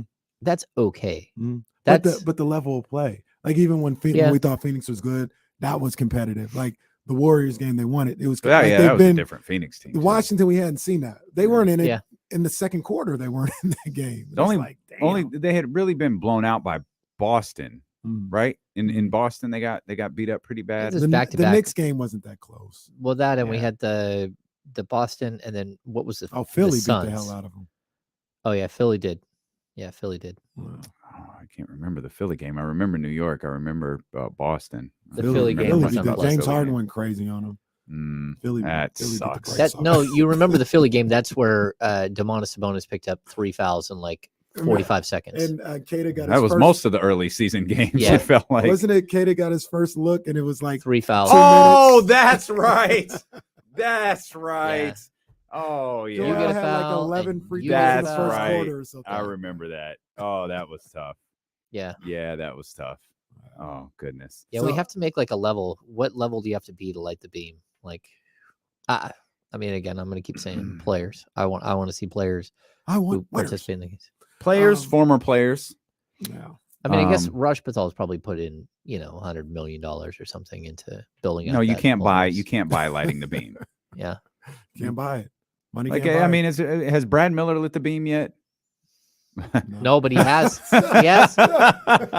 He has rung I'm the sure bell. Brad's lit the beam. Hey, Brad be having a good time at these Kings Brad- games. Brad might be lighting the beam in the tunnel Brad be having a great time at these Yeah. games. every time. He's pretty laid back. Were you covering the team when Brad showed up to the practice facility in the Toma? This had to be before your time. Yeah, it definitely was because it was before DeMarcus, and your first year was DeMarcus. Yeah. Brad showed up to the practice facility in the Thomas with a deer that Oh, he had gone hunting, I was not there for that. and he caught a deer, and it was just in the back of his I don't pickup think he truck. caught a Yeah, deer. I don't know the proper term. He shot a deer, yeah. whether it was a bow or He a rifle, and the deer was just sitting in the back. not just Brad pulled up his resting its pickup truck. eyes. Brad just pulled up in the pickup truck and went and practiced. this guy's like Stone Cold. Pretty much. Yeah, I did not. I've met Brad Miller quite a few times, so Seems like a really good guy. I've never met him before. He seems like a great guy. he's a good dude. He appears to be enjoying retirement. Yeah, he's As he done should. all right for himself. Yeah, He can light the beam, though. That's the point. Yes. Brad Miller can light the beam. yeah. I mean, like, are we gonna? Peja can light the beam. Or- Peja can like the beam. Okay. Can Hito Turkoglu, Turkoglu? can Hito Turkoglu light the beam? Oh, Yeah, he I don't know. I think Hito can He too. don't can. Yeah, maybe. I don't know. What is Hito doing? Where is Oh, Hito? that's not. Oh no. Yeah. Oh. Uh, Oh. well, let's just say he's close. Is he in a with- box? No, he's very close with the dictator in Turkey Oh my that gosh. has like the bounty that's out on on Enos Cantor. Enos Cantor. Oh my God. Like I didn't really he's- read into that. I didn't like the headline. That was crazy. He's been like in that camp. I got to be honest, because Enes Kanter said it, I didn't take it seriously. Mm. As soon as he said that, I was like, all right, bro. I, It may very well be true. It's I just, didn't like that yeah. headline. I was it's like, just like I whoa, just don't take Enes Kanter very seriously. whoa. He thinks he's being blackballed. Like, no, bro, you're not good. Well, Like well, that's there is you that. haven't been good for a very, very long time. He's a really good rebounder. for a Boston minute. desperately needed a big man. Yeah. And you couldn't do it. Mm. They were like, no, we'll just go small. It's fine. We'll just play with no center. We're good. Thank you. Thank you, buddy. It's not because you're blackballed, dog. It's because you're terrible. Yeah. Yeah. Okay, so maybe Hito can't light the beam either. There you go. There you go. Mm. Hito is basically all right. Mateen Cleese, Uh-oh. he could like the beam. I'm not sure. I think Mateen Cleaves has been in the box a You time know, or two during his. I now that you say that, he might be. Yeah. No. Yeah. Mateen has had some. Yeah. Gee. Mateen Cleaves? Oh no. Yeah. Yeah, Yeah. Yeah. No. Who can like that? I He's mean, Anthony beamless. Pillar. We're running out of. Can Anthony Pillar like He the wasn't beam? here very We're long. running out of people to light. Jim Jackson. The list of people who can light the beam. Jim Jackson's here for who? Who's he with? Dallas? Who's he work for? Oh no, he's a commentator Yeah, Yeah, for yeah. who? It for might like be- Fox Sports. He does college basketball, Oh no. Okay, he was here. and he was might do here. the Clippers too. Actually, Okay, maybe. Okay. yeah, I think Is it it is the Clippers? Clippers. Yeah, he I was think he it's was the- definitely here. He definitely good- calls that's a good NBA call. games That's for a good- somebody. I think it is the Clippers, Okay. and he does like national for Fox Sports. Okay. Yep. Well, the list of people who can light the beam is getting very small. It If you is. performed at halftime, you probably can. If you performed after the game out in Doko, you probably can. Skilo, no. Warren G, sure. We Poor can. Yin Yang twins. What about Kelsey cannot- Grammer, who sat courtside with Vivek one time? Oh, Does Kelsey Grammer? Frazier can light the beam. Does he get to I light think- the beam? I think Frazier's been on TV shows that have been on the air for like 40 years. Frazier can light the beam. Deion Taylor can. Oh, Deion Taylor sure as hell yeah. can light the beam. You saw what happened on Friday. huh? Oh yeah. That was Pete crazy. Chilcutt? Pete Chilcutt? Yes, no. You guys don't even know who Pete Chilcutt I is. mean, I Baseball know the player. name. No, he's about- former he used to play for Sacramento the Kings. I don't Pete player. remember him, but I He's remember he a used to play he's for the a Kings. high school teacher, I believe, in like El Dorado Hills. Yeah, Oh. he's still Pete around. Chilcutt for the Sacramento Chili. Kings. It was like 91, 80s? 92. Oh, 90s, mid 90s. Yeah. Mid-90s, No, really? He was still in blue and white. He didn't play for Brian Grant and Michael the Animal Smith. Is there a Oakland A with the last name Chilcutt? Who the hell am I? Honeycutt. Honeycutt. Pete Chilcutt, 91, 92, 92, 93. He was in that Coswell. The show really took a turn after the lemon cake got here. Number 4. Oh my. Oh, hold on. Let's go to the phone lines. 916-909-1320. Jazzy. Wait, what? Hi. I don't even like that tone. Hi. Yeah. I don't even like that tone. What's up? Kenny's- What's up? I don't care what you like. It's the fact that you guys have put me off to the 347, 348 to take this call. Nobody gave me the number in the chat. You guys didn't want to hear from me, but you thought you weren't going to hear from me going into this game this weekend. That's your husband. Okay. That ain't me. I'm just a broadcast journalist. I mean, first of all, you're on the S list, okay? Oh my gosh. You jumped ship. So you got Former a Cowboys. sparkly jacket on, and you jump ship, and you think that you don't have to atone for that. I'm high on lemon cake, bro. Don't even be mad at me. You're the one who has to deal with that owner. So if you're proud, of putting money in Jerry Jones' pockets, Jasmine, then that's fine. And I can use this tone with you because I ain't going to Elk Grove. I'm not gonna let you turn this. I'm not gonna let you change this narrative. I bleed silver and blue over here. Oh, well, look, Jazzy, baby. Mm-mm. What are you gonna do after y'all lose this game? wow. Let me just be very clear. We'll get Kenny's guest room ready tonight. Let me be very clear. I can take it on the chin. The question is, can you? The question is, can you? You running around here, you talking all this trash. You guys have won your little funky 11 games. And what do I always say? Every dog has their day. You guys have more to lose than we do in this. Well, ain't no all this trash talking that you're doing. I ain't doing no trash talking. I'm just six and all this other stuff. Okay, stop. I'm analyzing the situation, and I analyze it, and I don't think y'all can stop McCaffrey. We gonna win. Here's my question. I got a question for you. How many of Hi, how are you? You hear that? How many of the Cowboys championships has your guy here said should have been 49ers rings? Oh, they don't even have that. All of them. All of them. I mean, we should have won in 92. I give them 93. Kenny, we should have never had 5. We should have never won anything. That's right. We shouldn't be America's team. Cowboys shouldn't be in existence. I give them 93. They were the best team in football in 93. 92, there was a hold on the second play of the game where Jerry Rice took it to the house. I mean, we should have won that game. The second, okay. He took you it to guys the are house. fumbling your way through this season as you always do. If it's not your players being in legal trouble, then they're hurt. What it's model just the luck of the citizens? draw with you guys, okay? Okay. It's just the luck of the draw. So how I see it at this point, if somehow you pull out the W this weekend, it's like how you feel about the Lakers bubble championship. I mean, it's just it was happenstance. It's a Cinderella story. Me and Ryan needs to get Cinderella are gonna be happy on Sunday. Me and Ryan are gonna be happy. Don't bring my daughter into this. Keep her name out of your mouth. You got Reese. You didn't already corrupted Reese. I'm not letting that happen to Ryan. She is a Niners fan. We will be happy on Sunday. Anyway, you put me off to the end of the show. James, you have a wonderful weekend. You too. And Damien, you make room in your guest room because if he can't keep his muzzle on, then he's coming out that way.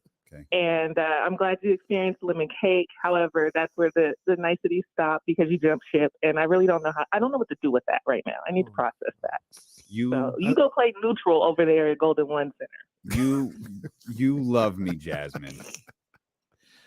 James, you have a wonderful weekend. Wow. Yeah, you too. Be well. You too, Jazz. All right. Be well. All right. Well, wow. Love you, girl. Love you. He got said the wrong team. He said, "Baby." You got a pop out of the entire chat when you called her baby because he was like, "Oh, he is not in tune with what's happening right now." I had to tread lightly. Pull back. Pull back. When I had to say what was going to go down, I wanted to do it respectfully. It's not my fault they're going to win. It's a good thing we got to go to the arena tonight. Give Jazz time to cool off. We got a long night at G1C. It's not my fault they're going to win. So let's get blamed. I'm gonna have to drop a note because we are going to the game tonight. We're going under kind of different business circumstances than we normally go, and I'm going to have to pull the boss aside and say, hey, look, I can't be here when the buzzer goes off. It will cost the Kings a victory. I'm 0 for 2. Washington and LA. I can't make it 3. I can't be the reason the Kings lose. Please. I mean, well, I don't know. Should we try one more time? I don't know. We should try one more time. You can't ask that question. Stacy can tell me. I don't give a damn about your little 0-2 superstition. I need you here till the buzzer goes off. That'll get me to stay. But that sounds just like the boss too. She'd say just like that. Yeah, I believe she would. I think the boss is sick of my crap. I'm pretty. Now I'm pretty sure we've got multiple bosses sick of my crap. So it's just kind of where we are. Just kind of where we are with this whole D'Lo and KC thing. What do you think? We're getting a lot of points tonight, aren't we, James? Oh, I think it's gonna be a barn burner. Well, they always are. They got to the Kings got to rebound. Like, there's no excuse for them not just pulverizing Oklahoma City on the boards. Oh no, that's true. Because OKC. You mentioned Josh Giddey earlier. He leads the team in rebounding with 8. They don't have a double-digit rebounder anywhere. I think just going back to Will's, they said they turn the ball over a lot. OKC turns the ball over a lot. Like, there are a lot of things that kind of work in Sacramento's favor here. When you break it down by the numbers, there's a lot of things that work in Sacramento's favor here. Yeah, I mean, like, look, you need to show you're the better team. You're at home. That's it. Yeah. And you got to know what's coming tomorrow. You know, the 76ers are no joke. You know what the final outcome of that game is probably going to be. Maybe not. Hey, but get out there. You could compete with every team every night. That's true. That's true. But you need to take care of business tonight. And that would put them at 8 games over. I'd like to see this team. Wow. They never going back. I would like to see this team get to 30 before they get to 21. Oh, 30 wins before they get to 30 wins before they get to 20. So get to 10 games over. That would be fun. That what would is their show. record right now? They're 25 and 18. 30, that's doable. Yeah. That's definitely doable. Got to take care of business. What do you real quick, James, like, what do you think about just this weekend as a whole? Like, is this one of those weekends that tells you something about the team? We saw what they did against the bad teams, but if they can 1-1, possibly 2-0, is this getting you to feel better about them? This is a dog days of the regular season. You need to pick up wins where you can. You got to do your best to knock off a team that you still should be better than. So yeah, I mean, it's not an end all be all if they go 0-2, but you got to worry that'll be 0-3 because Memphis is another tough team coming in on Monday. Kings win tonight. Go 1-0 tonight. Yeah. Kings 1-0 tonight. That's all that matters. Go 1-0 tonight. We appreciate you so much for being with us. Make sure you check out the Kings Beat wherever you get podcasts from. You can check out the Kings Beat YouTube channel as well. You can check out the kingsbeat.com. Become a premium subscriber. Thank you for all of your amazing support of D'Lo and KC and ESPN 1320 here this week. Have a great weekend. Drink responsibly. We will see you back here Monday at noon on Sacramento Sports Leader, ESPN 1320. Go Kings, go Niners! Dunzo. Jazzy. big Caraway family show today. Yeah, That's a big Caraway family show. What was that all about? Thanks, guys. I love them. Just missing Reese and Ryan Patrice. All right, we'll shut down because James is going to run out of here. In fact, I think we're all leaving. Yeah, I'll handle the other thing. You sure? Okay, we got everything. Okay. Love you guys. Oh, and I think we'll end on that. Let's go, Coach Molly. All right. Oh, great call. We'll leave on that. Have a good weekend.